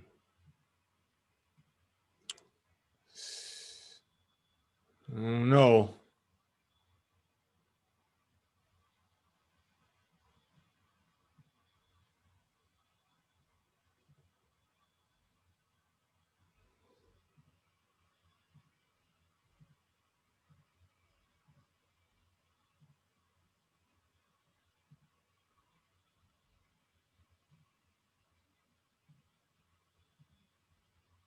Mm-hmm. It's getting a little rough. It's getting a little hard. Yeah, it's not keeping that soft Yeah. feel that. I think this looks good though. What do you guys think? I think this is a clean. Let's preview it. I think that has a nice clean feel to it. Yeah. Yeah. Mm-hmm. Okay. Let's go back to the editor. Is everyone following well so far? Oh, absolutely. Yeah, we're going to try the idea. You don't want to just say it's not going to work. We try it and see how it looks. Is everyone following?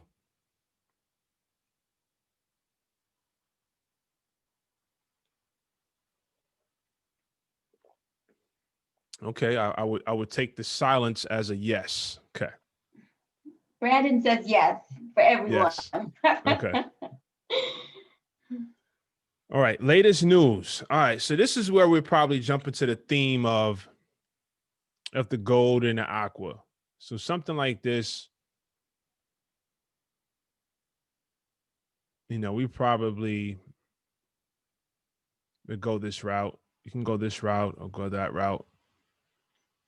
But whatever this is, we're going to stay consistent across the board with the rest of the titles. So if we went with that, we would more than likely change. Well, we can do the buttons to be blue, right? So these buttons would be blue. I mean, the aqua color that we have. So yeah, perhaps we do that. And then it'll tie in with this colors up top. Okay.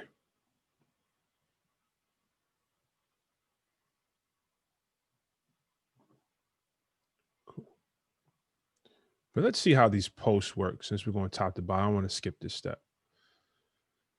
So in Wix, what I like is they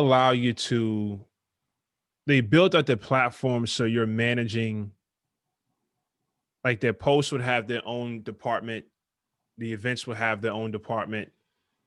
Everything is like compartmentalized. So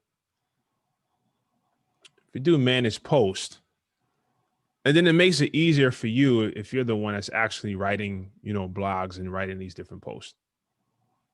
So let's see what we got cooking here.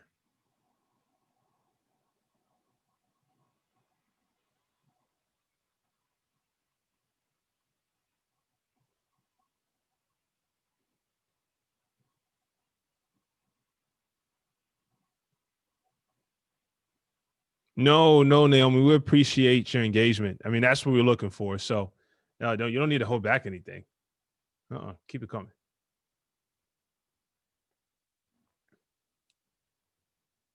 I don't know what's happening here. Let's try it again.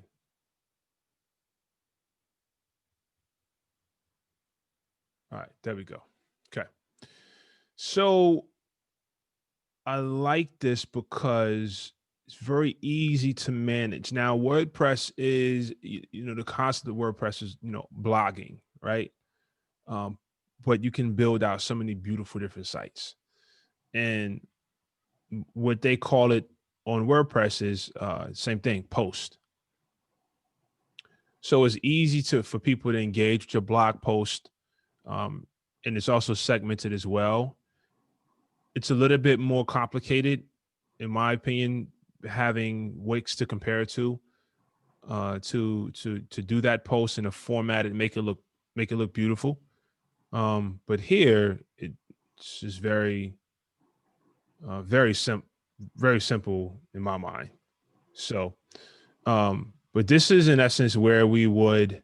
So just for the sake of this particular business, let's change some of these post topics, right, to some of the topics that we have came up with in the previous, in the beginning of this workshop. And that was here. Right. So we can have an all thing. Well, that wasn't a topic. We can have types of services blog. You can have finding a blog on finding the right care. And then to complement the blogs, you have your podcast that people can listen into where you're adding a little bit more value to the blog that people are reading. So maybe people can call in and ask questions. But again, all the features that you plan on having with your podcast will determine the type of hardware that you need to actually execute that podcast. So if you want to have a podcast where people can watch you, you probably want to have either a computer with a camera on it, or maybe an external camera like the one that I'm using right now, that's separate from the computer. You need to have a device that allows people to call in so the listener can hear that call clearly. There's different podcast devices out there that allows you to do that. They're a little bit more expensive than just a regular microphone or a regular mixer, but they allow you to do that. So, you kind of have to think through. And again, as you build out that pitch, the type of podcast and the type of features you want to have with your podcast. So, but we got time to put that together. Okay.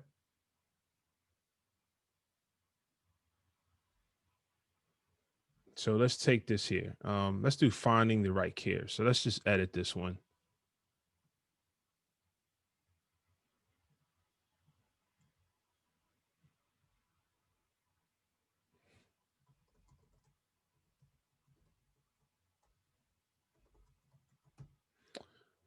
So in this sense, we probably want to, just for the sake of how the site's going to look, probably want to change this image, right? So the same thing we did before, we hit edit image. Let's look at the size of the image. And it says it's 3,000 by 2,000. So once again, you're going to go over here to Canva. We can save this one. Let's put managing golden MGA header image. Just so it's, you know, when you look at all your designs, you can easily find it. Let's go back home.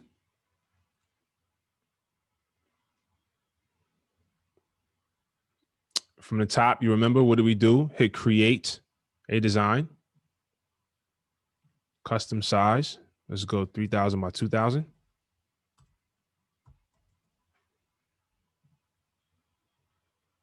Is there anyone in the webinar today that's following along with what we're doing in their own, just kind of doing their own thing, but following along using our platform as an example?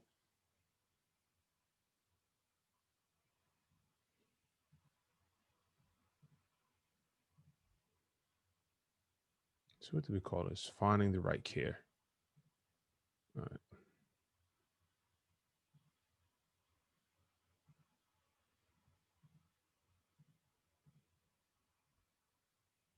Yes. All right. Perfect. How's it coming? Are you running into any roadblocks, or are you able to follow along pretty clearly based on the flow and how we're doing things? Nice. Nice. Okay. Okay. All right. No problem. Got it. Let's keep shaking and baking. Okay. So let's look up health. Well, let's do home care. See what we get.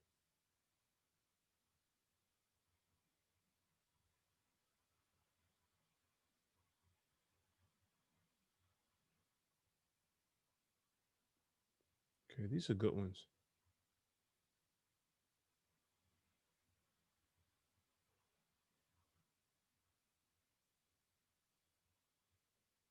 Okay.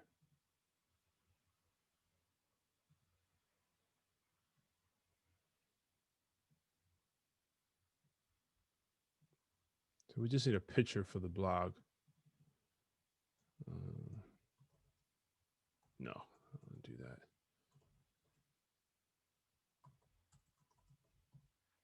Yes. Good question.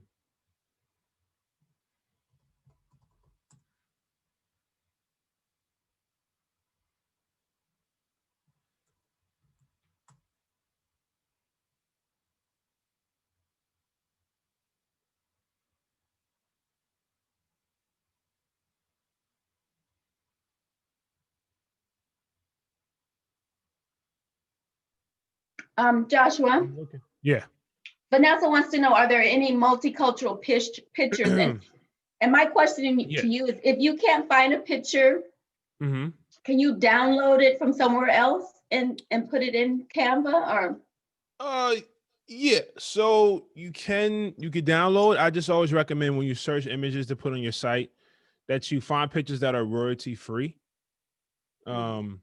Because, you know, again, if you're using an image that you don't have permission to use, I'm not saying, you know, some people may go to the lengths of trying to sue you, or doing a cease and desist on your site, or they, you know, someone just say, hey, you know, either give me credit on your site that you're using my images, or, you know, take it down. So I try to prevent people from having to go through that just by saying, you know, leverage royalty-free images. There's many different websites. I'm just checking Canva to see if there are some, I put diverse, if there are some different images to add some diversity to the site. Here we go.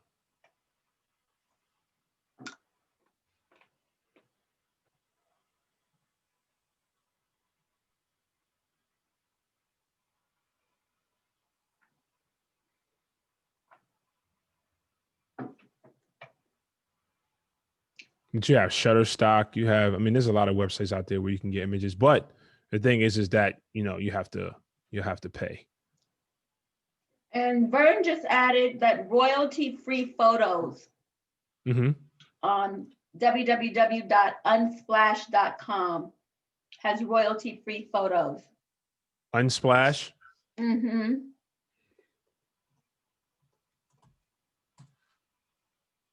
Thank you, Fern. Thank you. Let's Fern. do what we was doing.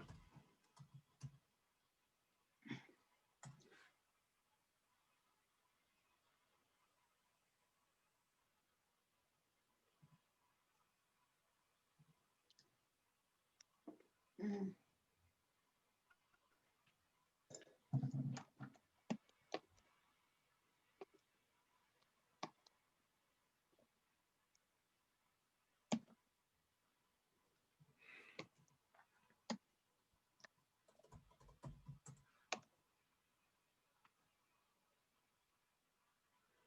It looks like Canva's a bit challenged on the diverse side for these images. Let's see, I'm going to use a human face. I got an idea. We can do something like this. Just for the sake of time. Let's do this.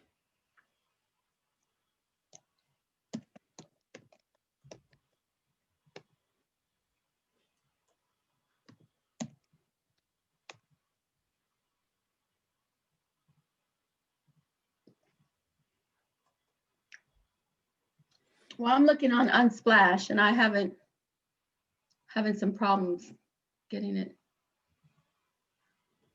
Oh.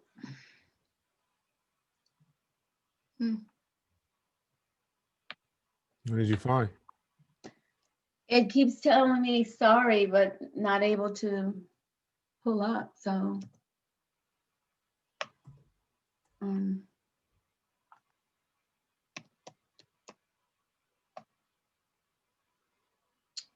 okay, so let's see. What's another word for home care?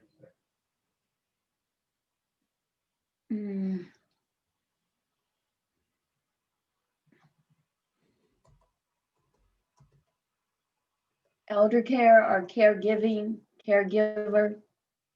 That's what's in the chat. Okay. Okay, I just got Unsplash up. So there are quite a few images here. You want to send me one right quick? Home health.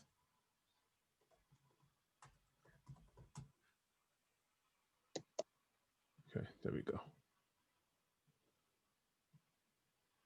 It's a nice photo.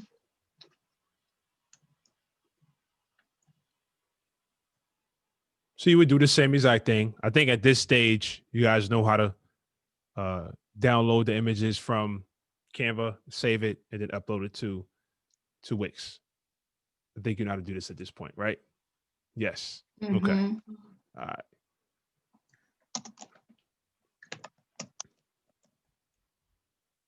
Oh, okay. Let's see.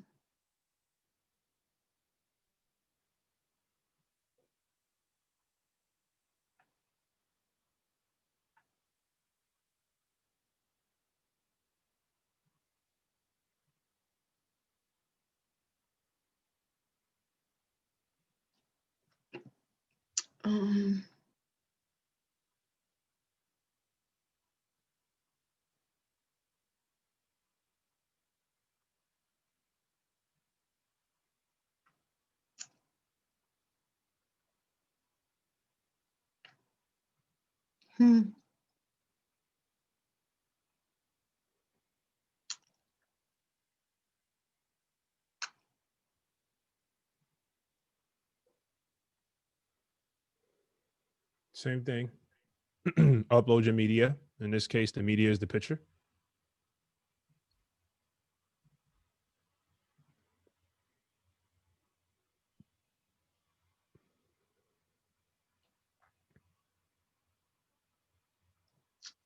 Yeah, I'm having problems trying to download one of these pictures.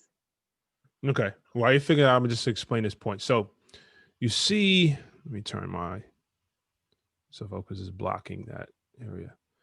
You see this at the bottom, 8.4 meg. So that's a pretty large image to put on the website. But what I like about Wix is that it automatically compresses that image. Because if you put too big of an image on a website, 8, 9, 10 meg and even higher, is going to bog down the speed of the site and the speed of how fast those images load. So if you're using Wix, keep your eye on the size of the image, but it does compress it to keep the quality pretty high. But just another Snapple fact I just wanted to share with you. So we can take this out. And then we're going to use that. Okay. Now let's publish those changes. And now we have our first blog up, right? So finding the right care. Now let's go back to the site and see what it looks like on that one. Nice. Looking good. Looking good. Okay. Perfect. Now let's do the other two. Hopefully this loads fast. All right. Now the other topic we have, finding the right care, financial planning. That should be an easy one for us to quickly do. Shouldn't have any issues finding, huh? Joshua, while you're working on that, Vanessa has a question. She says, how do you verify pics are not copywritten when you get them from Bing or Google Images? Yeah, that's a great question. It's a gamble you're taking when Googling the image and then downloading it from there. I always like to go through websites that tell you that the images are royalty free. So, for example, like Unsplash, Shutterstock, Canva, they tell you, these images are free to use, giving your plan a subscription to their platform. So just to be on the safe side, I just caution you on downloading images from Google and then place them on your website or your place of business, because, there are some photographers out there. That's how they make their living. That's how they make their money. And if you're taking an image and putting it on your site to then make money off of using that image and they're not getting any kickback, that's a bit of a soft spot. And, I could be understanding given that that's their craft. So there is no straight answer on how to discover whether the image, unless you click the image and you go to the website and there's a disclaimer under that image that says, 9 out of 10, it normally says it's free to use, but if you're not paying for a license to image, you must credit the author of that post, of that particular picture. So they count on you to give credit to them via your website saying that, John Doe took that image. And then there's another option where if you don't want to give them credit, then you can pay whatever money they're charging you to use the image without having to give them credit. If that disclaimer isn't available, or if the site itself is not saying or stating that it's a royalty-free image or you can pay for a license to use it, then I wouldn't use it because you're taking a gamble. Now, there's some people that do that and they get away with it because, again, it's hard to see where that image is being used at if you put it out there in the world.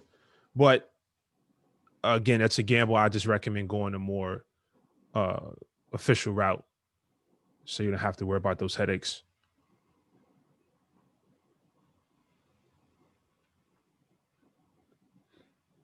Does that answer your question?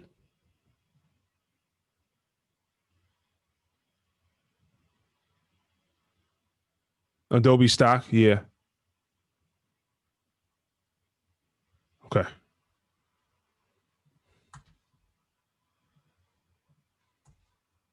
Let's do financial planning.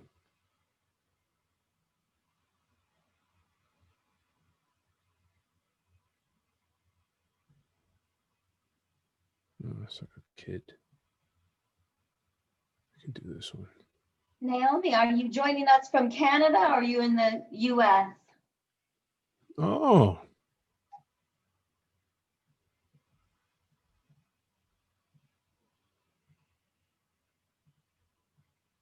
Okay.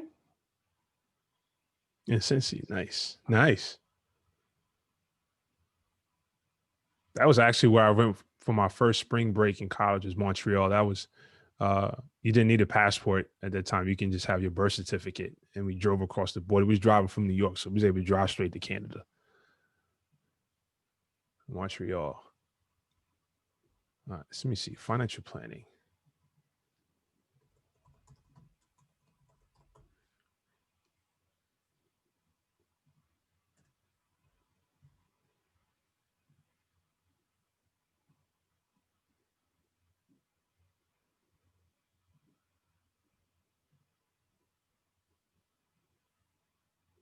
I don't think I downloaded it.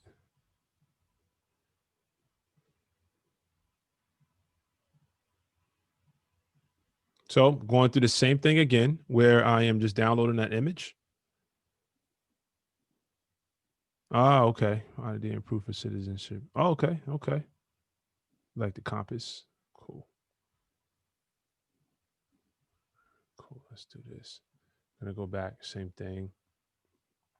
You guys are gonna be web developer experts at the end of this. Doing things over and over again. Like, okay, Josh, I get it. I'm sorry, but I have to do it to get the site to look right. All right.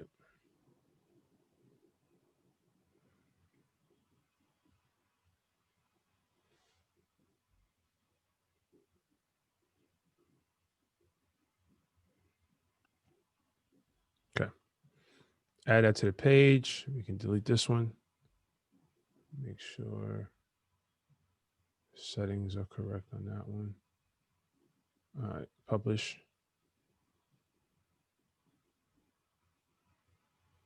Okay. And let's do one more.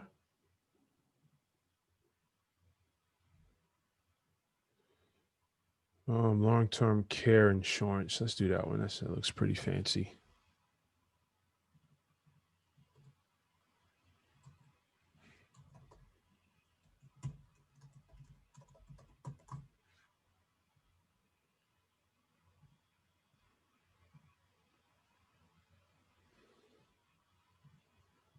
One more image.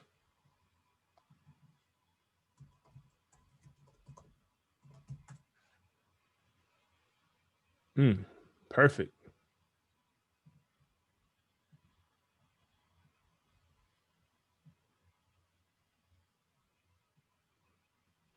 Let's do this one.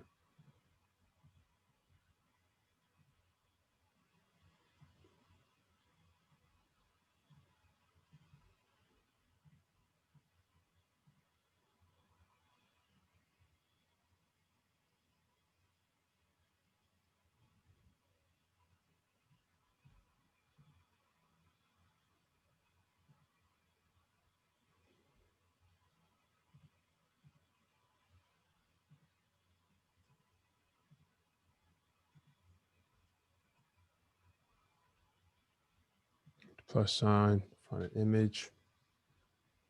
You know the steps. Upload that media to your site. Upload from your computer. There's the image we just made.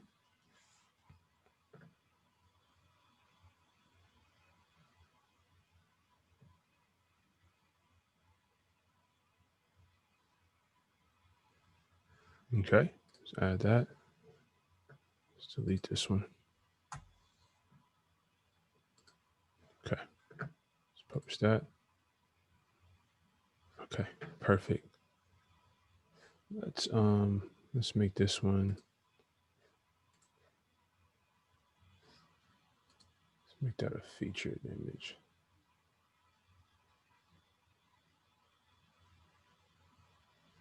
That's good to go. All right.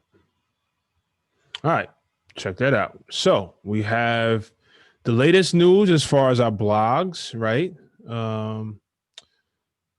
Coming together quite nice. Let's check it out.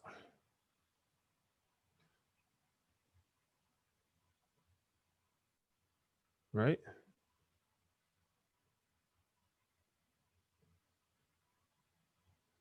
This is giving me good golden age podcasting vibes, if I had to say so myself. We're not even done yet. Back to editor. Oh, yeah. Okay, now let's go to this button. Let's change this button. Let's see what's going on with this button. We're gonna change. I think we went with the, what did we go with? We went with the aqua blue, right? Customize design. Let's go with the fill color. Let's go with the blue.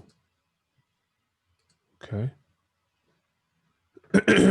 We can, okay, what's the hover color? The hover color, we can go with the gold. So the hover color is the regular, right? When it's on a site or when someone clicks over it, it's going to go to gold. Okay. So that's what that means.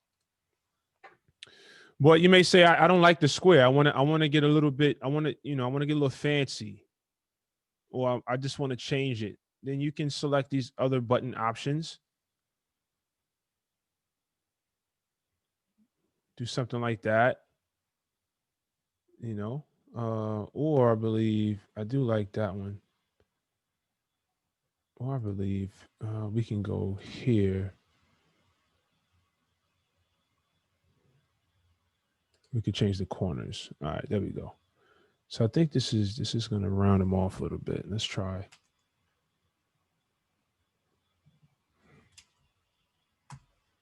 There we go. I'm going to do a little bit more. So what are you doing now, Joshua? So now I'm just changing, maybe you don't like, this is what the button looked like before. Right? So maybe you're saying, I like the square, but I like how this button looks. I like the rounded corners. How do I get the rounded corners? So you can play with it, right? Simple. Basically what you would do is this. Click that design, just like the previous, everything you're doing, right? You're clicking it, here, you're going to click that. You're going to hit manage post. Here, you're going to click there. You're going to hit edit text. Everything is just very click and edit, right? Edit text. You want to change the color, change column background.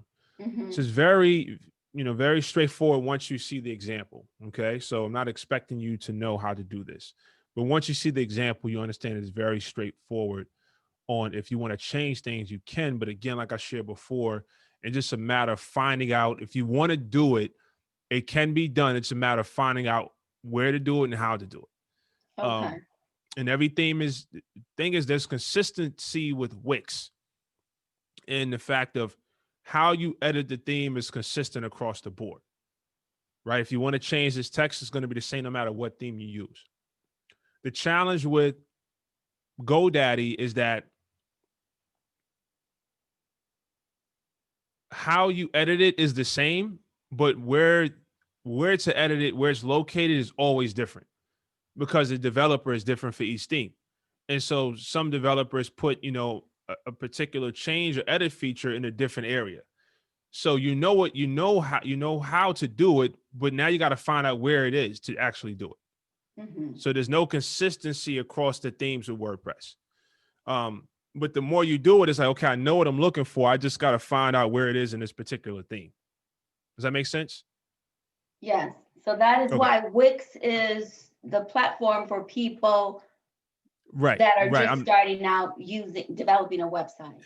Exactly. That's why I'm recommending Wix if you're starting out. I want you to master Wix, and then if you want to step your game up, a 10-hour WordPress webinar in maybe January, February. We haven't picked the date yet, but that's a 2-day webinar where, again, we design a website.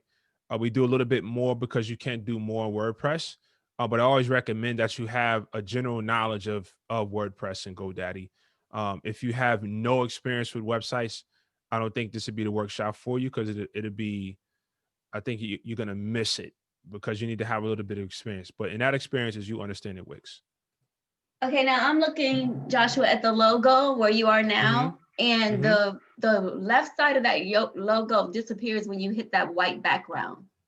Yeah, when you this is just the edit area, but when you do the preview, it stays in that backdrop. Yeah.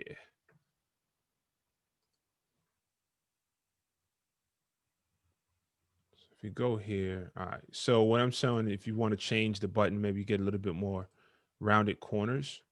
And you get, once again, customized design, corners. You can even do a drop shadow with corners. You can just do here. We can round it off like that. And that's it. What is this one? You can do that one, but we're gonna stay with this one. All right, so now we go preview. See, now we hover over, it turns gold. So now we got some consistency with our coloring, right?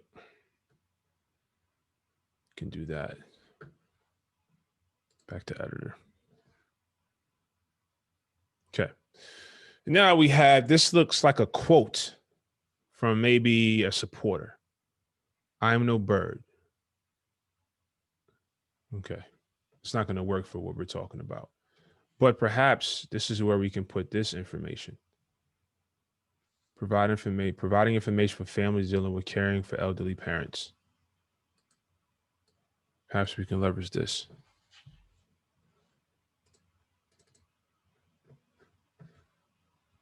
Let me go through the protocol. So edit text.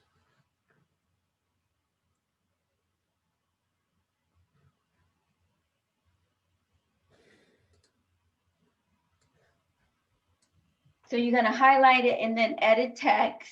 You click on that. Hold on.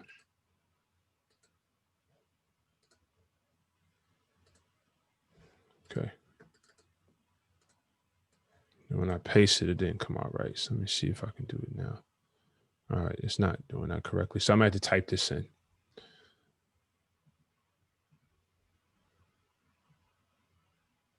So we got providing information. And then I'll show you if you want to change for families dealing with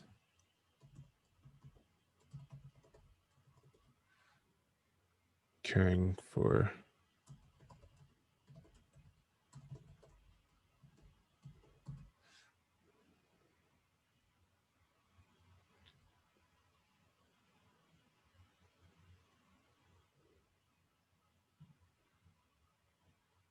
here. Just double click that. We can type, we can put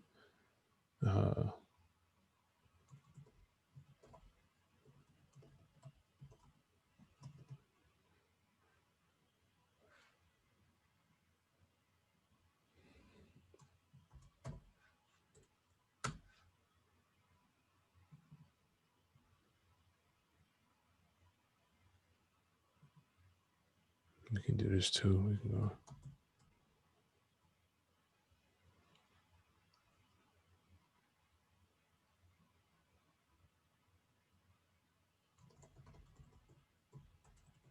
We can do this one.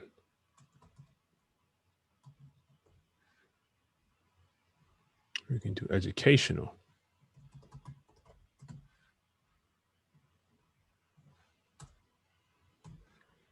So what we want is, before we're just providing information for families dealing with caring for elderly parents, but we want people to understand exactly what it is. It's an educational podcast providing information for families dealing with caring for elderly parents. So now you know exactly, and perhaps that's how we explain what is managing golden age. So I think we have it. Would everyone agree? Well, Camille has caring for elderly relatives, not just parents. Got it. I like that. Good point. So now we're not pigeonholed.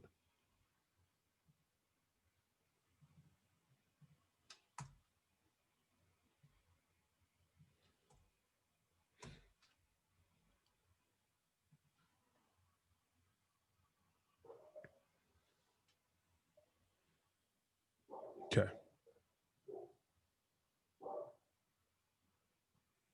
Okay. Upcoming events. Let's change that to the gold. Now I love Wix's how their event management tool.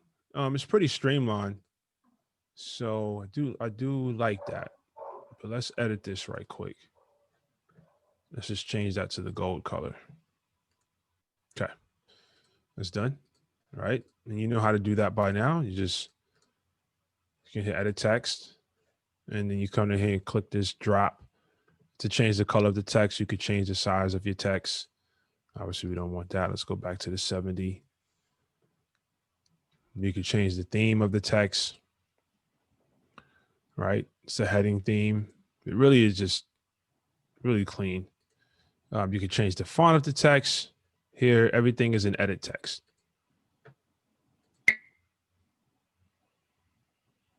Entering their golden age rather than, who said that? Thank you, Naomi. I like that.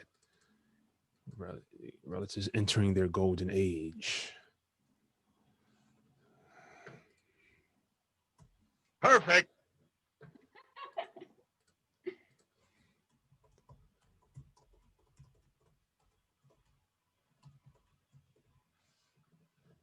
Nice. Okay. All right. So now we have upcoming events. Now you remember it's the same thing with the post, right? Manage post, manage events.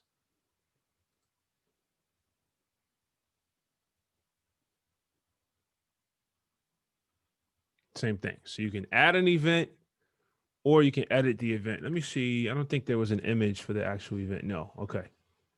So there wasn't. So you can add an image which is the image would be next to the date. But for the sake of this, or we can do, if we want to do events, we can do upcoming podcast. Would somebody want to keep events? So we can keep events. Okay. All right, let's do that. And honestly, at the end of this too, if there's someone that is doing a podcast, perhaps this is something you're passionate about, I want to talk about. You can most certainly take over this, what we're putting together between today and tomorrow.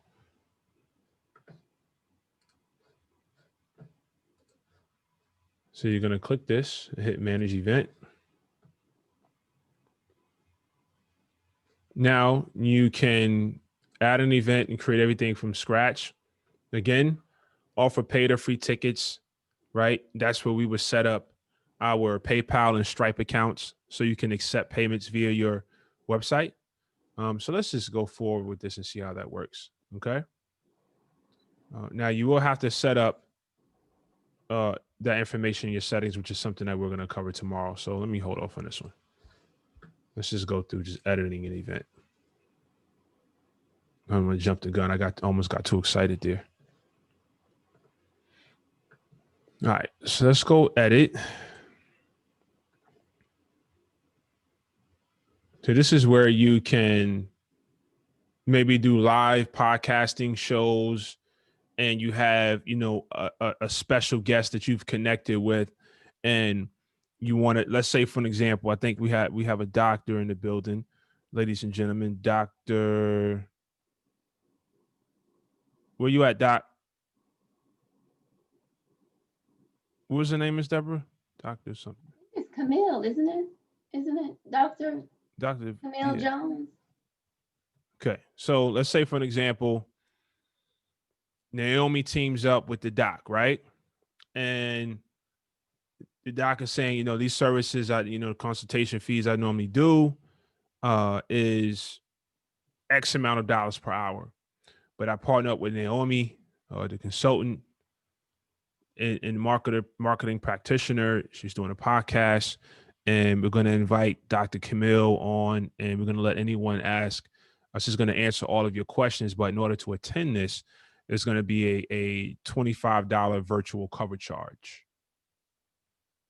Right. So, and the reason why is because you're bringing experts into your podcast.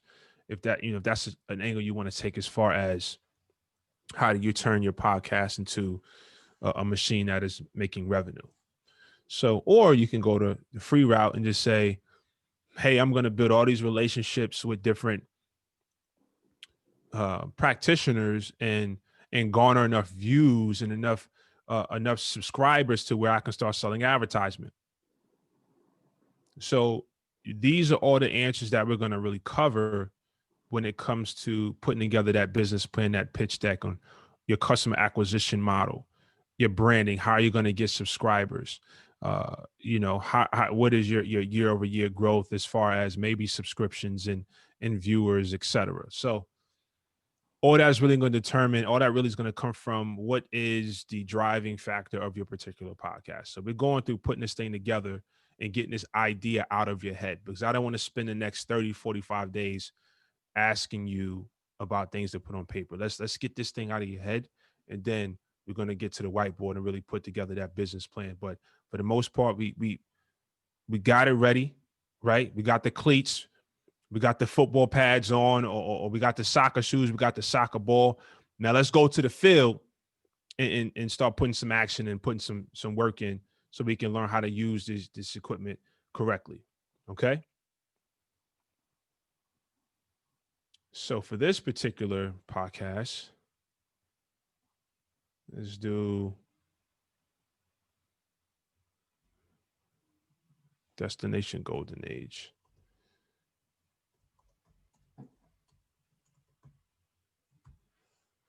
So we all want to make it there. All right, we're going to make this event.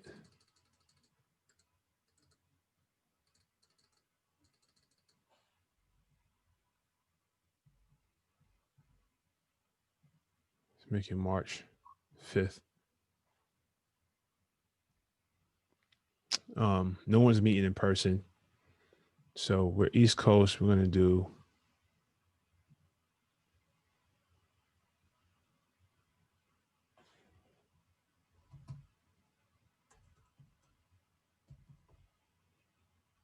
what is this?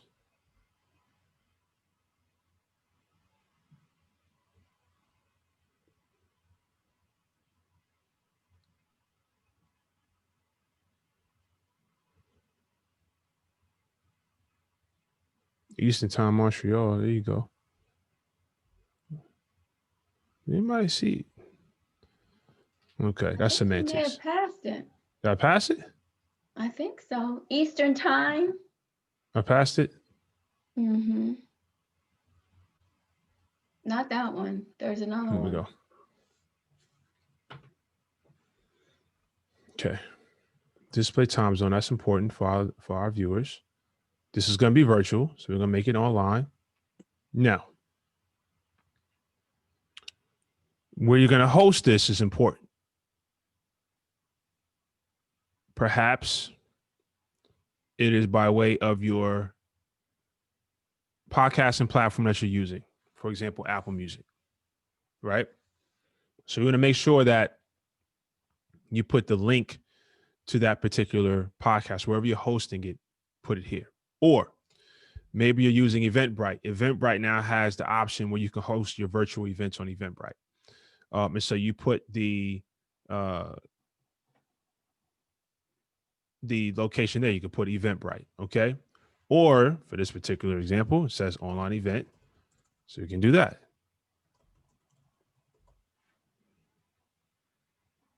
We're not going to do video conferencing. You add information about your event, okay? Hit save. Registration.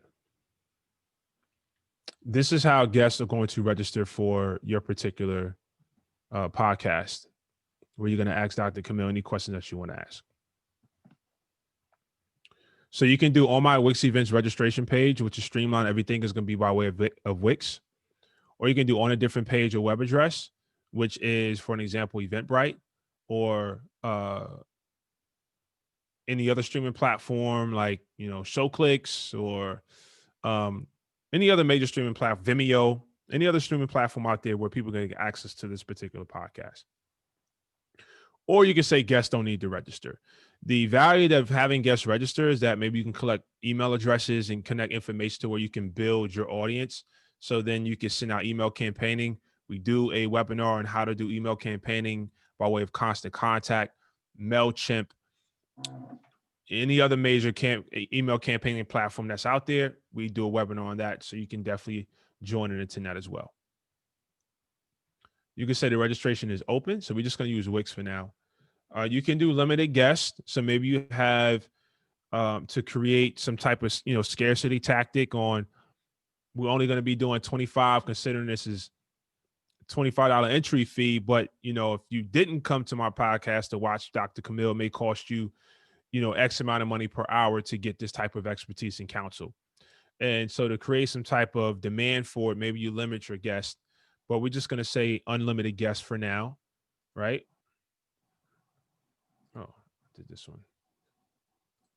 Oh, I guess it was already something to save there.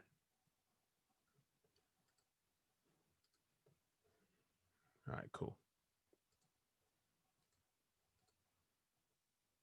You can customize your registration form. So again, as I shared before, you can get their name, you can collect their email addresses, a submit button. So this is how it's going to look when they're registering for that particular event. Let's add another one. Let's do one more. Let's do additional guests.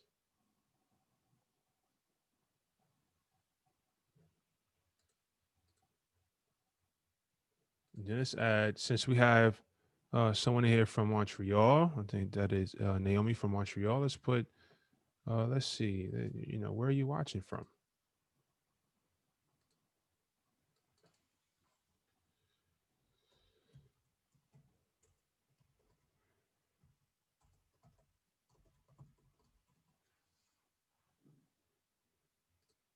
Make that required. Okay, save.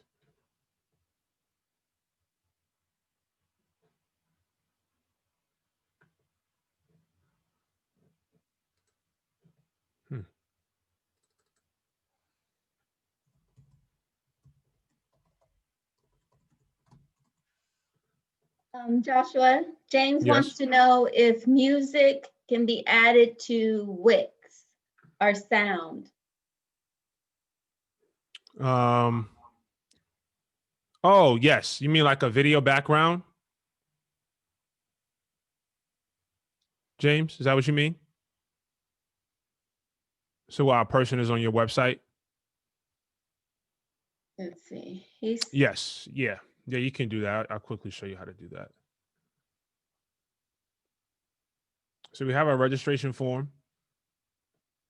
Event policies, you can add your event policies. Maybe if you're doing, so for this particular example, terms and conditions, definitely want to have a refund policy, and Rocket Lawyer is one where you can find the terms and conditions and a refund policy as well. I think it's like free for 7 days.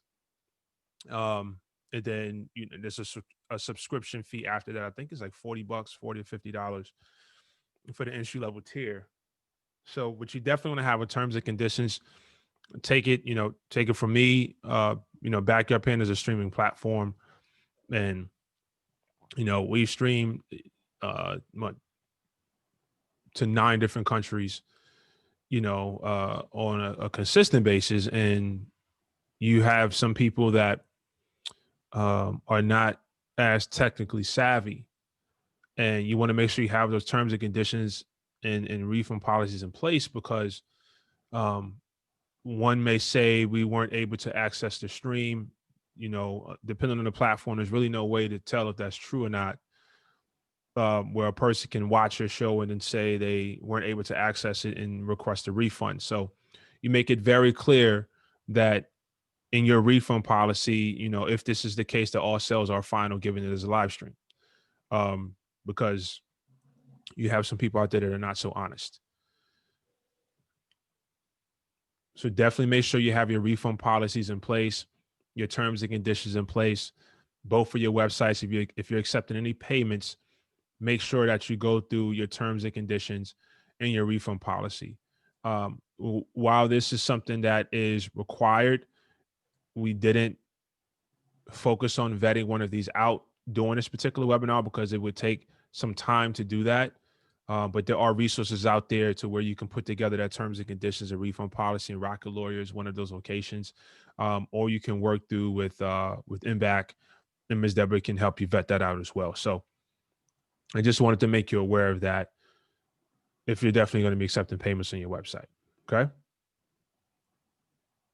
And that's pretty much ready to go. Let's go to emails.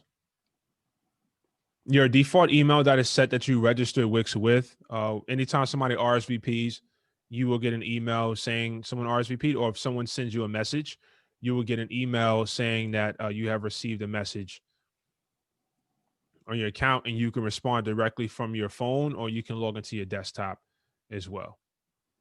And here's where you would see your guest list for Destination Golden Age. So in other words, this is all set. All right, so let's go to our events. Okay. Now I just wanted to show you that step-by-step process.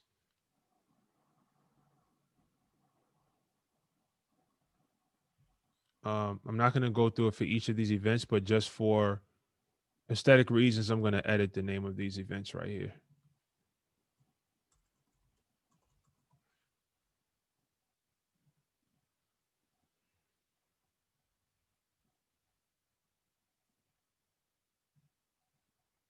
Any questions so far? And then James, I haven't forgot about you neither. Let me just vet this out right quick.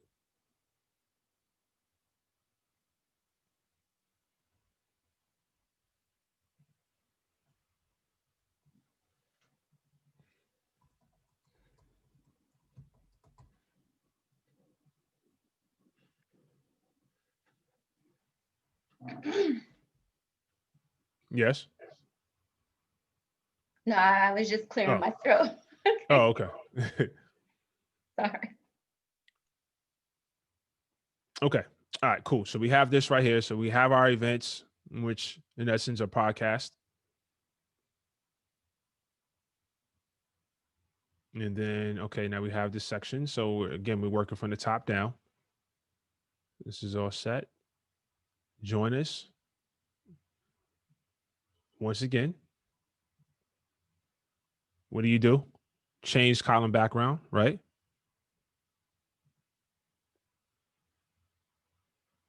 Maybe the color. Let's go to our aqua there.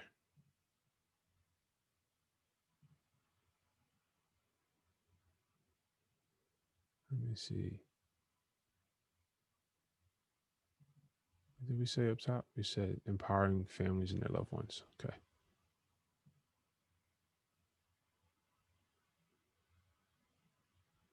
Oh, we forgot this strip. No one called me out on this one.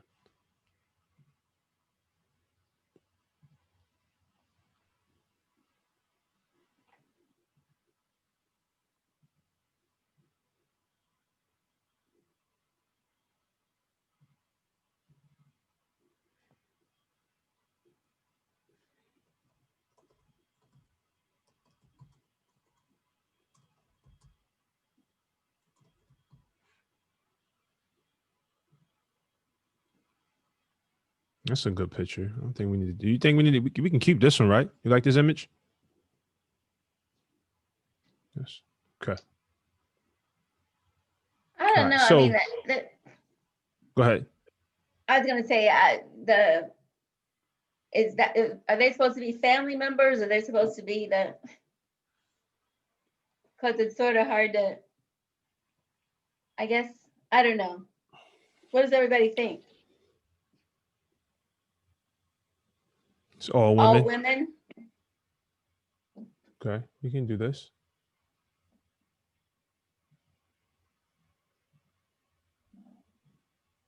Oh, remember, let's go here. Common background. Let's see what the dimensions are.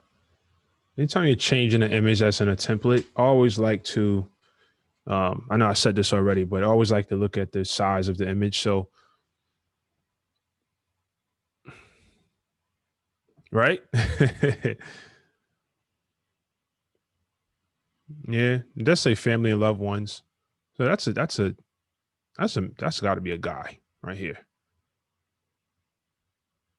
But 3,000 by 2,000. We can adjust it though.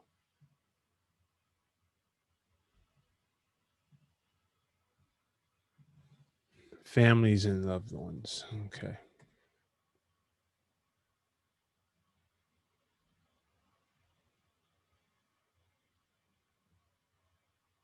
Maybe an intergenerational picture,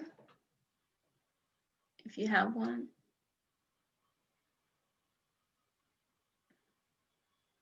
Let's see.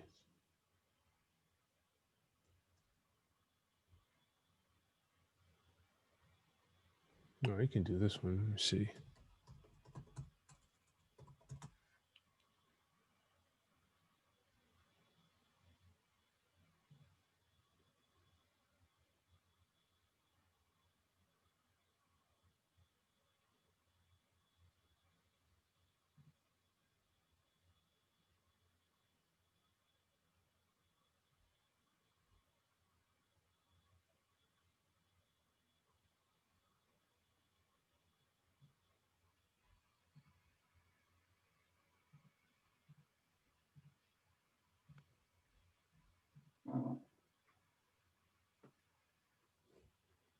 What did I search for before?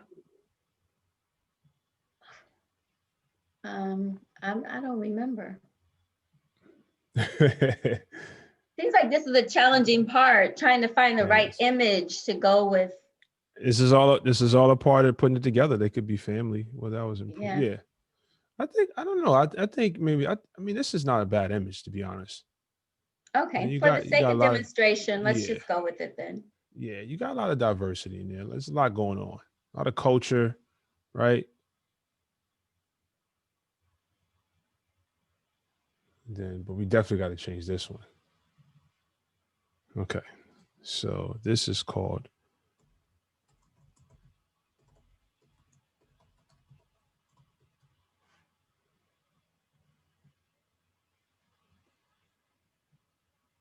okay.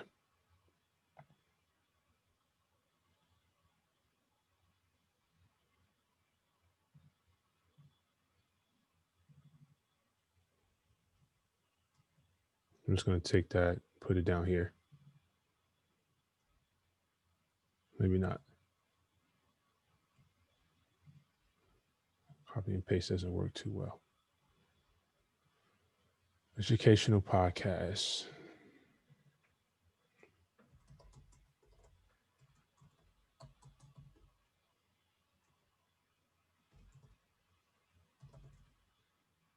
What is it?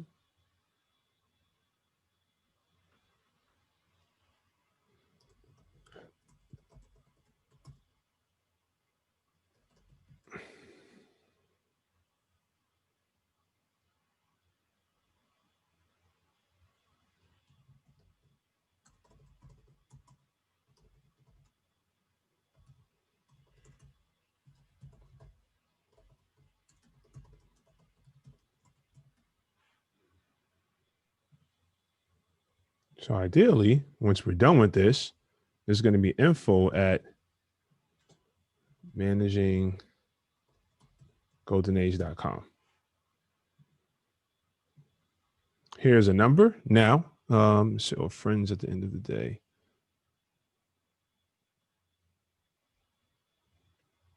Okay. Okay. That's what we all want, is to feel wanted. So we make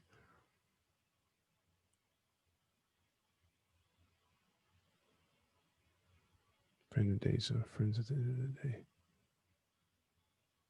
Oh, shoot, what is Brandon referring? Rename Golden Age. What's he? I don't know what he's. I don't know. Brandy, can you rephrase that so I understand what you're saying? And then while I wait for Brandon, so this phone number, there's some platforms out there like Google Voice where you can get a Google number and then have it routed to your actual phone, so you're not giving out your phone number and not having to pay for another phone number. So you can go the route of registering a Google phone number. It is free. But once again, if you want to get more features, I think you do have to pay. But it is free to get a Google Voice number. And since we're not promoting, we are a nonprofit, we can take out the registered charity part. And then here you can do get monthly updates or get daily updates, how often you're going to be for your particular podcast, how often you're going to be creating information. And then here you can do form settings.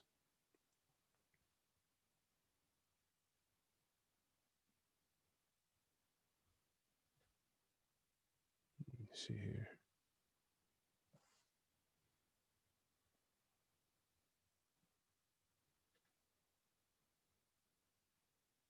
This is pretty much already set up. We don't have to change anything here.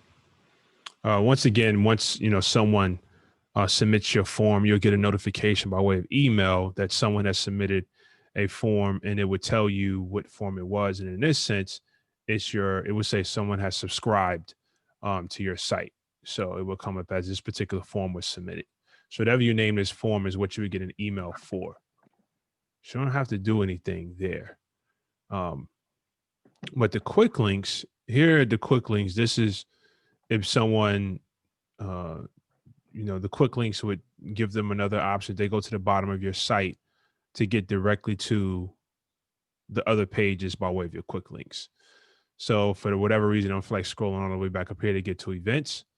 They can click events down here. So that's pretty straightforward there. And then here's at the bottom, here's where you would add your copyright information. I definitely always recommend you put your copyright information. This would be at the footer of your website.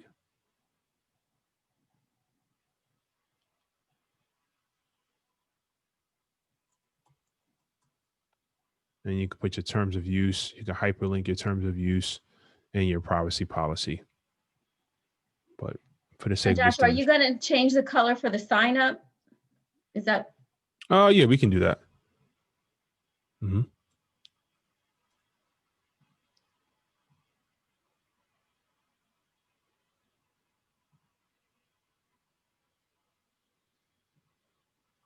So would you do the same thing that you did for the other button? Make it the aqua and then the gold when you hover over it? Okay. Yeah, we can do that. Yep. Let me see. What was it? It was aqua and gold. Okay. Yeah.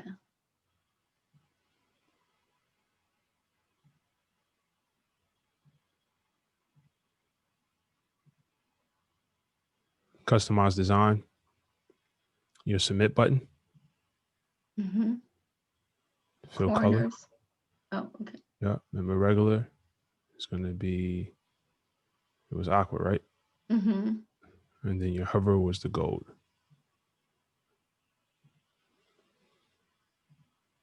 All right. And then remember, we edited our corners as well.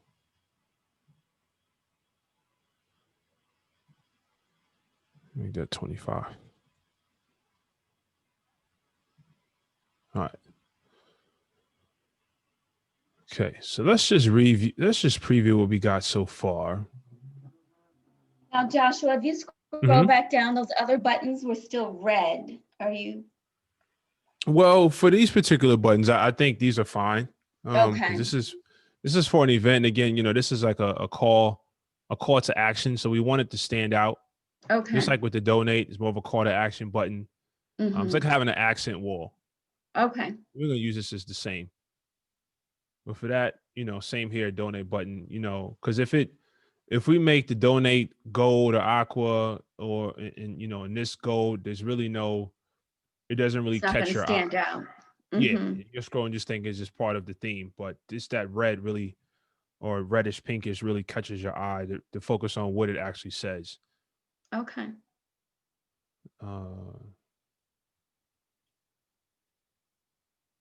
Yeah, so let's just check out, what we've done so far. I mean, literally in one day, you have what you really have your business almost ready to go.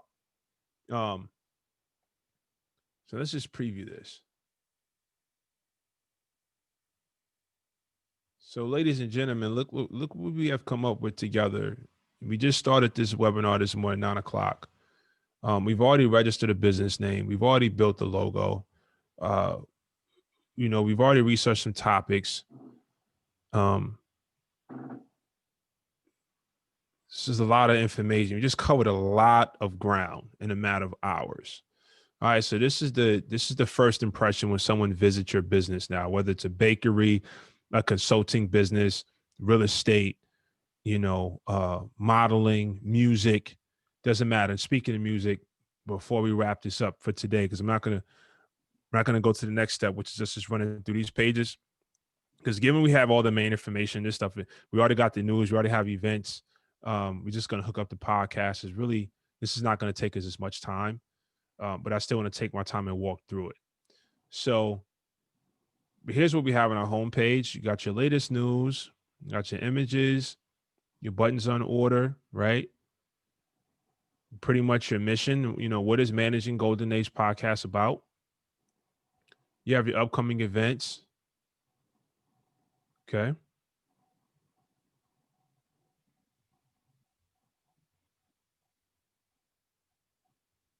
That's your subscriber list set up.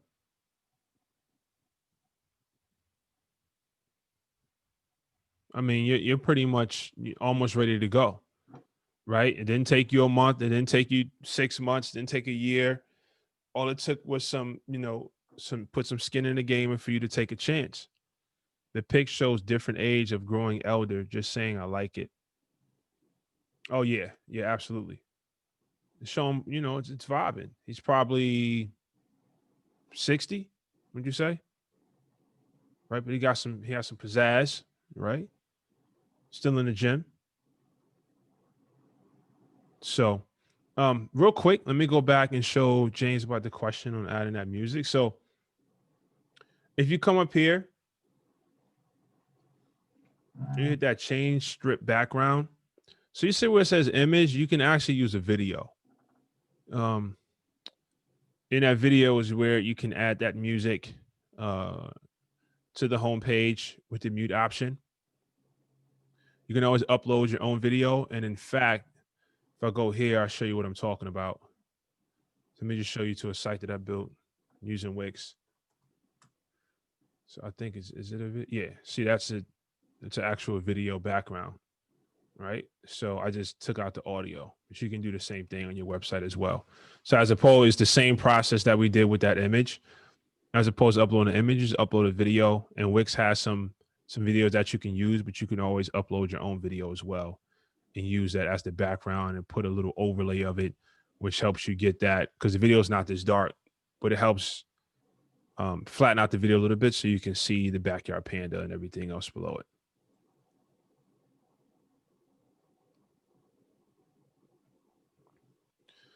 Yeah, so I want, congratulations to Evan. I also think the group approach is helpful. I really like what we put together here. But before we start to close out today's checklist, let me just go back to the checklist so we know where we are. Are there any questions? Because tomorrow, obviously tomorrow's day 2, it's the final day. And as we go into the holidays, I want to make sure that those who have time off or whatever your circumstance actually is, that you have all the information you need to really take these next few weeks to get that idea and turn it into fruition with the tools that we're equipping you with right now, and then really start getting some sales. So, Neil said, oh, he likes his tattoos. Yeah, it's definitely hip. But we went through, so we're almost there. Tomorrow, the PayPal and Stripe account will be pretty streamlined and straightforward. I'll show you how to connect it to your website. The business email setup is straightforward. The social media setup is what's going to take us some time, because I'm going to walk you through. I mean, you got to think this area right here, we have 3 separate workshops on Facebook, Instagram, and LinkedIn. And so the fact that we're going to be building all this into this particular webinar, because this is given COVID-19, there's no handing out flyers and walking into businesses. So I want to make sure that you understand how to now that you got your business out there, you understand how to actually market it to get customers and to get people to come in and support you. And that social media is the route that you have to take right now, just given, the world that we're living in. So we're going to spend a couple of hours on this section right here, but we should be able to wrap this up tomorrow, I'd say in 2 hours. So we may save you some time. I don't want to make any promises. Again, I want to make sure you get this information before we close it out, but I think we can get through this in a decent amount of time. So maybe we can give you some time back in your day, but also leave knowing exactly how to do it. So before we wrap up today, any questions, any questions or anything that I didn't cover that you want me to quickly go over or regurgitate before we wrap this up? Absolutely. Absolutely, Dr. V, of course. Drop it in the Q&A section. Drop it down in the chat area. Are there any questions? Or if there's no questions, let me know. Was this explained clearly? Did we go slow enough? Do you want me to speed it up for tomorrow? Or was it just right? Let us know that as well. Drop that down in the chat area. I love to make sure I put on a great performance, but of course, I'm always open to hearing some feedback. So let me know. Oh, thank you so much, then. We appreciate that.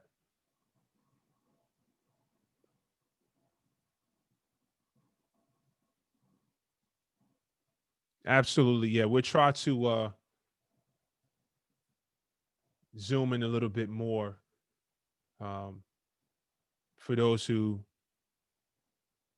need the font and screens to be enlarged a little bit, so we can take care of that. Anything else? Great information. Thank you. Thank you. Let's definitely connect. And everyone, you guys see my name at the bottom of the screen. Easy to find on LinkedIn. I'm active on social media. I'm active on Instagram, Facebook, LinkedIn. You know, we really do this. You know, I'm practicing what I preach. So we in the gym too, you know, and we get in the kitchen. So I'm accepting all challenges. I'm taking all bets. You understand what I'm saying? So we're not just on here coaching. We live what we preach. So definitely connect with me on LinkedIn. I would love to connect with you, and you know, we can make some things happen if you want to talk outside of here. And you know, Miss Deborah, we want to say thank you for making this happen, and we want to say thank you to SCORE for the recommendations, and thank you everyone for your attention. But I'm gonna pass the mic over to you, and I'll be back here bright and early in the morning, ready to go for day 2. Okay, so can everybody hear me or see me? I don't. Yes, but I'm seeing like everything from your nose and up. Oh, okay. Can you There see we me go. now? Yes. Because I What can't are see you me on hiding the that smile screen. for? I don't see me on the screen, but that's okay. We can see you. You can see. Okay. So I just Yes. want to say thank you to Joshua Reed, President, Founder, CEO of Influ, for sharing his wisdom, his enthusiasm, his energy today. I think this was a great webinar. I can't wait to see what happens tomorrow and next week for our pitch webinar that we have as a follow-up to the first 2 days of the boot camp. So thank you very much. It looks like you're going to get about 15 minutes back of your time today. So we want to be very respectful of that. And again, if there's anything that you need as far as business-wise, or if there are workshops or webinars that you're interested in, please let me know. Like I said, I'm the Regional Director of the Minority Business Assistance Center, and we are here to help you grow your business, improve your business, and learn the skills that you need in order to scale your business. So if you have ideas that you want to see to come to fruition, please let us know.